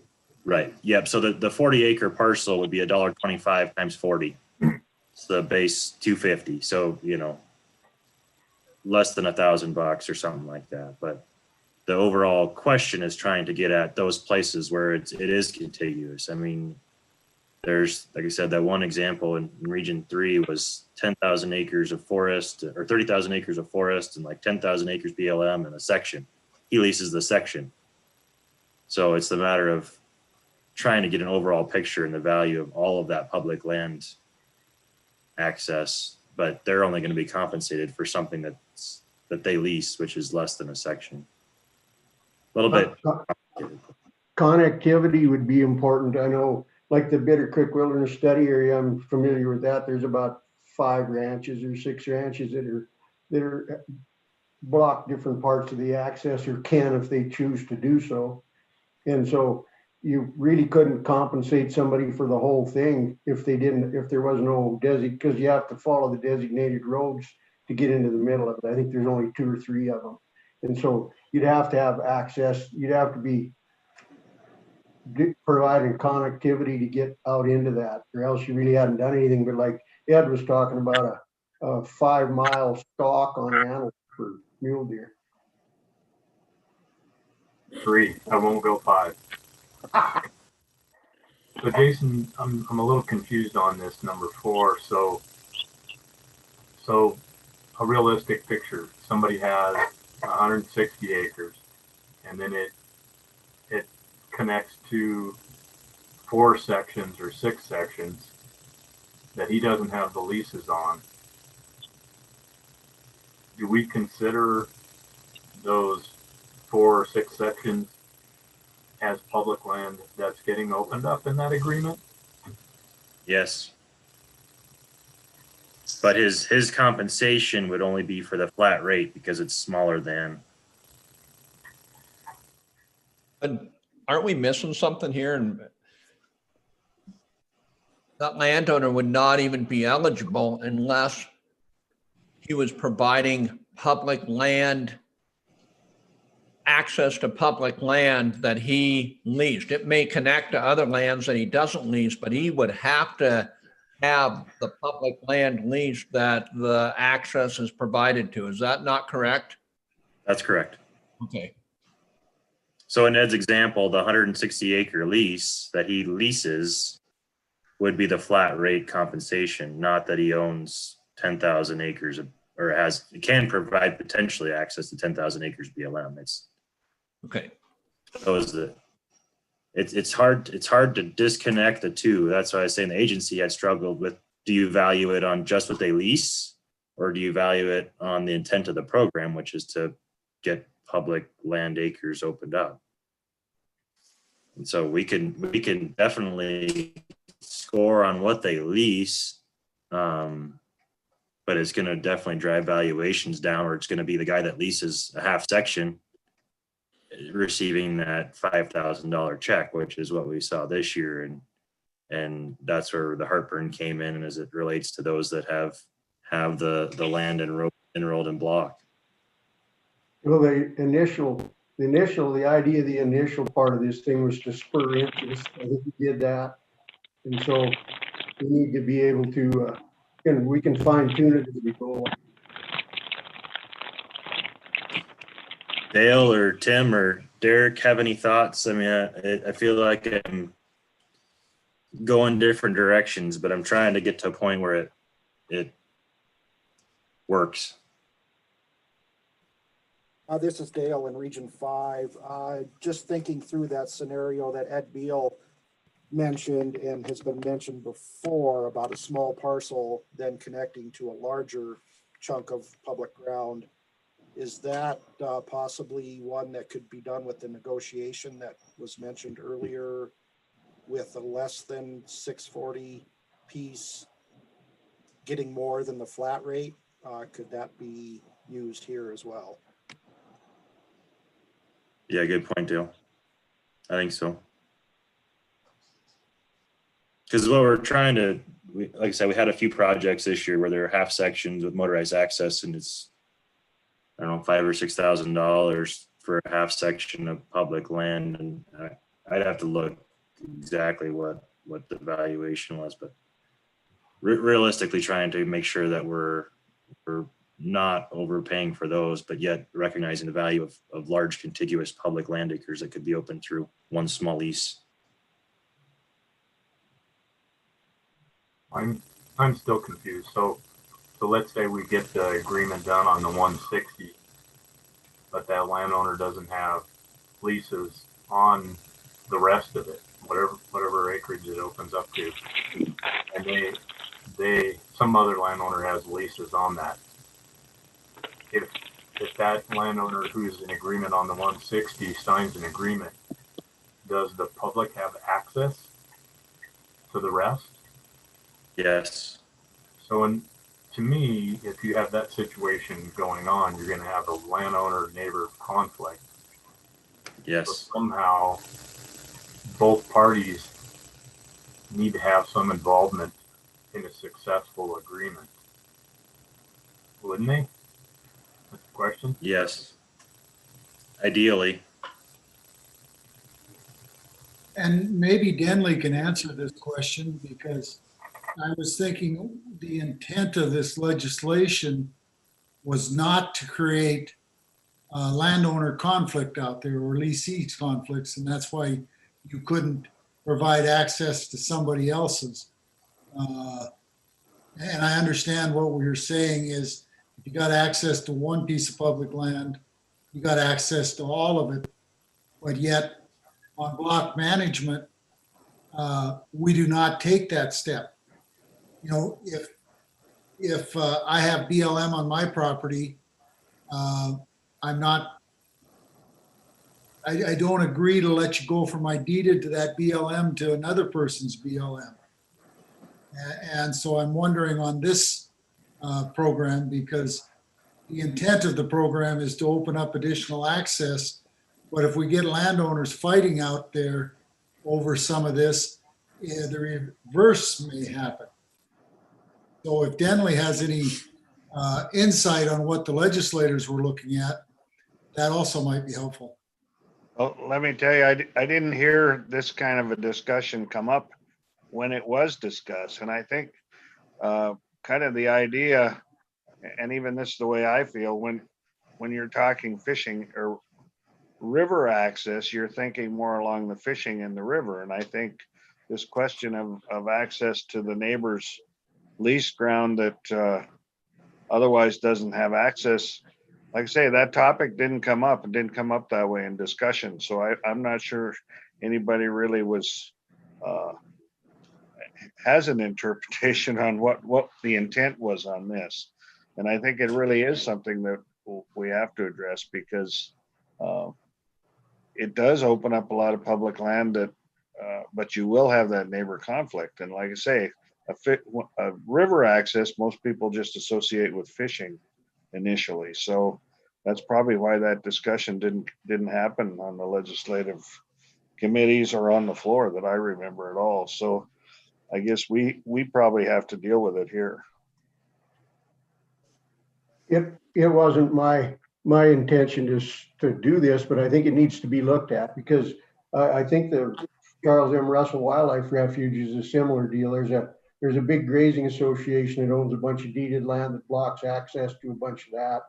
And I think they're in block management. I don't think they do a public access land agreement.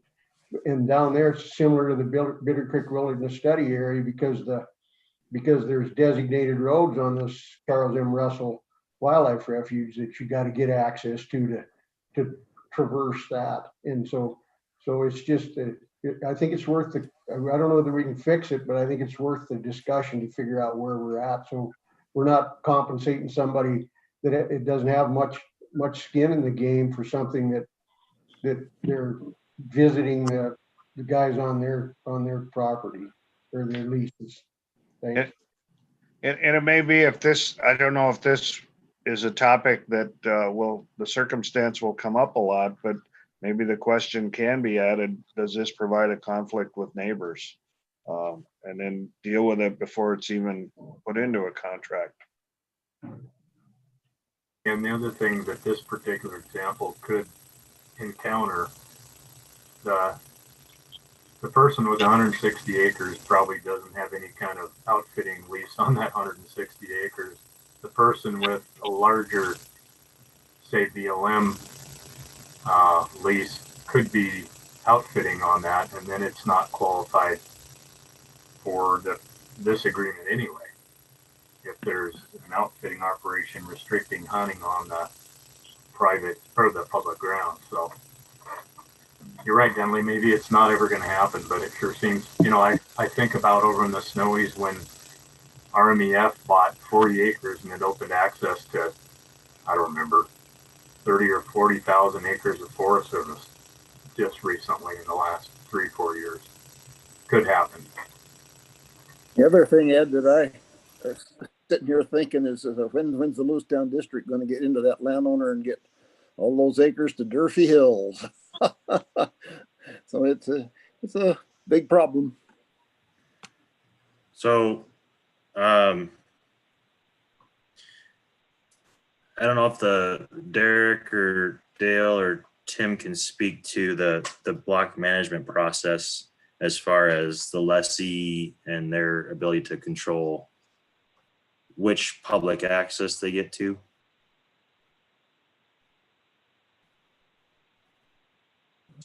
It's at the landowner's, it's the landowner's decision whether they want to allow it onto adjacent public lands. Around the state, there's a few that do that. By and large, they do not prohibit it, and the hunters can access the adjacent public lands, Even though they might not be the leaseholder, correct?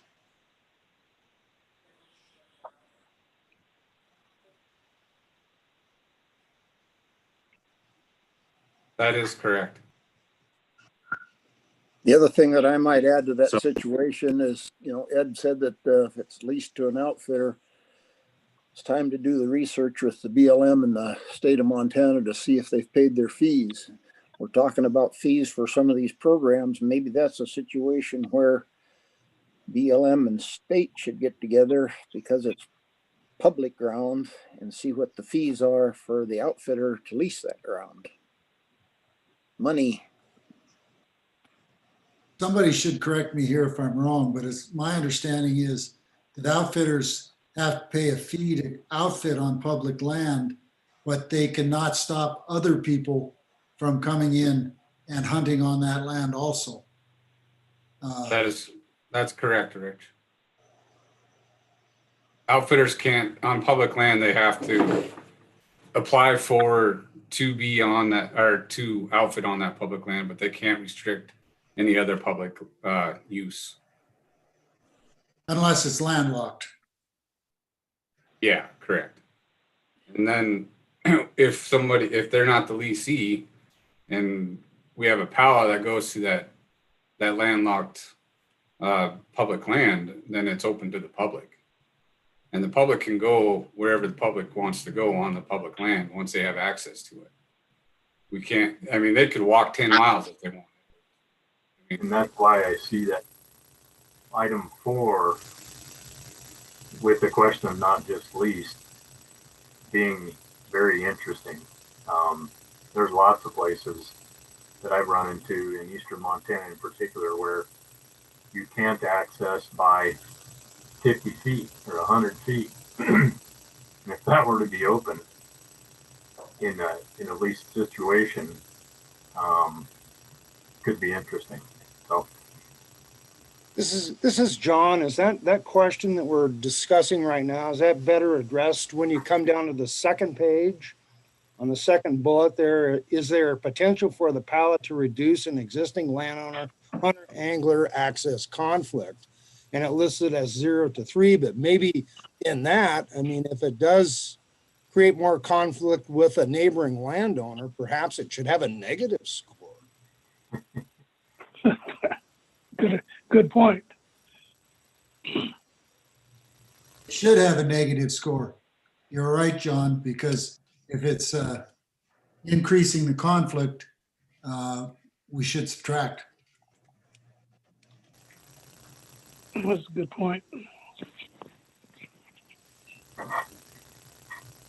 How do you define that, or how do you determine that? I mean, is that through discussions with the landowner you're working with? Do you go to the adjacent landowner and figure that out? I mean, and I don't disagree with what John is saying. In fact, I think there probably needs to be a potential for negative there, but how do you ferret the answer to that question out?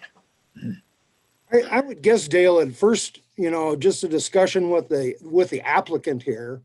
And if it's opening access to somebody else's lease is maybe, visiting with that applicant, seeing if there are issues, and then probably talking to that other leasee and see, really, does this create problems for you, or are you okay with it? So it's an added step there, but I think it's important. Oh, I agree. But if you go to the landowner that you're working with through the PALA agreement and say, okay, do you have issue with your adjacent landowner, or do you see potential for conflict with the adjacent landowner in terms of people going through your BLM lease onto their BLM lease and hunting? And he said, nah, I don't think that's an issue. Then do you go and follow up with the adjacent landowner? Do you let it ride at that? And I just see it being an extra level of work on the regional offices, and then and then just to make a determination. Well, and then if he says, yeah, I don't really want people out there, does that mean that's the end of it? I mean, I can see a significant potential conflict, but at the same time, it's really good habitat and it's public land, and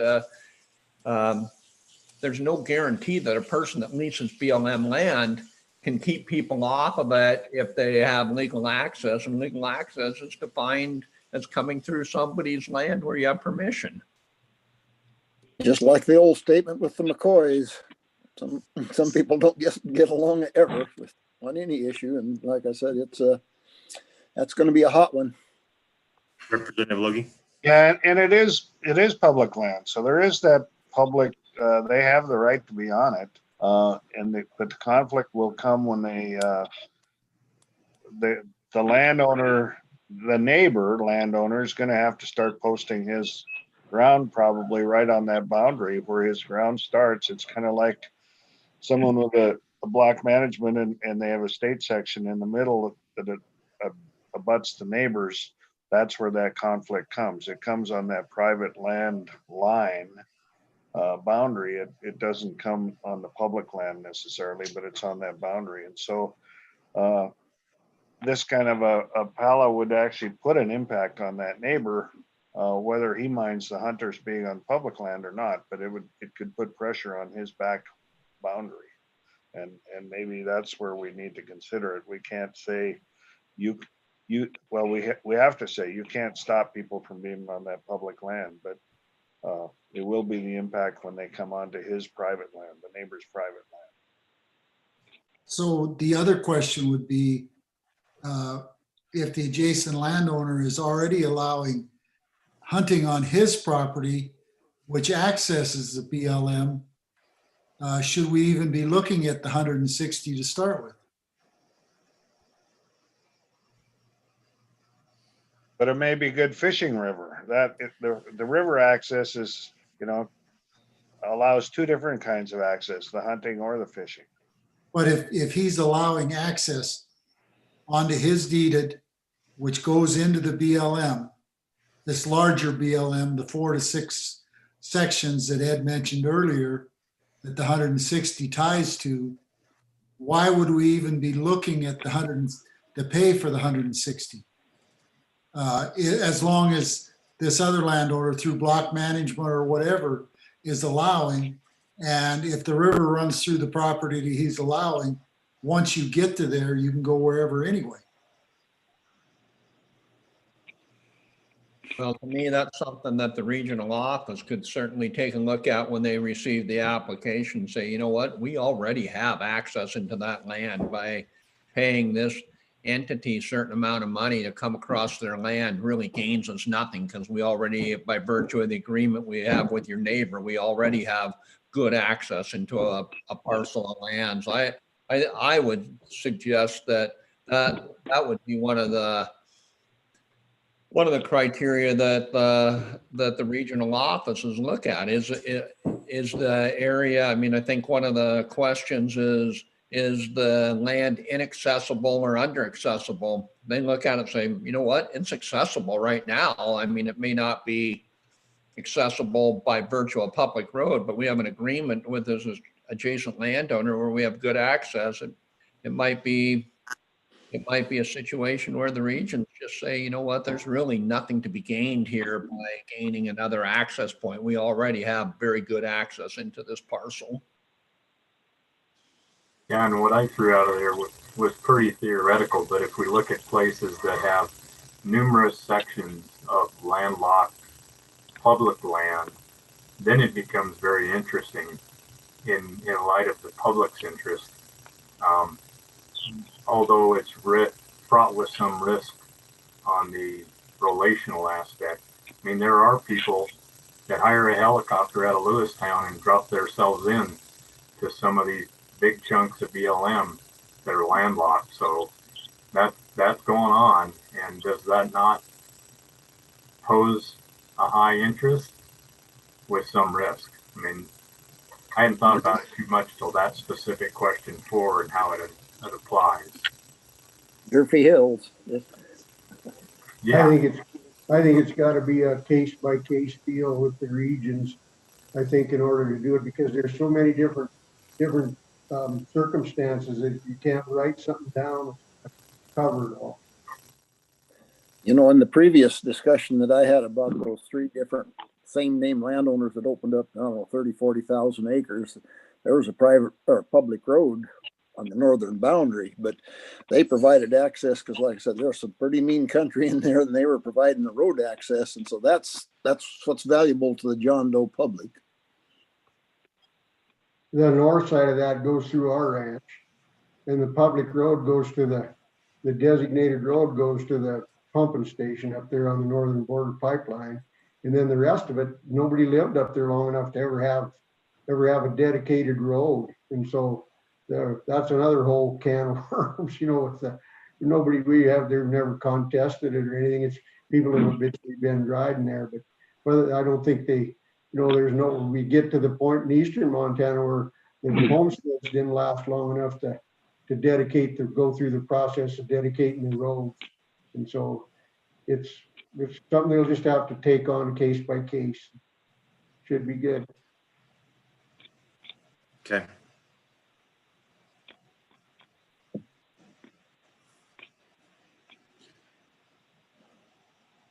And it could also fall under this special circumstances question too. I mean, if we did have that example. I mean, we had the Region 3. I mean, it was already accessible because of block management. So that kind of takes care of the access to it question. But then there's differing landowners with leases on different parcels of that BLM, and it creates conflict between the two landowners if one gets it and one doesn't, or if one applies and one doesn't.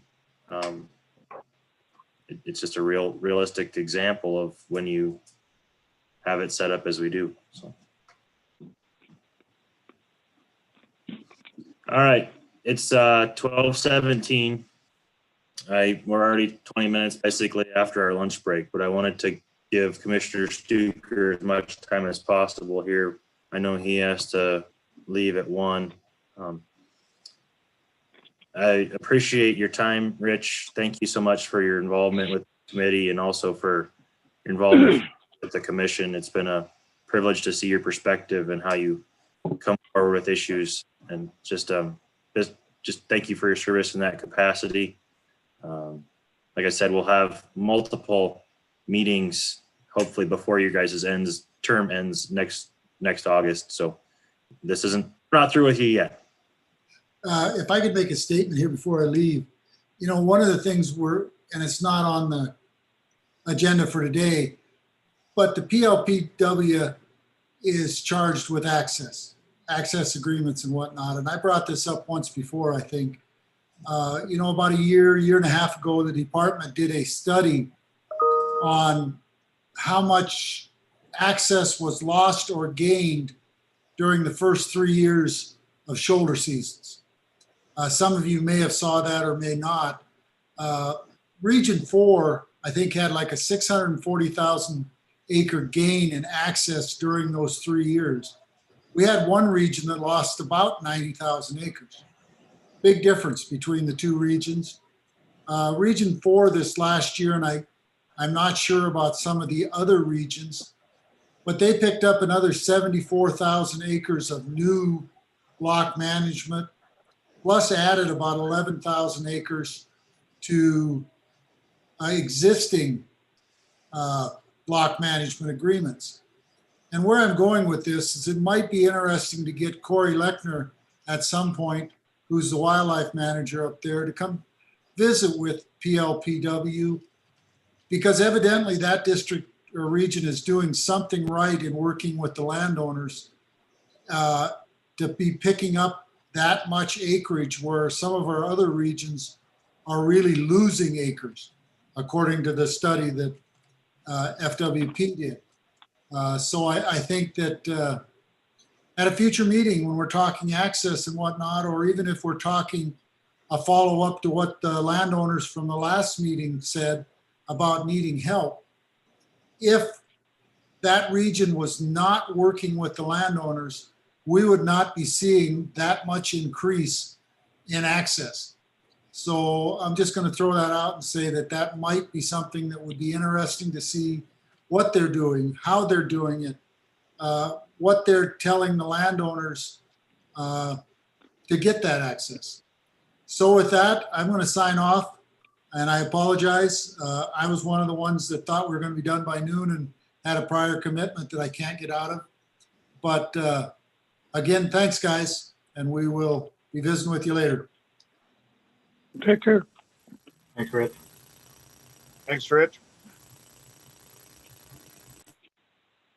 And the rest of the folks come back after lunch?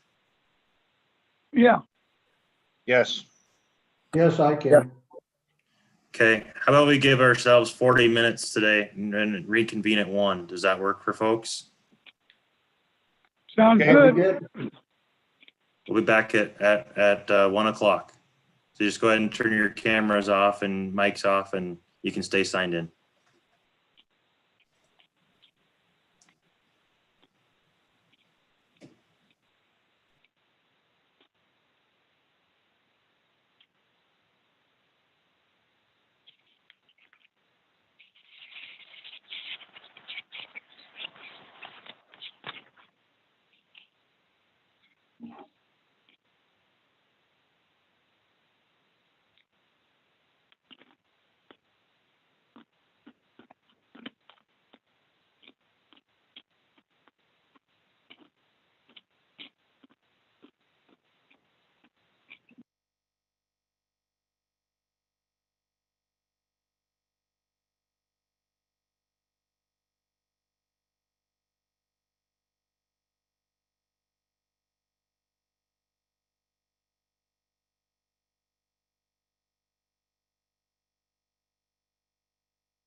certainly haven't been any buds or blossoms. The foliage is really pretty.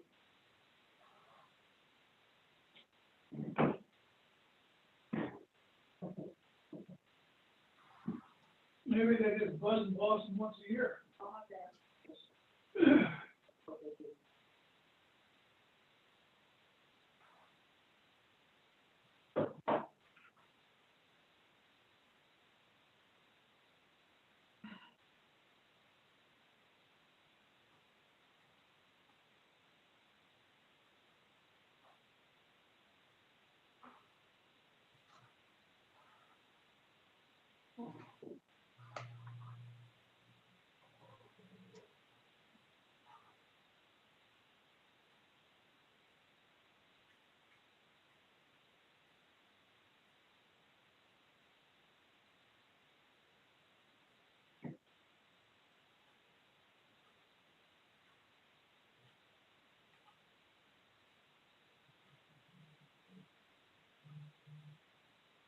You know, there's one where the hell is your plan?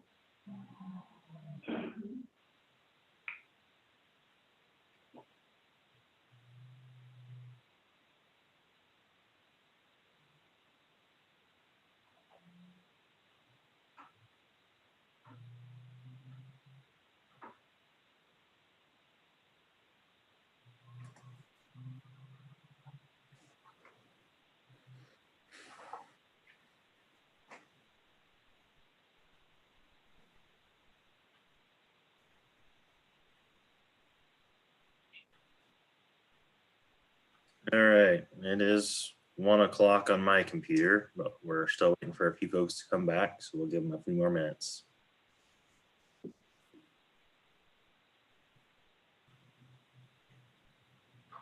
We back in business?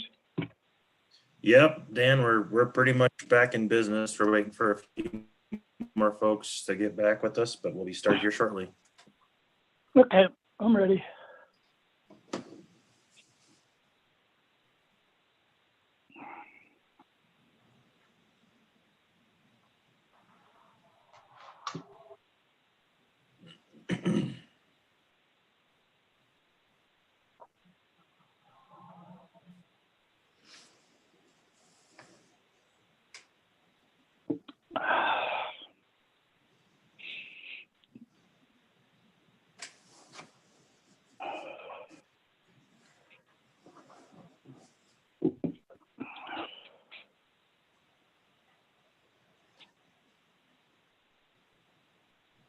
Well, I think we're pretty much all back now, looks like. Kendra,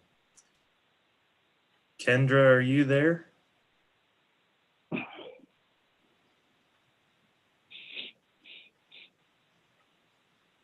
It's like she might. I am here. Sorry, I couldn't find There my she is. button. No problem. I just wanted to introduce you to the group.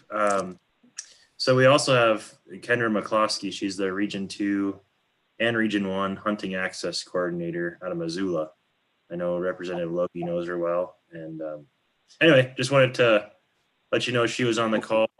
And Kendra, do you have any thoughts on any wrap up from either PALA or Block from this year that you want to share to the group? I don't think so. I haven't had any PALA projects yet, so I'm probably not the expert on it, but I have no doubt one of these years I'll have a little bit more to share. Thank you. So it looks like we're gonna kick it back off here again, and I hope folks had a good little mental break there. Let me share my screen here again. So part of the discussion we kind of dropped off with as far as the lessee and who controls access to what in public lands, but I think that's just going to have to come situationally through this process. And if there's an issue with the lessee allowing negative impact on their neighbor through this program, they'll have to be kind of handled regionally almost, because everything is going to be situationally dependent. So were there any thoughts or comments on this second page? I tried to, again, looking at your, some of the questions before, I think Dale's question was good. You know, would somebody intentionally go to that spot to hunt or fish for this agreement? That's kind of a way to help put some sideboards to the question on quality versus what's not quality, I guess. And then for each of these qualitative questions, there's a comments piece that the region provides the comments to help justify why they gave it a score the way they did.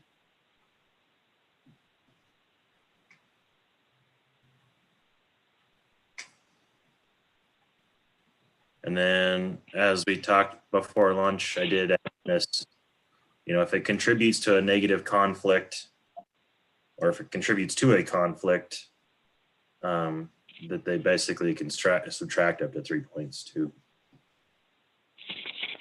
I like that idea.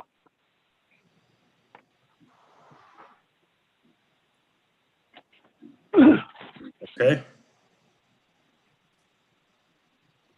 And then we have the special circumstances question for those that may be a flat rate that need to be negotiated higher, but then also just other outstanding things that may cause a negotiation to fall either outside or under the proposed scoring and valuation criteria. I know we had a couple, let's say that they were going to be open for 3 months instead of 4 months in the fall.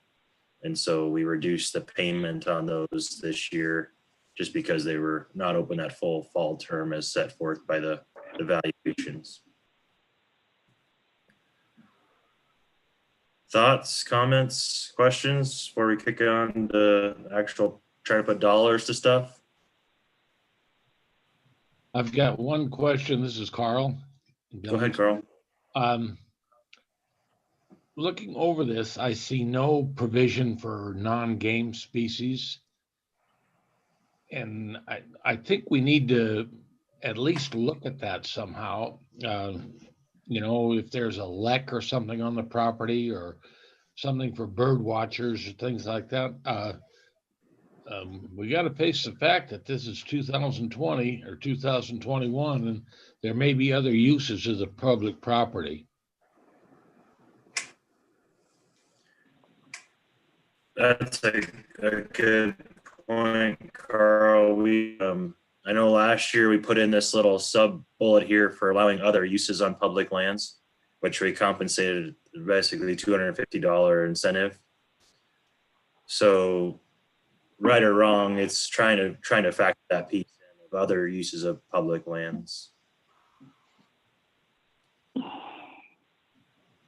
So, I know we had some issue before with trying to figure out valuations. One of the discussions that was brought up is fishing the same as hunting.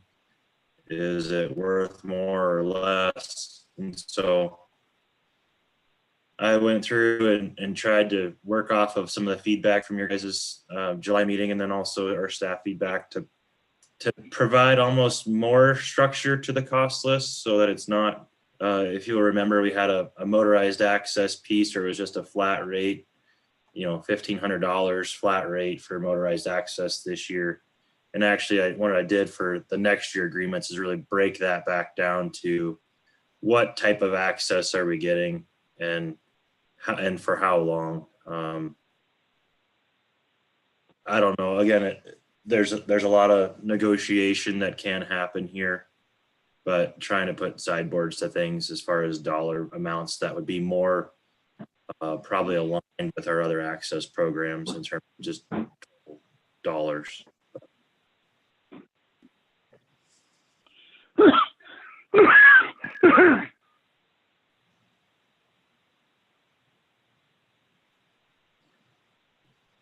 What do folks think? Would it be helpful to see them side by side, maybe?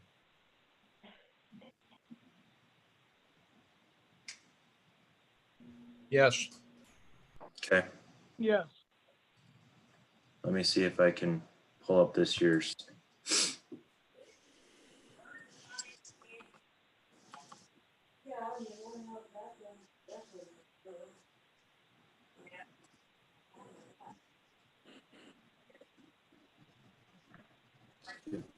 screen will let me do it. So this was last year's, and then give me a second here to get it put back together.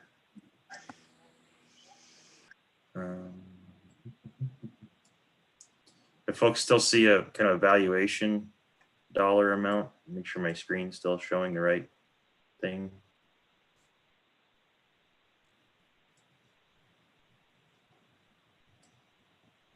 Yes. Last year's.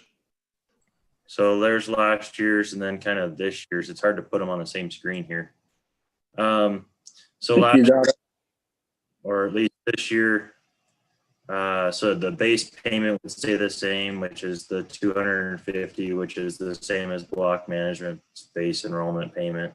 When we look at the time that somebody's open, so we put in last year, we put $1,000 just for the hunting season only. Let me do this. So I kept that the same, but we put some more, basically keeping this the same, the if they're offering a hunting opportunity versus a fishing opportunity.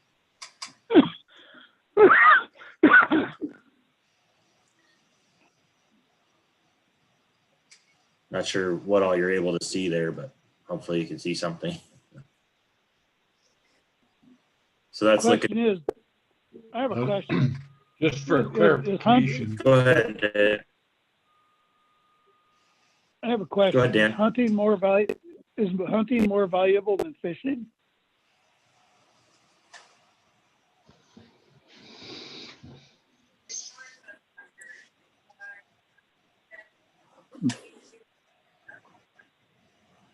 Right now, it's set as the same value. That's good.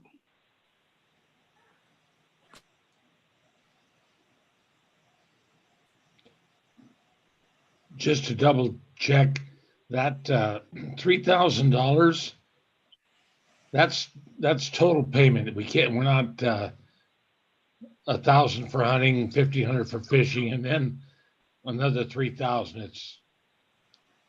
So the max they can get off that one is $3,000, correct? Right. If you have a hunting opportunity and a fishing opportunity, so both, the max would be $3,000 for that category. I just wanted to 5,500. Right. So your total, if somebody had a hunting and fishing opportunity, this is all basically year-round access, is allowing. So I'm over here now because this would be the new one. Is allowing the public land opportunities for birding, hiking, camping, whatever. Basically what we did is we took it, I took the whole thing down $1,000. If you're someone who's open for hunting and fishing with motorized access, no permission required year round, it's $4,000. Then add in a point system if you get there. You think about how this year operated, it was very similar, except it would have been, there was no breakout for these motorized access things. So we basically just said 1,500 if you allowed it to or on or whatever. Whereas this year, I really scaled that piece back and looked at, if you're allowing hunting, let's say if you're in the fall and you're allowing hunting for just the fall hunting season and you're going to allow somebody to go pick up their game, if they can get there or drive on public land as a piece of it, that you would, with permission, it'd be an extra 200 as opposed to this year where it was like 1,500.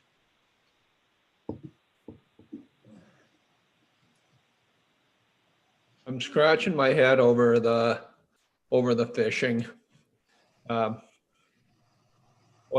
$1,500 for year round. And, that's probably a fair price for the Yellowstone River out here. But man, if I were fishing the Yellowstone or the Missouri or the Madison, and the amount of fishing use those areas can get in a year's time, and I just don't know how much people are going to be knocking down the door for that. But it just seems to me that $1,500 for year-round fishing access could be woefully inadequate. But I need Dustin or one of the access coordinators from some of those other regions to weigh in on that.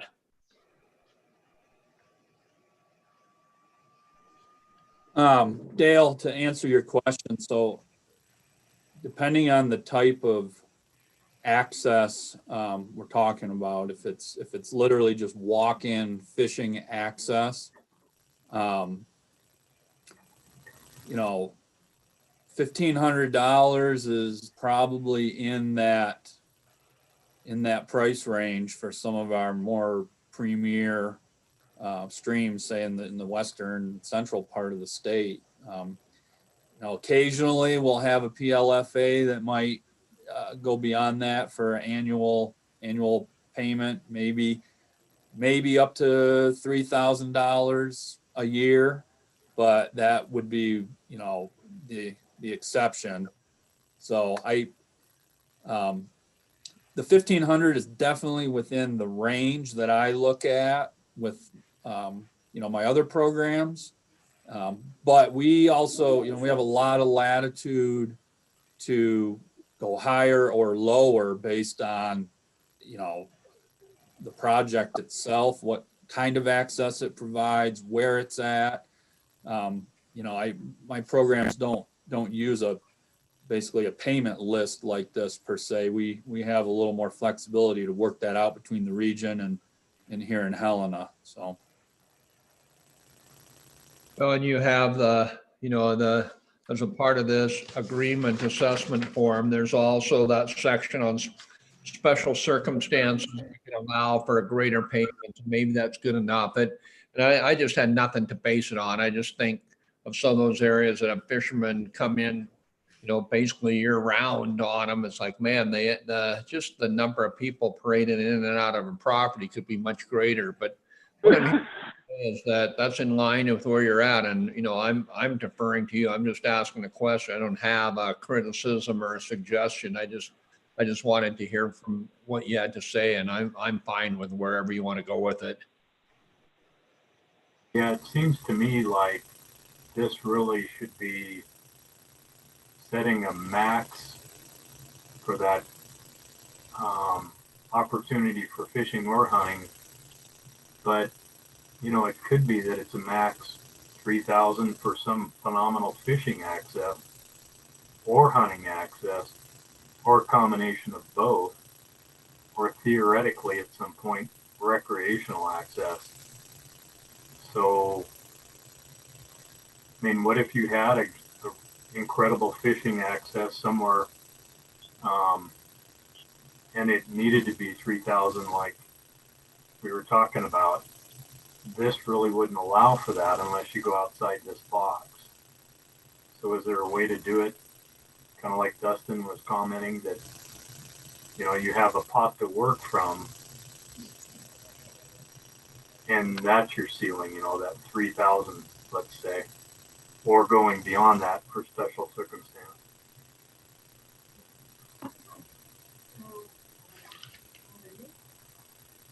Well, does that that section on page 2 where it says, are there special circumstances or considerations for this potential PAVA?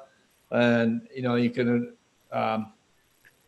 give it potentially some more points, or maybe justify giving it greater points that might allow for that. I don't know if that gives the tools to the department to be able to go that direction. But in concept, I think it's there, but I don't know, you know, until we actually work through, or the department works through some, I just don't know if that'll do the job or get them to where they need to go. But I think there's something there. How workable it is, I just don't know. A question, some of those other fishing programs that you mentioned earlier, could you technically access both, just like you could BMA and PALA, and get a combined, you know, 2 payments? That's a good question. So with the fishing access programs that we have, whether it be the FAS program or, I think PALA most aligns with the PLFA program that we administer. They're quite a bit different, and we don't go typically, especially with PLFAs, they're not big sites. It's like a very small access corridor or a much smaller site, and obviously the use is concentrated right there on the property, and it's not spread out like it would be, say, for hunting. So the PALA is about leased public land and then passage through the private land to get to that. So it's almost every project that would come through PALA would be substantially larger than what we look at typically with FAS or PLFA. So, and our projects are done on the private lands for the most part. Outside of the FASs, sometimes we'll engage with another state agency or a federal agency for an FAS. But the PLFAs are all private land. So I don't know if you'd be able to leverage a PALA with a PLFA because frankly, the public land adjacent to the private land that may have a PLFA on it is really, for us, once you access the water and you're below the high water mark, you would have access to all that water as well, as long as it was connected. So I don't know if you would really be able to leverage both. You potentially could, but I think, the access point to water is a little bit different in that it's very precise to a point. Thank you.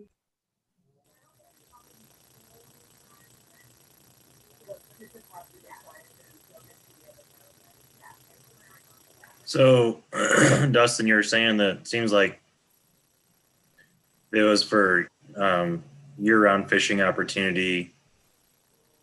1750 is pretty close to where it should be. So it's 1,500 for the fishing only, and then 250 for basically an enrollment payment. So 1750 would be relatively close to where you're at too. I think for on average of what we see for a private land fishing access agreement that would give direct access to water, I think that would fall within that acceptable range of what we would look at. We do quite a few of them that are zero cost. The only thing the department provides is fish to, say, a pond, like a stock pond. We'll plant fish, and we have a zero cost PLFA. But we also have plenty of them that we pay for, and some of them are up to I'd say up to our highest cost ones are like $9,000, but we're talking about miles and miles of private land river frontage for that. So when we're looking at something that's kind of a precise access point, I think that $1,500 to $2,000, maybe $2,500 range at the highest would be within our what I see in the other programs. But there's a lot of them we do for less than what you guys would be offering to pay here. So it's in the range, but ours varies so widely. I don't think we want to have a situation where you have these cooperators shopping and moving back and forth between programs, saying, "Oh, gee, I can make a few more dollars here, so I'm going to get out of this one and go into this one." I just see that as a nightmare for the department, and I don't think this council wants to set you up to to where you're having to deal with those kind of situations. And I'll say too, it's pretty rare that the projects that I work on for fishing access sites and for PLFAs are inclusive of of adjacent public lands or nearby public lands that could be used as an access point. I mean, this is another tool in the toolbox to open up some access in places, but the vast majority of the projects we work on are either already open for public access on some type of a, whether it be DNRC ground or BLM ground. And then outside of that, it's a lot of actual private land, not passing through private land to get to a public piece, but literally on private ground. So, I think that's the vast majority of what we deal with.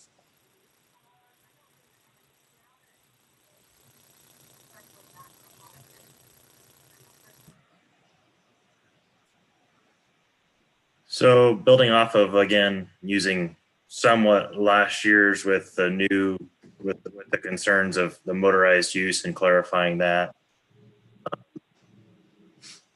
does the dollar amounts reflected here? So what the agency tries to do is obviously be fair and consistent across as many landowners as we can be.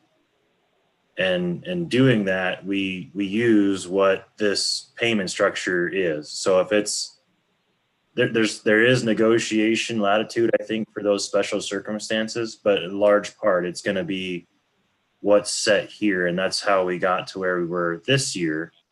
So trying to be able to provide some consistency with guidelines and be flexible. Yet I took that and broke up the just straight motorized access to public lands question and dropped the valuation quite significantly, but broke it out in a way that would be kind of the main areas we would see.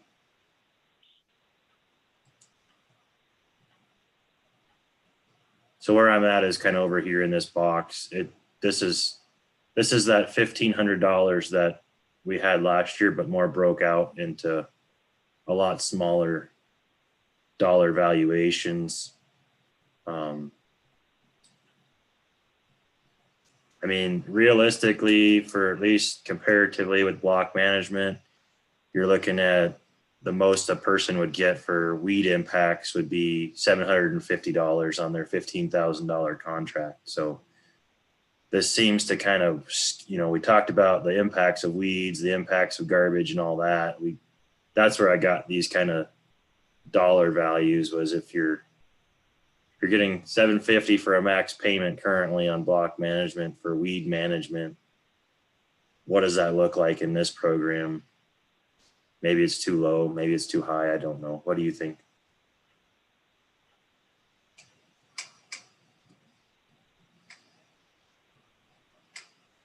Have you worked through one of these, using last year's formula and what you've drafted this year and say, okay, let's take a couple examples and apply the formula to, that, or compare what we came up with last year. Now let's use the new formula and evaluated the same property and just got a sense of what it would mean? I haven't directly. I mean, I know we had, what I try to do is answer the problem children. So the ones that were small acreages that had high values mostly, and that this new criteria would solve that issue for sure. The other thing we had was point systems in 2020 that added up to a lot more points, because what we were trying to do is, and it's the same problem I have this year or 2021, is how does somebody receive, or how does somebody get to the $15,000 if they're allowing just hunting or just fishing or a combination of the two in this program and not undermine everything else? And the really only way that I can come up with that would be to do some negotiation there.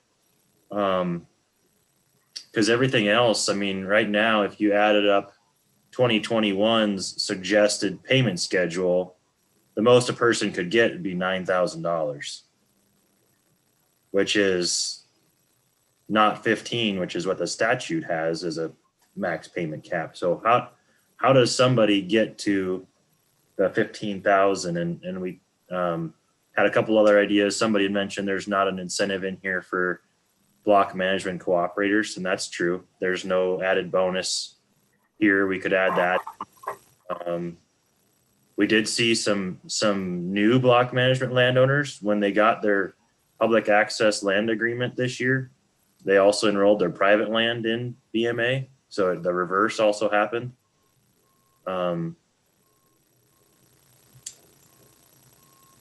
So in light of the $15,000 cap for block management per landowner, trying to balance that with what we have through this program and how a person would actually get to that 15,000 on an annual basis. Go ahead, Representative Logan. I was, when you look at motorized access, I think you need to take into consider, we were talking weeds, $500 for all hunting, fishing seasons with no permission required. You can eat up a lot of weed spray if you're thinking that as partial damage payment. And I think maybe, I don't know whether you'd want receipts required for spray or something like that, but I think those costs could go up quite a bit if you're providing motorized access for that long a period. Right. The one caveat is that this is it depends on the level of access use. Correct. Yeah, that's the other thing. But I think that's one of those things that if you are providing pretty much full access with pretty much all vehicles, we know how much knapweed comes from western Montana and goes east. And that's something that a good landowner will want to be spraying and get ahead of. So those expenses could go up.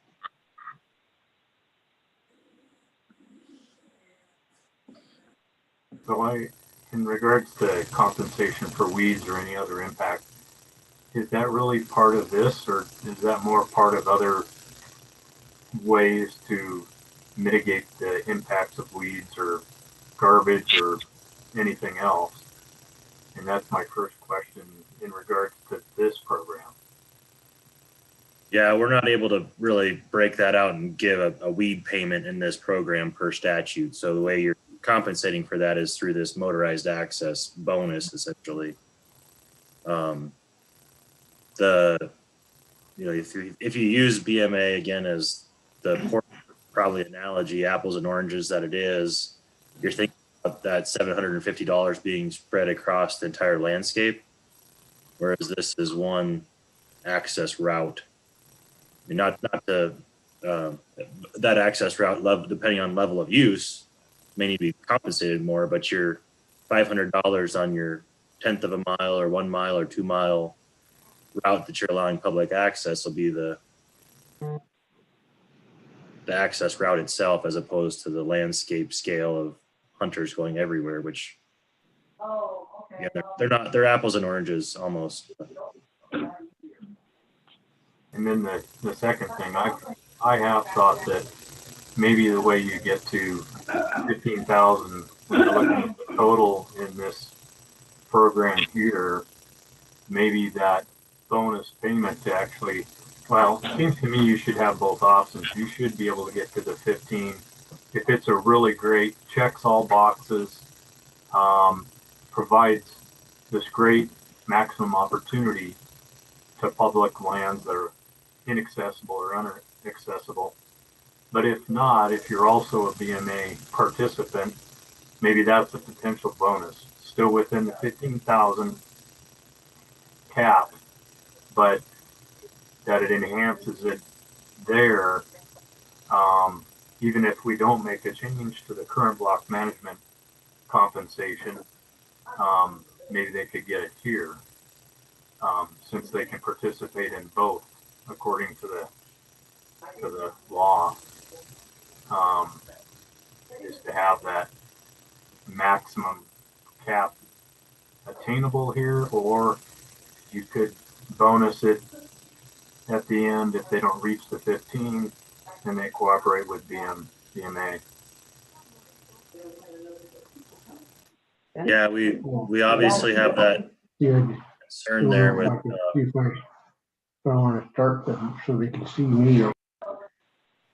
With the BMA cooperators, I mean, we went around and around, I think earlier this year, recognizing that issue about enrollees and BMA cooperators. And I mean, reality is we probably are 95% of PALA recipients now are block management cooperators, because either they were before or they enrolled after they figured out that they were going to get compensated for the public land. So how you address that in terms of not double dipping, meaning that they're getting an impact management, but then also receiving the same payment for the public land access is the key here, where we don't want to, trying to avoid that dilemma as much as possible, but maybe it's unavoidable.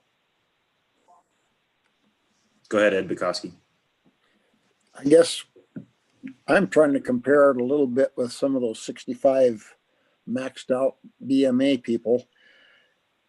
They must have an awfully lot of access to forest land or something for elk, because the usage must be tremendous in the West. And I don't know, I think we've got to look at some of these basically in future years, as the amount of use and how to request is, because that 15,000 getting maxed out by 65 people, they must have something very attractive in their land.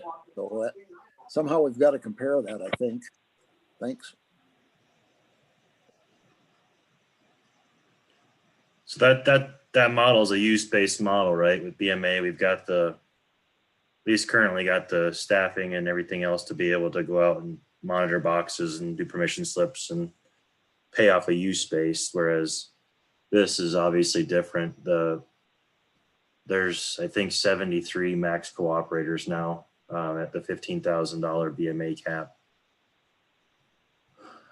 A large part of that, it's scattered. There's some in region 2, region 3, I mean, it's scattered all over the state for various reasons, but I think the elk demand is there, which drives a lot of it. I don't know, coordinators, if you're on, if you've got any feedback on that or not.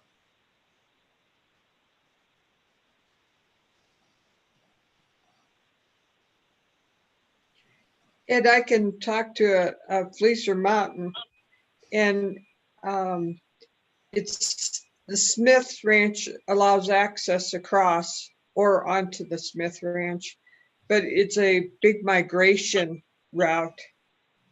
And so just having that access to the Smith Ranch is why there's so many hunter days. I think they max out their hunter days.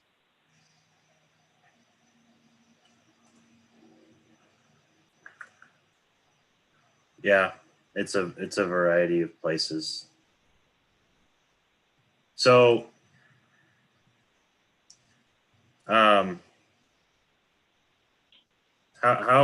would you like to proceed? Do you want to add a block management bonus into this thing? I know we had that kind of an initial rendition last year, was trying to incentivize cooperators to stay in block management and also do this, but I know what that can lead to.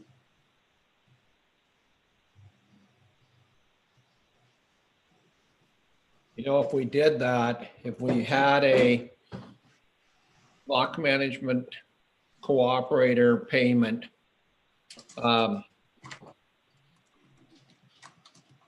maybe then we could get away from looking at increasing the amount of compensation that goes to just block management enrollees. But boy, that is something that I would really want input from the different regional access coordinators to get their thought on. But let's just say we had people that were a BMA participant, and if they're a BMA participant,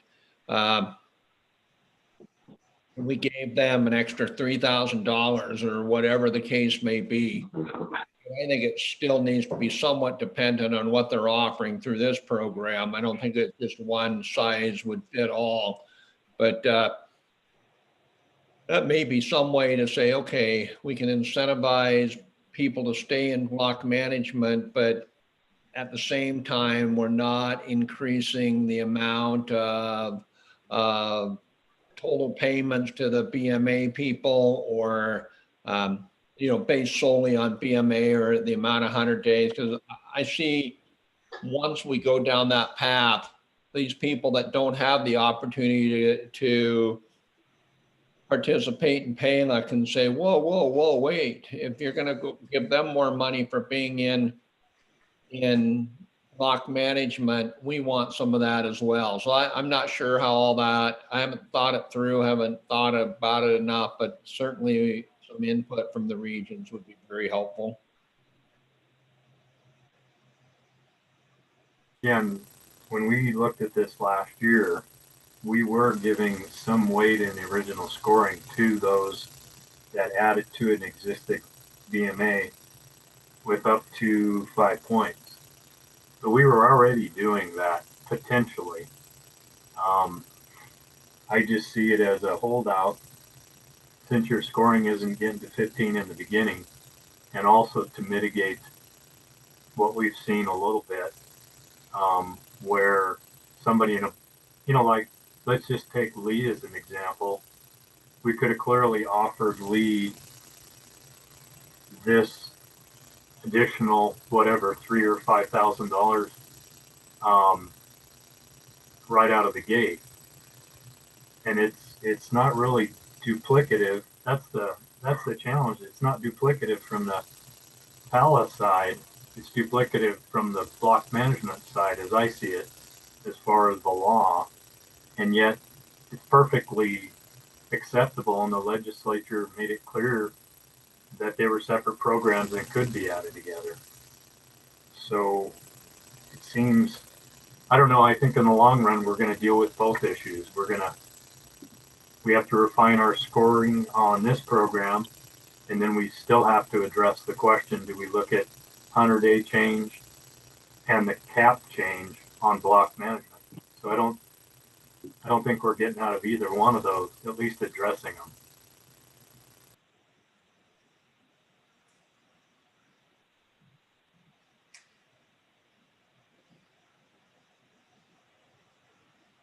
Are we trying to get to the 15,000, or do we think that there are going to be enough PALA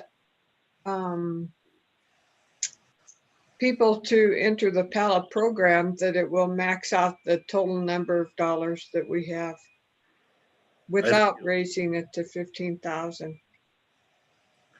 I think there'll be more interest in year 2 in PALA than there was in year 1, especially if you're paying the level that you have agreed to pay originally. And even now, I mean, there's a handful of BMA cooperators that aren't at 1750. I mean, there's still that. And so it's, in my mind, I guess we have to disconnect the two, really. And it's BMA is for one thing, and this is truly a different program for access to public lands, even though they are connected. We just have to see them probably as two different programs here. Oh, no, I see them as two different programs, but I mean, on this PALA, we seem to want to raise it to 15,000, and there's a cap of what, $1 million something. Do we want to raise it to the 15,000, or hope that other people come in and we actually get more PALA people, even though the rate is lower?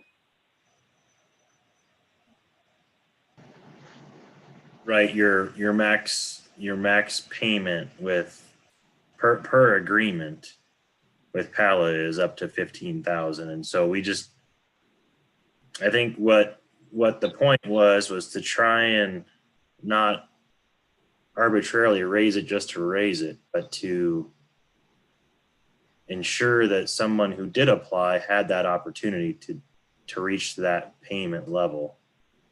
And if you use the current proposed, what you're looking at now, if we followed that as an agency and didn't do any of the special circumstance negotiation, then it would be 9,000, I think, is what it added up to. So maybe we just leave that open to negotiation, that if the regional review and the PLPW members, a part of that committee, see it as worth more than what the scoring valuation suggests, they're going to have to negotiate above that level.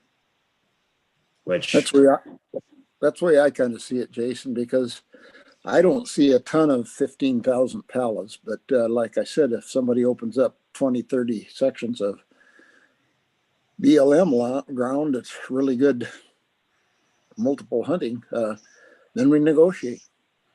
Thanks.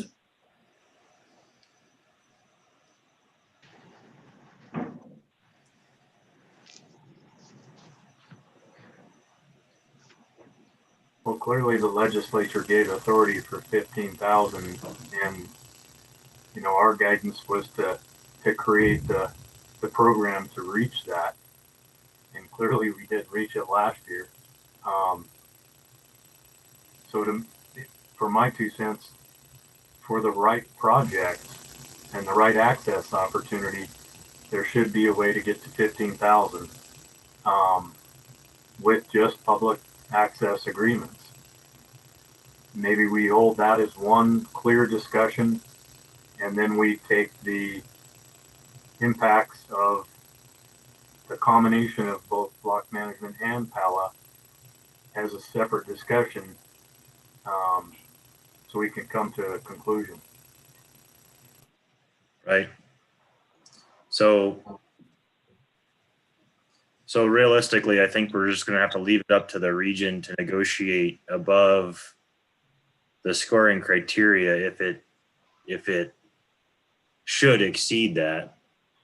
And that's, again, all the more reason to bring in a PLPW member to that discussion initially before that's presented to a landowner. But I hate to, that was the problem too, is you don't want to go to a landowner and say, well, we think it's worth 15,000, and then we come back to PLPW at large, basically, and it gets whittled down to 10 or 12 or whatever. Then we all look kind of in a bad spot. I think we need to keep going. We got to walk before we can run, and we've got all the educated professionals to do this full time. We just kind of take it a step at a time and trust the process to work. It'll be okay. Thanks. Go ahead, Representative Logie. I think the idea, if the good access that we create through this, but say mediocre to good access, fits in that $10,000, $9,000 range we're accomplishing if we're opening up. But I do think, as Ed said, we need some criteria, maybe on that first page, if we have something that is extra special, and it's, put a category in there for super high acreage and some of the other, so you can add that $1,000 here, $1,000 there, and at least have something on paper that adds up to 15, so that we have an end objective. If it is really super a big block of land and it's got all kinds of animals and it's inaccessible, you could reach that and keep the others, the average, if it's down at 10,000 or 5,000 for mediocre stuff, that's fine. But do have criteria to set up to the 15. Right now, we don't have that except to us after we come after the fact, after they've done their assessment. So I think we need to have something to add to that, make it 15, at least on paper, before you send out applications. I agree with that. So we don't want to necessarily make that easily obtainable, because that's the whole idea, is to have get some quality out there too. We don't just want quantity, but we want the quality to go with it. Yep. Yeah, and I don't know, Jason, would it make any difference, or would it help to, on some of these, like down in the additive payments, to just simply insert the words up to? And to me, if I was looking at that, I would say, well, if I reach 23 points, I'm going to get 1,000 for certain. I don't know if that helps or not, but a lot of these, if we add them, you added it up and the total's 9 at the max. So I don't know if it would help to have an understanding that it's up to that point or not, or if that makes the whole grading irrelevant. Can there be another section for a bonus for inaccessible, truly inaccessible, large chunks of public land? Right now, we don't have anything for, a bonus for a big chunk of inaccessible. Along that same line, would there be any benefit to adding a payment for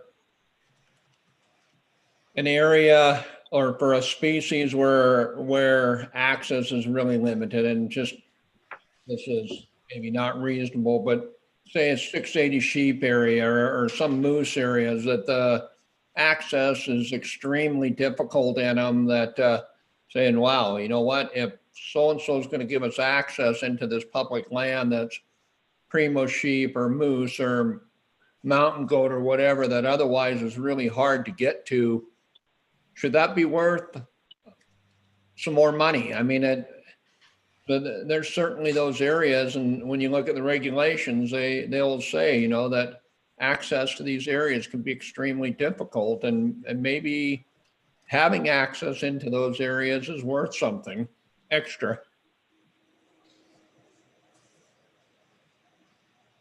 Yeah, we've always tried to treat species equally, right? So as far as, what they're worth, we've tried to treat an upland bird opportunity the same as an elk opportunity, when in reality it may not be. Just trying not to assign a dollar figure to a certain species, so to speak. But Jason, this is Dustin. To piggyback on, say, the inclusion of block management, would it be worthwhile to include our PLFA program or a private land lease for an FAS to work with people? Because, there very well potentially could be a landowner that it would be a bonus to enroll in this program on top of one of our fisheries programs that they're already in. Yep, I can add something here.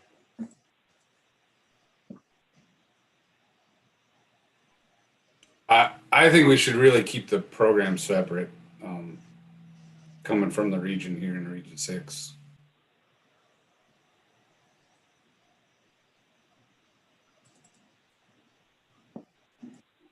So can you elaborate on that? I mean, that's where we could get in trouble, is somebody getting more money just because they are in the program. I think we just gotta treat them as neighboring programs. The block management is for private land, so I don't know. That's just the way I feel, I guess.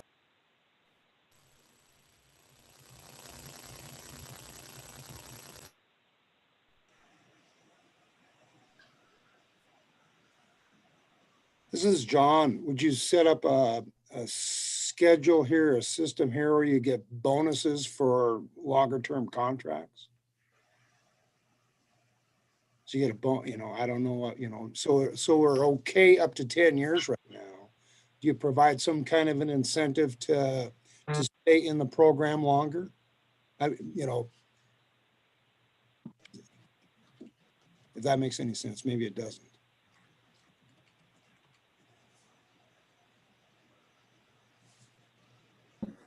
I think it may, John, just from Or it might have some benefit in the fact that with the land and large groups of land have been selling and stuff lately to make it part of the transfer with the land if it does sell.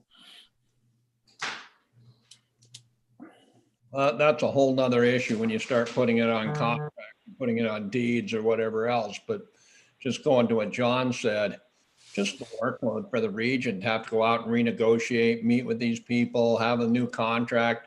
It ought to be worth something to, get a 3 or a 5 or a 10-year agreement. And especially if it's quality habitat, it ought to be worth something extra a year to where the department doesn't have to go out and renegotiate or meet with them every year. And not that they wouldn't meet with them, but just the contractual work that it would be involved.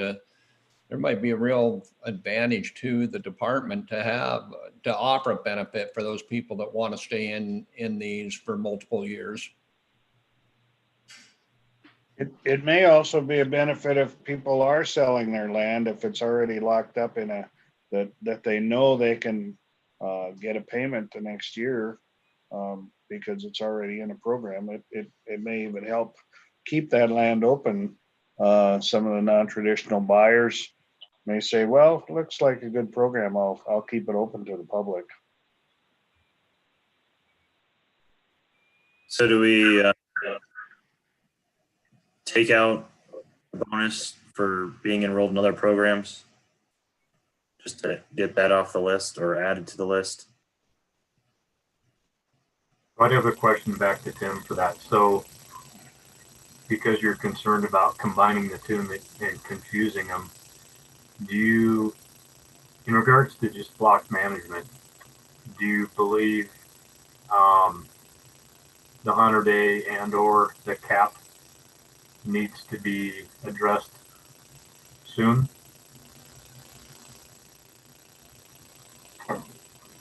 Sorry, I had Lee came in here and interrupted me. Oh, I was just wondering, Tim, in regards to block management, since you're concerned about intertwining them, if you believe they need to be separated, do you also believe that it's about time to look at either the cap payment or the 100-day payment at this point in time to address the equality between these two programs at this time? Yeah, I think this program shows that the block management is undervalued. Because private property is pretty high. I mean, that's what's outfitted. That's what gets locked up. And I think private land is just as important as public land. So that's my feeling. So what's your opinion on the 100-day payment and the cap, specifically in numbers? Or have you considered it? I think everybody would be happy with an increase for the 100-day payment. And then for the cap, yeah, there's those guys that max out, they max out quite a bit. I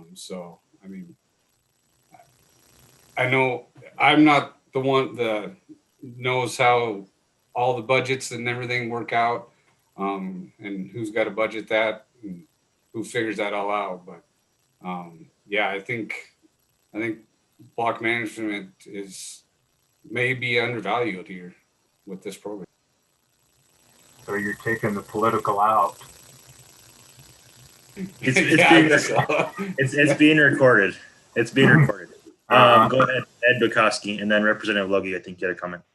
Well, I think you, Jason, made a statement for every dollar we increase the 100-day payment, it's $1 million, and that fund is doing okay right now, but there's going to be a limit how high that can go. Whereas if the 15 to 20,000 cap were to be approved or used on that, basically was a lot more manageable. But I think I heard that information. There's a couple different things. It's about $500,000 for every $1, just rough. So 500,000 for every $1. But I want to get back to fixing this before we get into that conversation, just because we're getting shorter on time. But wise to not have a block management or PFLA or FAS component bonus. I think there's more value in seeing the public access to the public land here, which is that large contiguous block of land, the demand or opportunity. I do like the term length incentive. It does help us quite a bit. The one caveat obviously is if you come in and the landowner wants a 10-year agreement and PLPW says, no, it's worth 1 year or 3 year, then it becomes a little bit different, kind of an awkward position. But I think there's value there in a longer term incentive as well. And then I do like Ed's comment about maybe it's these values have to fluctuate here at the bottom on the additive payments. But basically, once you hit 23 points through 27 points, you're really getting a good project. I mean, it's last year we ended up going, I think, down to like 30 points. So it doesn't quite compare because there was a lot more point opportunities last year or this year. But realistically, what we're trying, so there was a total of 55 last year, and you only had to get 30 to start getting additive payments. Whereas this one sits at a total of 27 points, and you have to get 20 before you start getting additive payments. So it's really looking at trying to get the cream of the crop in that additive payment criteria. And I think we can try and work with both of those areas to try and get to a place where, yeah, 15,000 could be on paper, but in reality, the majority of the agreements are going to be, 4 to 9,000 probably. This is Cindy. I'm not sure I'm for adding the block management part only because it's private and this is actually supposed to open up public lands. But the other thing is the example you gave on the long-term contracts. We actually had a couple that had longer contracts suggested and we rejected them. So I really don't know what to do with that. I mean, I think it's probably a good idea, but if I were probably a landowner, I would always suggest a long-term contract. But what do you do when we reject it? Representative Logie. I think part of the reason we rejected was the fact that it was the first go around and we knew we had some problems and to work out the bugs. If we're content that we're coming up with a better project, better program this year, then I think we can go to those long-term, but I still think we maybe want to hold it to maybe 3 years, just in case we're still a little off the ball here. That'd be my thoughts on the term part. Plus, I think we were looking at some of the improvements that bore a substantial cost. We were concerned about how those kind of amortize out within the whole agreement. So I think we've got some feel this year. We can definitely go a little better into the future with what we've learned this year. Yeah, I agree. We're certainly not doing improvements that would not be commiserate with the term of the agreement. So the public, nor you all, nor the department would be willing to enter an agreement to do a $7,000 bridge repair project if it was for a 1-year agreement.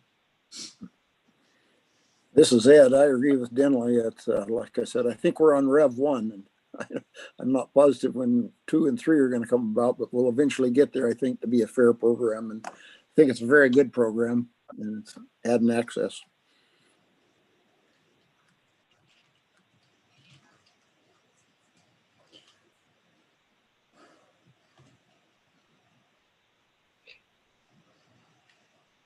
I agree. These are both good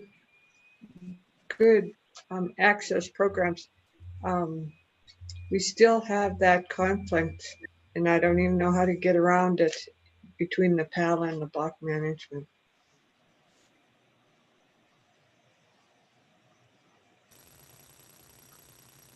So Jason, your contract length incentive, you're really incentivizing them to only go 3 years. Yeah, I was thinking I need to add more value the longer term it goes, but I didn't want to get it out of hand in terms of overall numbers. So You're actually lessening the value the longer you go. right.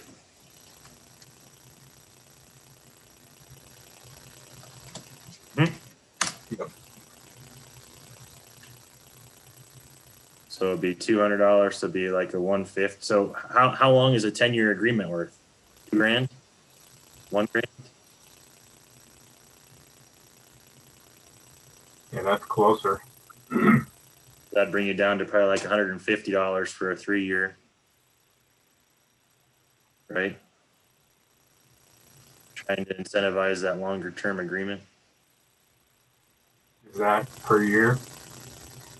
Yeah.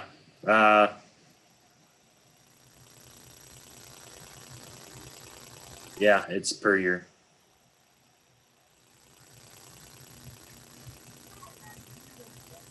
These are annual payments.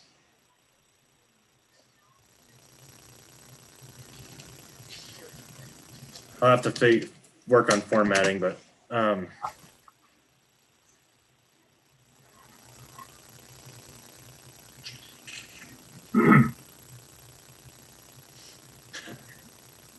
Well, and what's the value for not going through the process of an annual evaluation?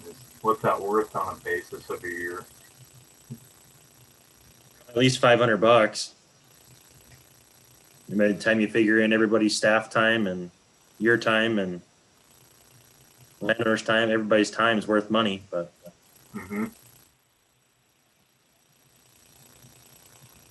It's not just the time that it takes to get it done. It's the time that takes away from working on another project. I mean, it's almost double edged. It's like, okay, there's the time that it takes to actually meet with the person, send the information up to Helena, have our crew go through it. But then all that time that the regional office is putting into it also means less hours that their biologist or access coordinator are spending on another project. So, I mean, I think that I like that $500 figure. That's probably conservative even. So if that's true, which I agree, so then wouldn't it be that you would increase the annual payment, not year fold? So you're going 527.50, 55.50. So you're yeah. I mean, it'd be like if you started at 500 on the 3-year, maybe it'd be 750 and then 1,000 per year. Right. You'd have 1,500. Right. Up to 10,000 incentive for something like that. But yeah, that's where I try to get not too crazy with on a 10-year agreement. What's that number look like in terms of overall? But as time goes on, too, the value of money goes down. So. And that's a big incentive. Person's in it for 2 years and says, you know what, I don't really want to be in it. We got the benefit of the extra money by agreeing to a long-term contract, but there's also verbiage in the agreements that allows for people to back out of it, and but maybe that's not an issue because the instances where a person can back out on the agreement are pretty limited. So maybe that's not a concern, but I guess maybe I'm asking, is it a concern that a person gets the extra $750 or $1,000 and then says, you know what, I guess not, but still got the benefit of agreeing to a long-term agreement when he's not into it for long-term? Yeah, that's hard to monitor because you never know what's in year 2, let alone 5, let alone 10. I agree with you. Also a tough one to budget. Yeah, it becomes administrative nightmare already, but. Question, Jason. Go ahead, Ed. How many block management people are there in the state? Do you know approximately? Is it 2,500, 3,000? 1,400 cooperators, I think. Okay. Oh, yeah, just give me a second. I'll look it up. What I was doing, I was just doing, I got it right here too. I was just doing kind of a percentage thing, you know, if there's 74 over 1,400, we probably should have we could similarly have an amount probably at that 15,000 with Pella. You know, that's kind of what I was doing, being engineer, numbers. I was Right. just doing.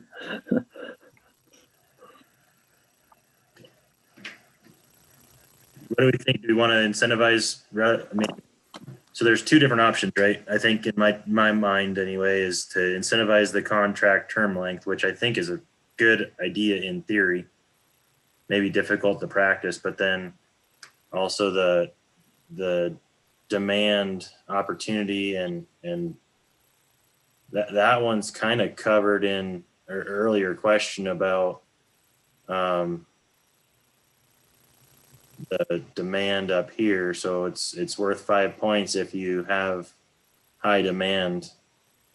So that one maybe doesn't need to be there. I like the idea, incentivizing it for more, but I don't know. The 2 o'clock was our agenda scheduled public comment time, but we don't have anybody who's calling in right now. So we have a little bit of extra time there to figure this out. Well, I don't know, as far as we talked a little bit, maybe a bonus or whatever, but I think that high demand could either come into play with either add extra points for a really large block of land, but then also in your comments under those 5 points, if you see that it's just such a high demand that you could put a bonus of 2 points there or something like that. Well, you're scoring those in those point sections down there already. So you just have to. Well, that's what I'm saying, but that would bring it up into a higher point bracket if you could have some bonus points on that first page.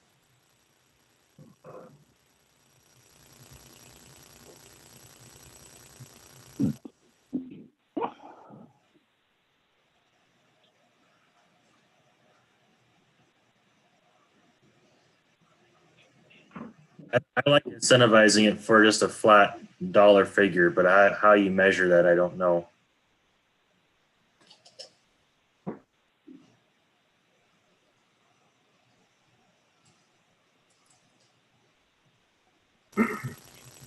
Clearly some work to be done. Well, kind of like Dale said in the beginning, we probably have to run through, or somebody does, scoring something with these criteria and see what happens. Yeah. Yeah. I mean, it's hard to know what access is worth. I think the first time we did our practice, for the most part, if I recall, we were looking at really hopeful projects. To me, we should pick a really great project and then a not so great project and see how the pluses and minuses might work out in that. Sure. So we're not too optimistic.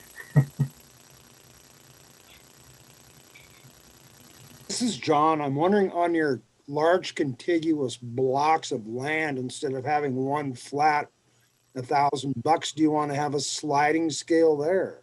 So over 5,000 acres is what, about almost 8 sections? I mean, I don't know if we even have a place like this where you've got 20 sections of public ground. Do you want to have that as that acreage increases, do you want to make that a sliding scale?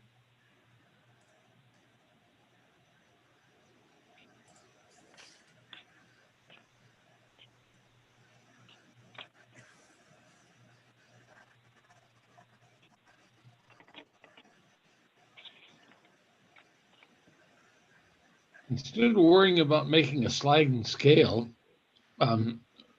what if we just give the people that put these things together a free hand in doing what they need to do, and then we'll look at it when they get done. Like the boots on the grounds in Region 6 say this is worth X amount, and then we look at it then rather than trying to tie them down to everything. Additionally, change it all to up to. I think you've already done that, so rather than lock people into a certain number, change to up to, and then you've got some negotiation room. There may be some merit to that, but one of the things I sense is that the department is asking us to provide them a little bit of input in terms of where they might go with this. The other thing, to go to John's comment about incentivizing, having a sliding scale, if you look at number 4 on page 1, it gives certain points to a certain amount of public land.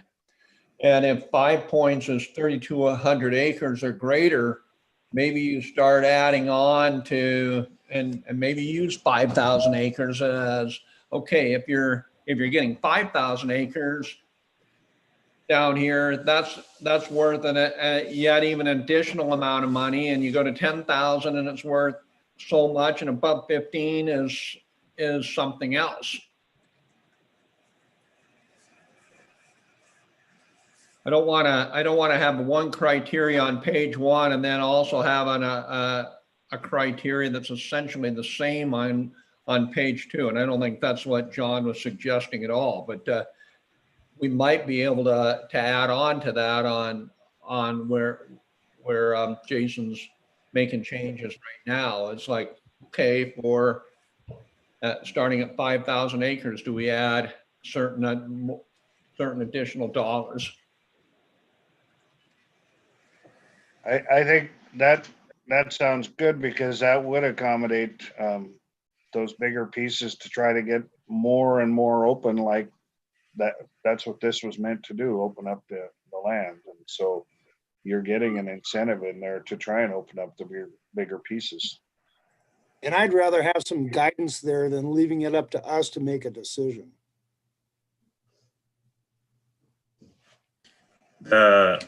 I don't want to stifle discussion, but it goes back to our point before lunch, is how do you pay somebody for they lease a 160 and open 10,000 acres, and now they get a big bonus check for it, even though they don't technically lease it. That's an effective way to open up a lot of land. That's the intent of the program, right? Is to open up public access to public lands, and so that has a lot of value. right.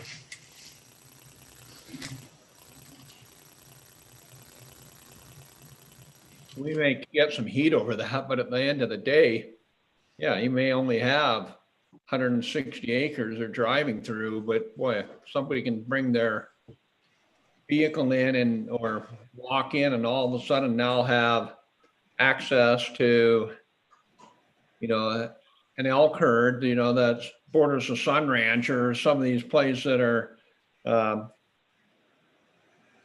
that basically harbor huge herds of elk. The value to the hunting public in Montana, or the not necessarily, or just hunters in Montana, would be significant. So what we're doing is increasing access. I don't know that the amount of acres that they have is as important as the amount that they're providing access to. I think that's a good comment, because like I said, access, you just mentioned the name Sun River Ranch over there, I think on the Madison you're talking about, is, like I said, somebody give access to the backside of that. You're opening up a whole bunch of good land with maybe a very small acreage. This might provide more incentive to have more PALA agreements in, for instance, like Region 3 and Region 2, where you've got big pieces of Forest Service also. can think of one place on a recent landowner swap where if you had access to it, you would have access to thousands and thousands and thousands of Forest Service. They're rough country, but all those backcountry hunters and anglers would love it. You got to pack in and pack out. So right now, they can't really get to it. I think we're really close.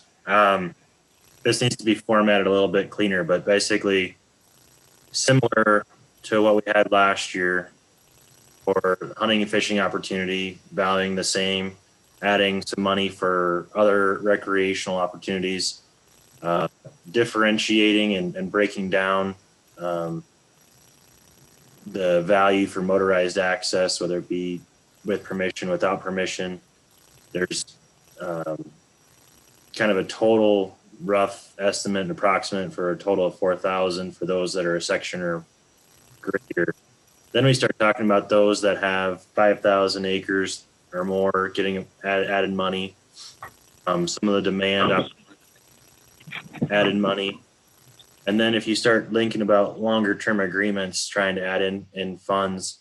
And I think that really gets us a good product with a good project. I mean, you're looking at something that's going to be 15,000. It's going to have to be really, really good project to get to that point.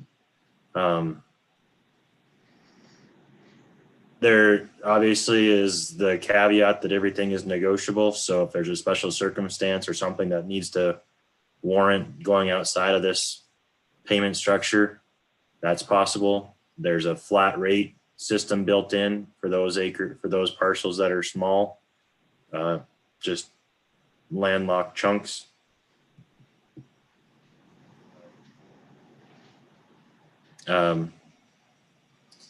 Going off of that, it's 4,000. Then you could have a big chunk that's 10,000 total, 11 for demand, 12 for contract length. So then you only have essentially 3 to play with, which I think then makes this cleaner to basically just say add it. Don't negotiate $1,000, just add it. Does that make sense to folks? Are we comfortable with that?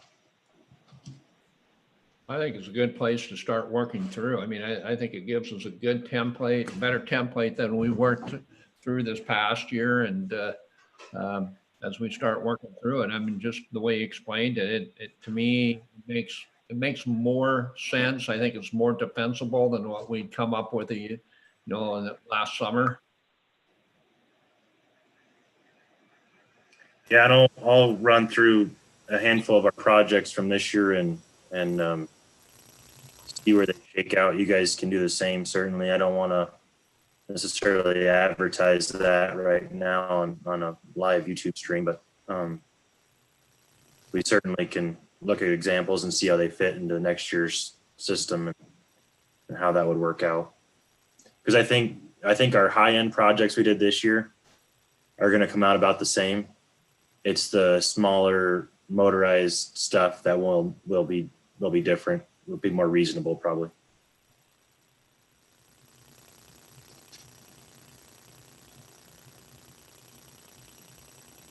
Okay.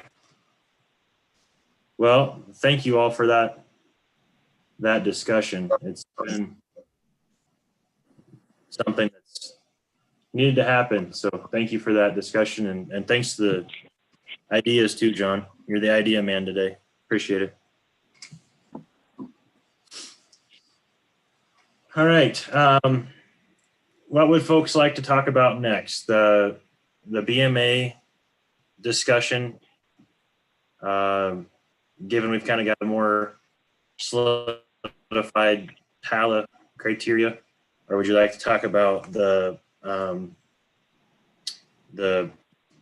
report that I drafted for you for your report? Yeah, go ahead, Representative Logie. Hank Worship called me during lunchtime and back to that issue of the 160 acres and the landowner preference. He said he thought they could work out where a relative or the farmhand could apply for that permit or that license. He thinks he can work that into the legislation. So it would be included either the family member or the hired hand. So that's probably how it'll get written up. But Hank wanted me to tell everybody that he thought he could work that into it. Thank you.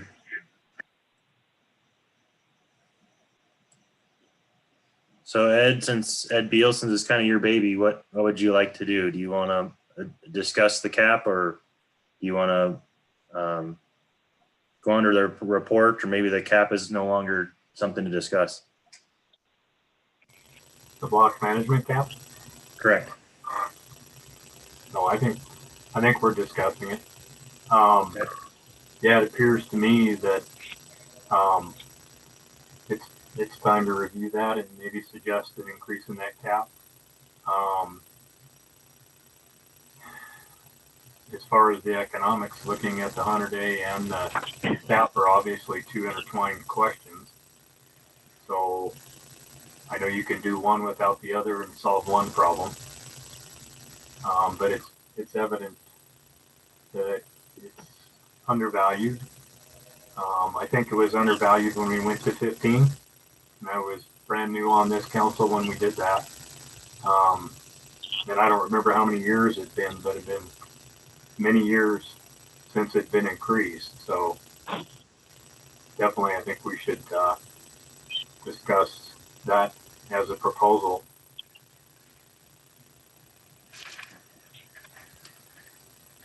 So for reference, Jason, go ahead, Dan. Jason, are we losing any block management people because of the cap? I'd have to defer to the regions on that, Dan. I see. Thank you. Kendra or Derek or Dale, Tim. I know Region 3 has lost some long-term cooperators, but I'm not sure it's because of the overall total payment. Yeah, That doesn't. this is Howard. I don't know that we anything specifically because of the, at least up to this point, because of the cap. But I think you've seen the data that Colleen has showed you that we have, I think, about a third of our cooperators, or maybe not quite that many, are way over the cap.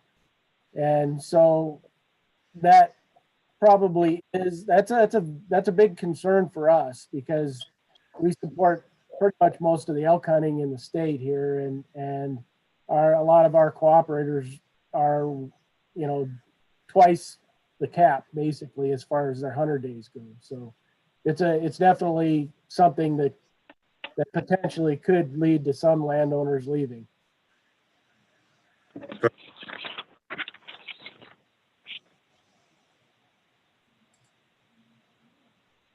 We haven't lost any either, but the ones that do get over the cap is by quite a bit, and it's majority are in the elk districts and have been for a really long time. So I think that's where we need to focus on is with the cap. So Region 2 hasn't lost any existing cooperators over the cap, but we do have about 15 landowners that are well over the cap and are every year. Like Region 6, it tends to be focused on our elk hunting areas, or the spots that are really popular for elk hunting.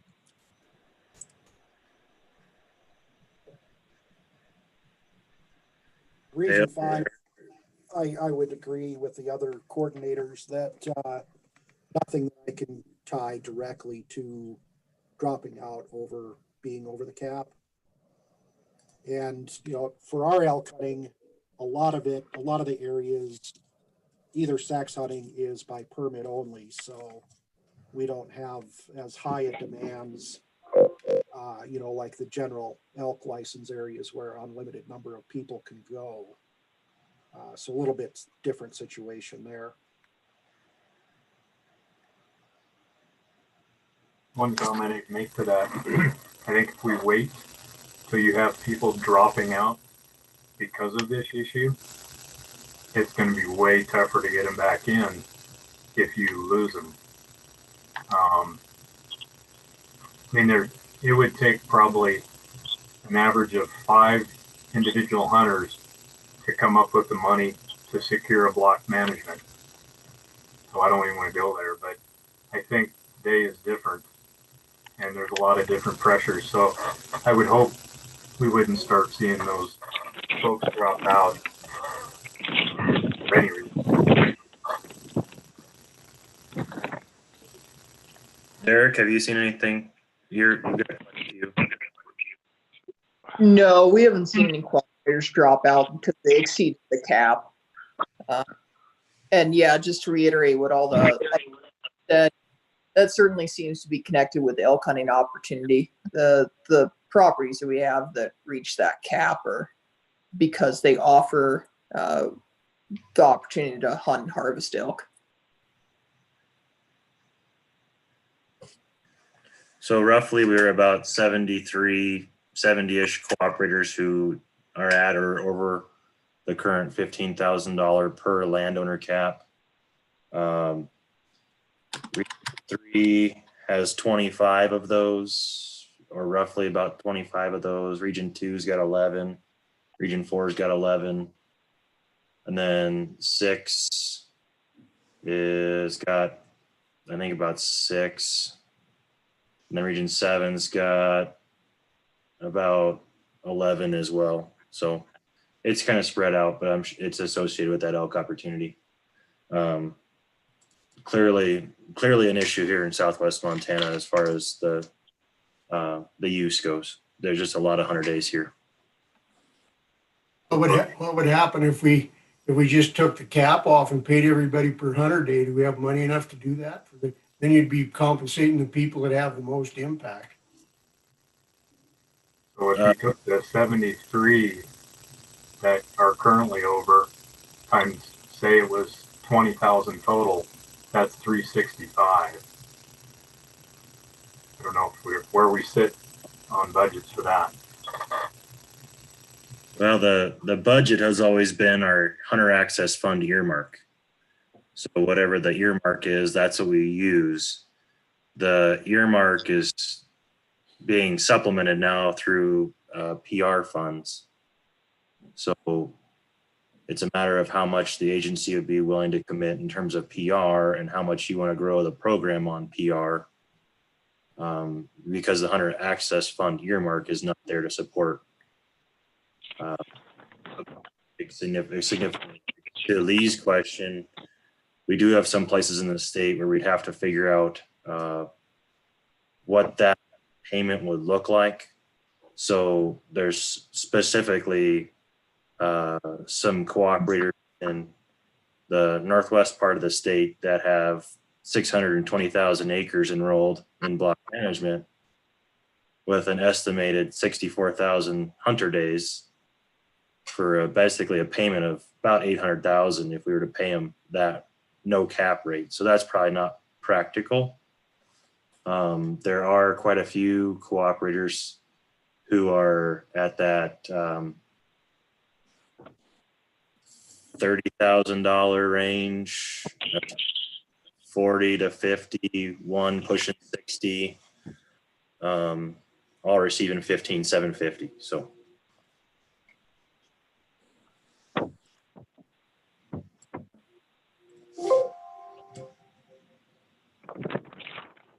So beyond that one cooperator, the next one would be in Region 4, and it's $61,100 worth of hunter days. Region 3 would be the next one at $45,000 worth of hunter days, and then it goes down from that. So currently the cap is at $15,000 per landowner, and we've got essentially Jason, what would 70. the mean be of everybody that's over if you take the top 5 out? What would 25? We raised the cap to 25 or 30. Would that still fit the budget and make it work better? Let me do some math, Lee, but yeah, it's a matter of how much money you want to build the program on PR with, and how much the agency would be willing to commit. And I can't speak to those numbers. But let me do some math here and take out some of those bigger guys.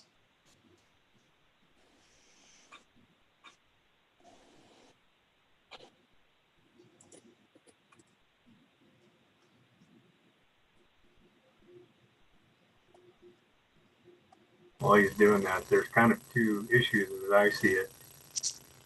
The issue we're talking about and the history of it, and then the addition of the Pala situation and whether or not there's an inequity there, which so far seems to be okay.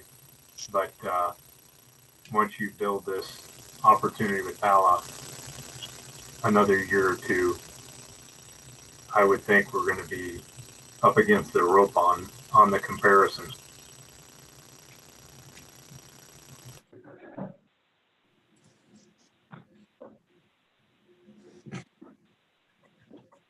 Ed Beal, are you going to be able to, in 5 years, guarantee you'll have enough business to pay that difference out of PR money? You know, when we're looking at different sources of revenue, you guys are going to have to talk to Jeff Bezos in my world. You know who he is, right? The big Amazon man. So the average right now of those cooperators over the cap, if you take out the top 3, is 21,000 essentially. That's the subtotals of their contracts for the top 66 max payment cooperators. Rough data. So this doesn't go back and add in those that might have multiple contracts or any of that stuff. This is just those that have a contract that exceeds the 15,000.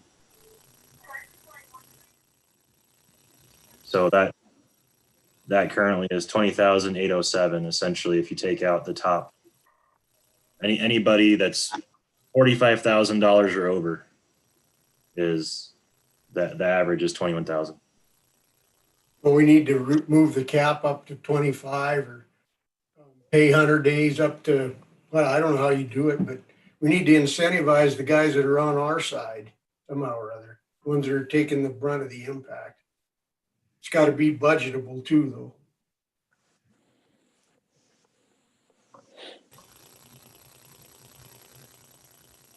I always thought we should maybe take baby steps, go to 20,000 and see how that works out. But the other thing, like you said, elk in the western part of the state's what's driving a lot of these going over the cap. But here in eastern Montana, I guess I can maybe make an assumption here that since the local outfitter is getting, I think it's $8,000 or $9,000 one-on-one guided mule deer hunt, the mule deer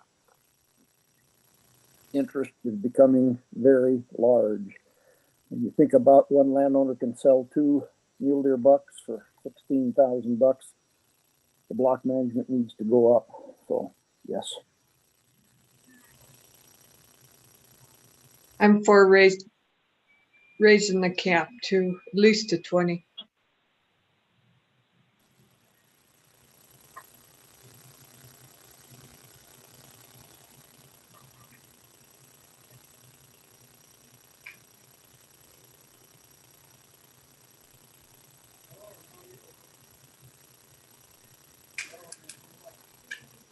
Other thoughts on a cap increase? I know there's been also discussion about a per hunter day increase, and obviously the two are connected.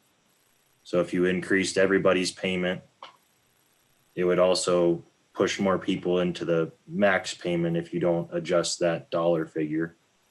Or if you leave the 13 as it is and then just do the cap, that can be done legislatively should it go through the session.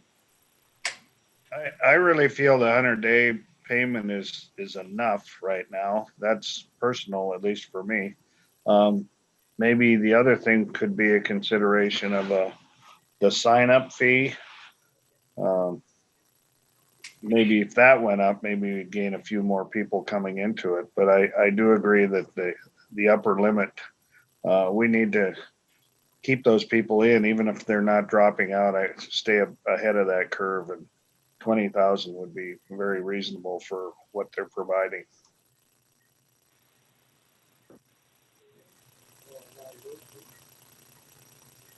Jason, what's you and the region's recommendation? Where would you like to see it go? I mean, I know you're looking for recommendations from us, but I think it'd be really beneficial to know what the thoughts of the department is. I've got a lot, Dale, but I'm not sure. I'm not sure that this would be agency legislation. I think we've kind of through our rendition on that, and so this would be more of a PLPW push. That has yet to be clear, I guess. The dollar figure as far as how much can be built through PR on this program, I'm not sure yet either. I know that earmark is essentially not making what we need it to for trying to fund the program as is. So anything additional would be built on PR. You know, roughly looking at it, I would suggest like a $25,000 cap, just in my opinion, and partly because I don't want to chase this every 2 years.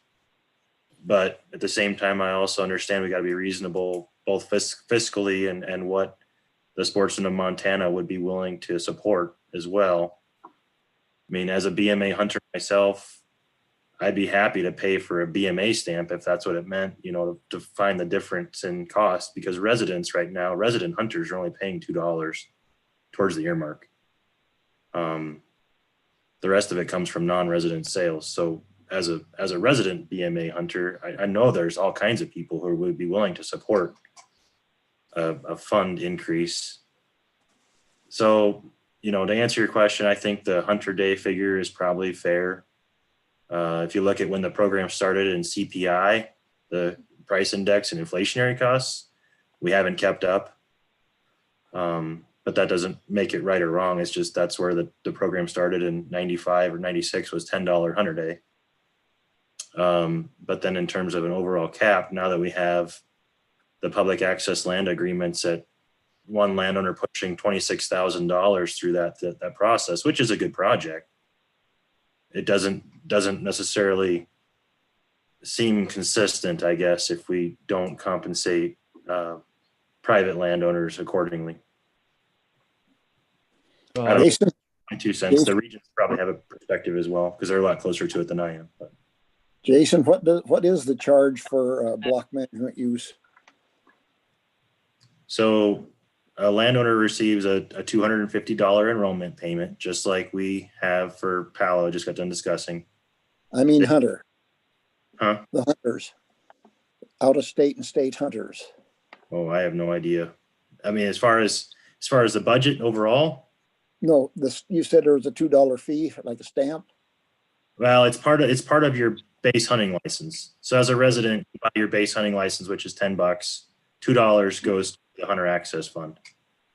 But we do not purchase a block management permit or stamp. That's all part of your conservation or upland game bird stamp or whatever it is. But there's not an upland or a block management stamp or license that you purchase when you buy your hunting license. And that can help fund a lot of this. And I think there's a lot of Montana resident hunters that say, yes, we'd be more than happy to buy a block management stamp. But so far, that's not been something that's been particularly palatable by the legislature. I agree totally, because, you know, I pay $10 for my bow hunting stamp, but yes, I do get extra hunting season, but I think that's an easy way to get some money. You should just have a stamp run there just like bow hunter. So sorry to bring up another issue, but yeah, so that's where my position is with the cap. I don't know, like I said, what the regions think. They're a lot closer to it. I could go with 20 or 25, I guess, because I worked on the original block management thing way back when I first was on PLPW, and I believe we went to 12, from 12 to 15 4 years ago, I believe. Yeah, the 17th session was changed from 12 to 15.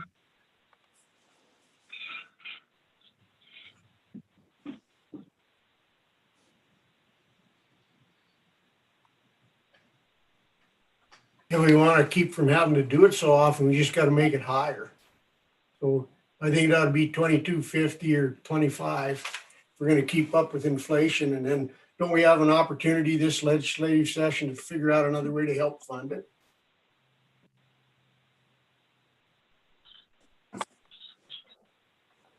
And that'd have to be an individual, either through legislator or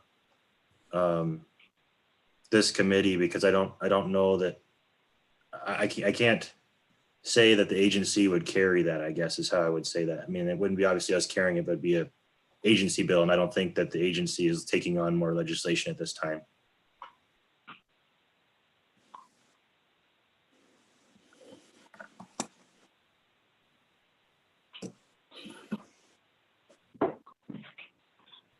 Denley, is that something you could carry?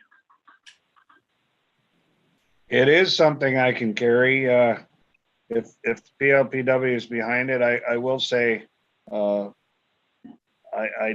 wouldn't consider carrying a stamp, block management stamp in this session. Maybe in another session, but not this one, since we don't quite know what we're up against yet on new things like that. But since block management's older established, and I know we came through with the raise before, and that'll be brought up that, well, you just got one. But I think the fact that there are that many cooperators that are going over, and we run the risk of losing access, that could be a selling point. So I would be willing to, as long as everybody's behind it. What do we think as a group? Are we going to get behind this and push it and have Denley carry it? What's the attitude here? I'm for it. Let's go for it. I'm for it. Yeah, I concur. But what amount?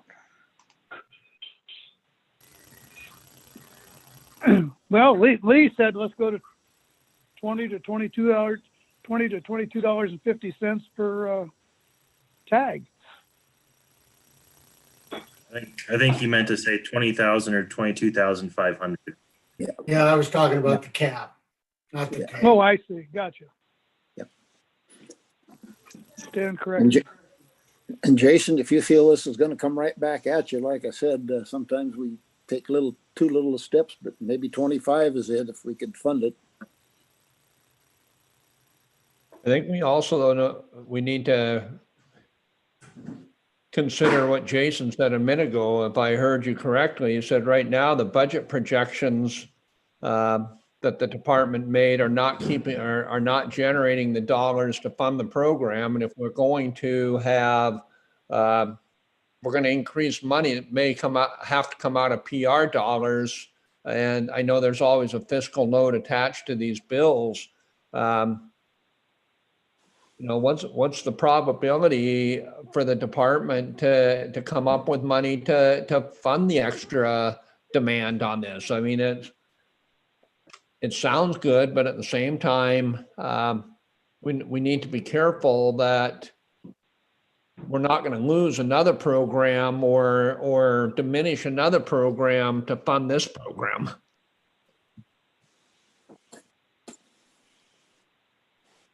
Well, I would say that with that note, Dale, we need to look at the financial impact of it. That's what's going to happen. So, Jason, you would need to take a look at that and see what is the impact and where does the budget sit on it. And if it's at all feasible, I think we should try to go forward with it. In concept, we're all behind it. What is the reality dollar-wise? Where does that put us? And then again, what is our chance of success by doing that? And if there's no money there, then we need to look at alternatively, how do we get the money before we try to push this forward? Clearly, we're all in support for various reasons of increasing the cap payment. We just need to make sure there's some way to get there. Yeah, I know there's some internal discussion happening just because of this agenda item that you guys kind of prompted. So the discussions about budgets and the financial pieces are outside of our access bureau, so to speak. So it's really going to come down to what the agency is willing to commit and where and how that gets done. I can't speak for us on that front, but I can certainly work with Representative Logie and our folks to get to a place where get you guys more information on either if it's fiscally available to do or if we would need some other type of funding source to make it happen. From where I sit, I think the PR funds are available just because of the given collections this year. But I don't know what other agency needs are there, and I can't commit to one or the other. So it's not my pay level. So.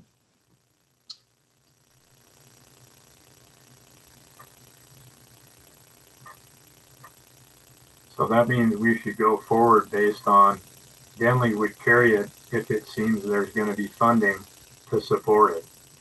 If it's within reach, that's what I'm hearing. I think that's what we need to do is to be able to go forward with if there's funding available, then we want to show our good faith and compensate the people that are standing the brunt of the business.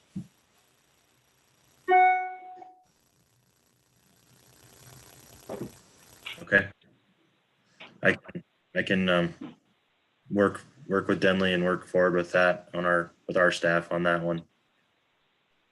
The last couple of things I had on our agenda for today were just a kind of a feedback from you all on this biennial report. If you have anything that was really glaring we needed to discuss, or if there's edits or tweaks or whatnot that you want to see, you can certainly discuss that now, or you can just send me an email too, and I can get that changed. We do need to get these wrapped up this week. I've basically run out of time on getting anything done. So are there any big or glaring issues that you folks saw or noticed that need to be addressed now? I wouldn't call it a glaring issue. The one thing that I noticed, I think there's one picture that shows up in the document 3 different times, and I think there's another one that's in there a couple of times.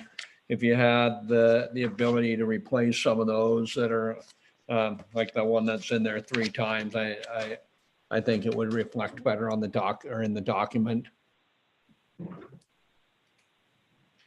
Okay. I thought it was well put together, Jason. I agree.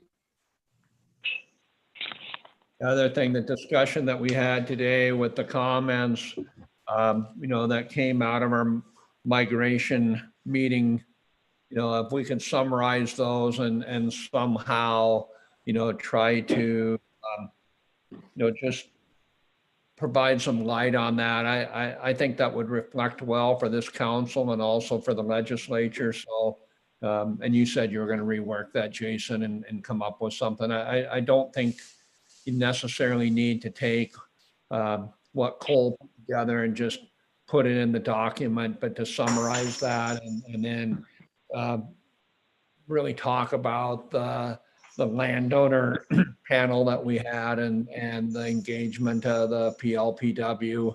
I think would be a good stroke to have that in this document as well. Yep, I've got another page or 2 set up for that now.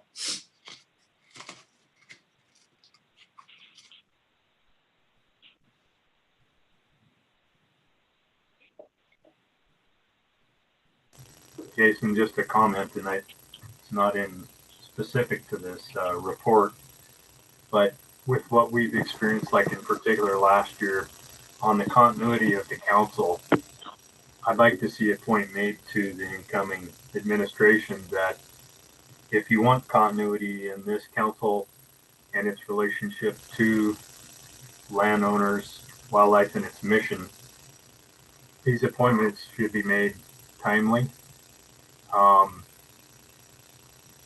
So there isn't a big gap, in particular with, like in this case with Pala, it was a big delay and then a rush to get this done. And this was a hell of a project to do right. And I think overall things happened pretty well, but it would be nice to be able to be a little more deliberate and practiced in this. So if we can have that reappointment note emphasized of the importance, I think it would be helpful to the council in the future and to the effect that we're charged with. Good point, Ed. I think my so I started in 17, so I got to meet some of you then. And we didn't have one in 18, and then the one got appointed, I think, late of 19. So we kind of had almost a whole year there where we didn't officially meet because we didn't have appointments. I know that statement has been made to him already, but I think it would be a great statement to be made by the board that we can do better work when we're together longer and the continuity is right, Ed.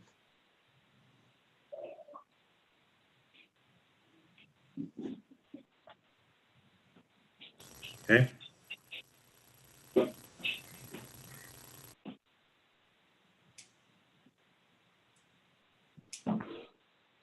Anything else folks saw or thought of that need to be tweaked?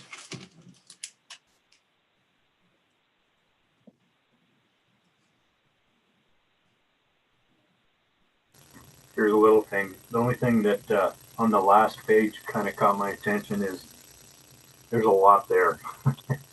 A lot of good things, but there's a lot there. And it just reminded me of all the variety of access programs that exist. And is there a point in time where we look at those collectively and see if there's a way to bring them together, as we found like with the PALA and the BMA, great programs. How do we tie it all together so the folks in the field have good clarity in the best application of each of those? Because there's a lot there to work with. Yeah, we ended up going through a process early this year, actually developing a called access fact sheets. Basically, it takes a one pager and highlights every single access program agency has. I think there's like 15 pages, but the nuances of each, it becomes a little bit much to try and explain. But thank you, Ed. All right. If you guys have any other comments or thoughts that you notice, if you could get them to me, by Thursday this week, that would be helpful. And then Friday, I'll send it off to print so that we meet the deadline for EQC and such going into next week for the committee. And then these will actually get distributed to the House FWP committee and then the Senate Fish and Game committees as well. Those legislators will actually get copies of these too. I wanted to open it up for you guys. I know we don't have a lot of time. We're kind of actually probably out of time, but still wanted to hear from you guys because we haven't done trapline reports for a while. So I just thought it'd be helpful to hear what's going on, and then we'll call it a PLPW year. So Dan Fear. Go ahead. I've been getting a lot of comments about the Missouri River and its busyness along with the Madison River. And people were wondering if they could kind of cut down on the number of guides on the river for maybe 2 days a week. So it's just Missouri or Montana people or that type thing floating the river. Amen. Thanks, Dan. Lee, since you're up there with Tim, what's going on? Lee had to leave. Sorry, it's just me now. Oh, no, that's fine. He said he had to get to a cow sale. Yeah, he took off. Thanks, Tim. Ready to go. In about 5 minutes. You got finished? Cindy, what's going on in your area? I just have three things. People still complained about the paper licenses. Well, what are you gonna do? Yeah. I wanted to know if we have, if we've made any movement on the hunting behavior video. And I had a comment about having more boat pullouts from the Cardwell Bridge to Sappington on the Jeff. And in regard to Dan's question, I think that the Madison River access thing solves his issue.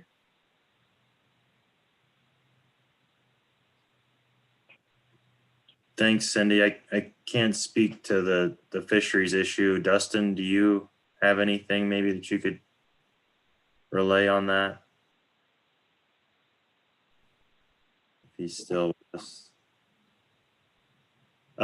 As far as the video goes, I worked with Wade Cooper-Etter, who you guys all met before, and he actually passed it off to IHEA. So International Hunter Education Association is actually going to use their Hunters Connect platform, which runs through On Your Own Adventures.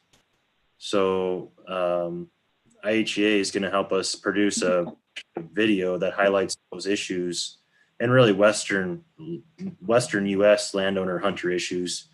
And so that's being, I think once their hunting season is pretty much wrapped up, they're gonna work on that behavior video for Hunters Connect and IHEA, which will actually be free to us as an agency and also be applicable to all really Western U.S. states. So it's in process, and my hope is, and I tried to get with Wade today actually before and just asked if we had a timeline. And so my hope is, and my goal is to have that complete before you guys are done. So you'll actually be able to see it and provide your 2 cents. So, but we're trying to use that concept you came up with, the silly humor, the stupid humor, trying to make it funny, but yet informative so that people will watch it.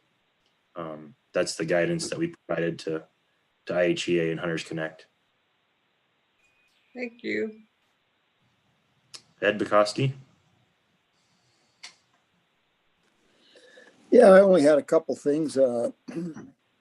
Locally, I was talking to one of the people that usually goes to Canada and hunt geese and ducks, and since the border's closed, he said he figures between 750,000 and 1 million extra ducks and geese down here. I have never seen so many geese in my life.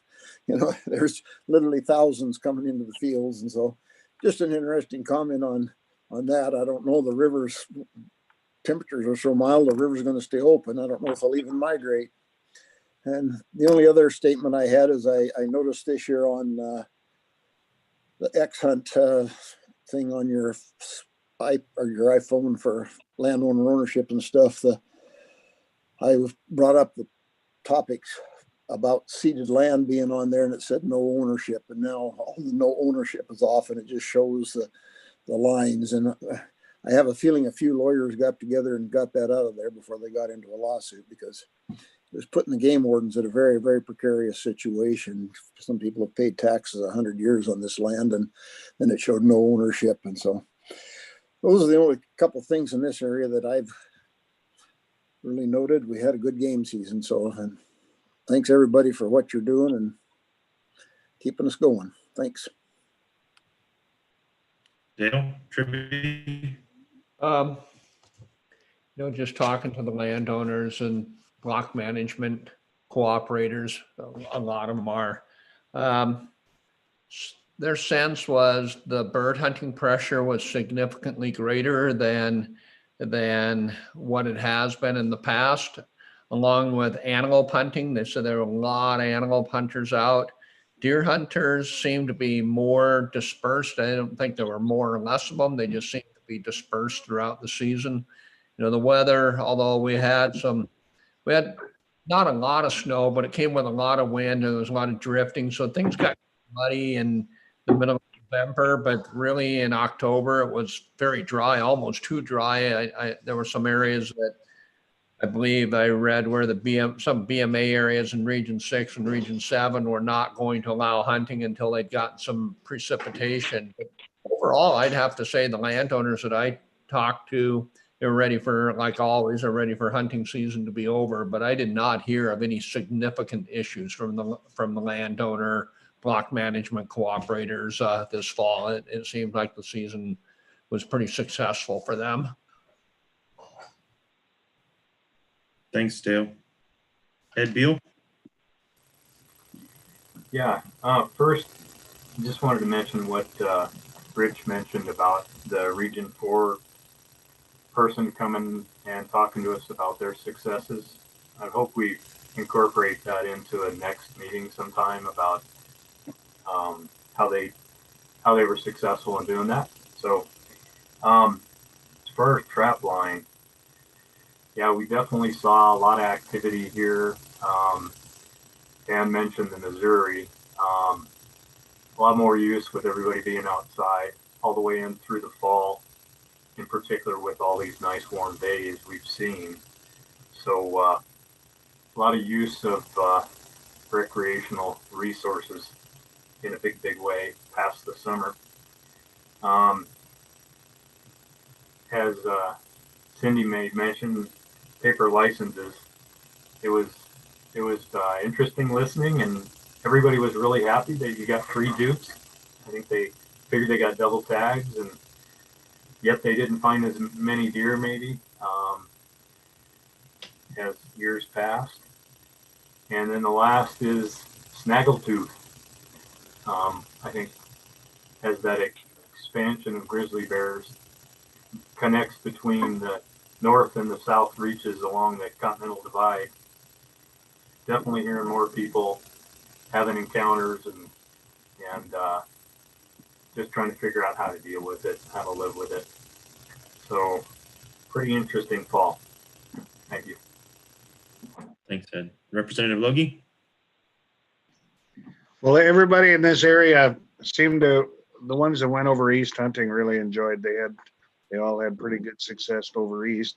The hunter numbers, I think, in our west were down some, and part of that, and I always get to be the broken record about the wolves, but that comes up as a topic because they're not finding the elk herds that we had in the 90s. Although I think there are a few more around more this year again than there have been in like 5 years ago. But another thing that the grizzly bear comes into conversation quite often, and a lot of that is because of the economic impact on the timber industries finally starting to get rolling again a little bit here in the West. And the few mills that we do have, a lot of the timber sales are restricted because of the roads, and they have to make adjustments even for trails, hiking trails, because of the grizzly bear. And people talk about that quite a bit because, just like I say, because of the economic impacts, and we're going to see more of that. People are having to adjust, but that's one of the big concerns. So otherwise, everybody has enjoyed the fall. So I haven't gotten a lot of real complaints on anything. Thank you, sir. Carl, you're in the dark, but you're up next.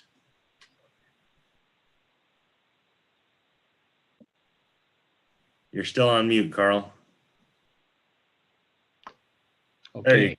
I do some of my best work in the dark, so, take that for what it means.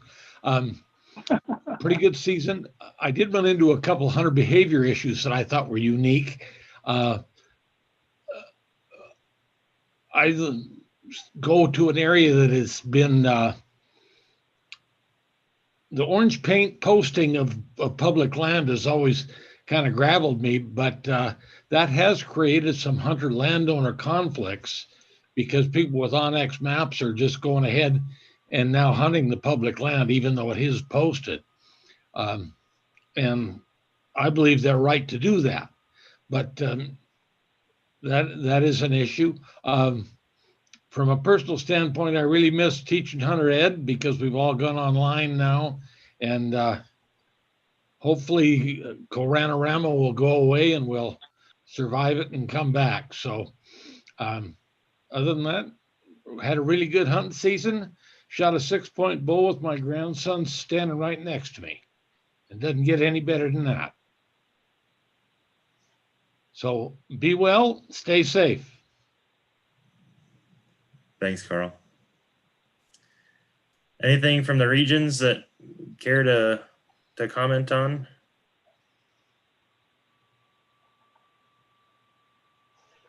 I'm good, thank you.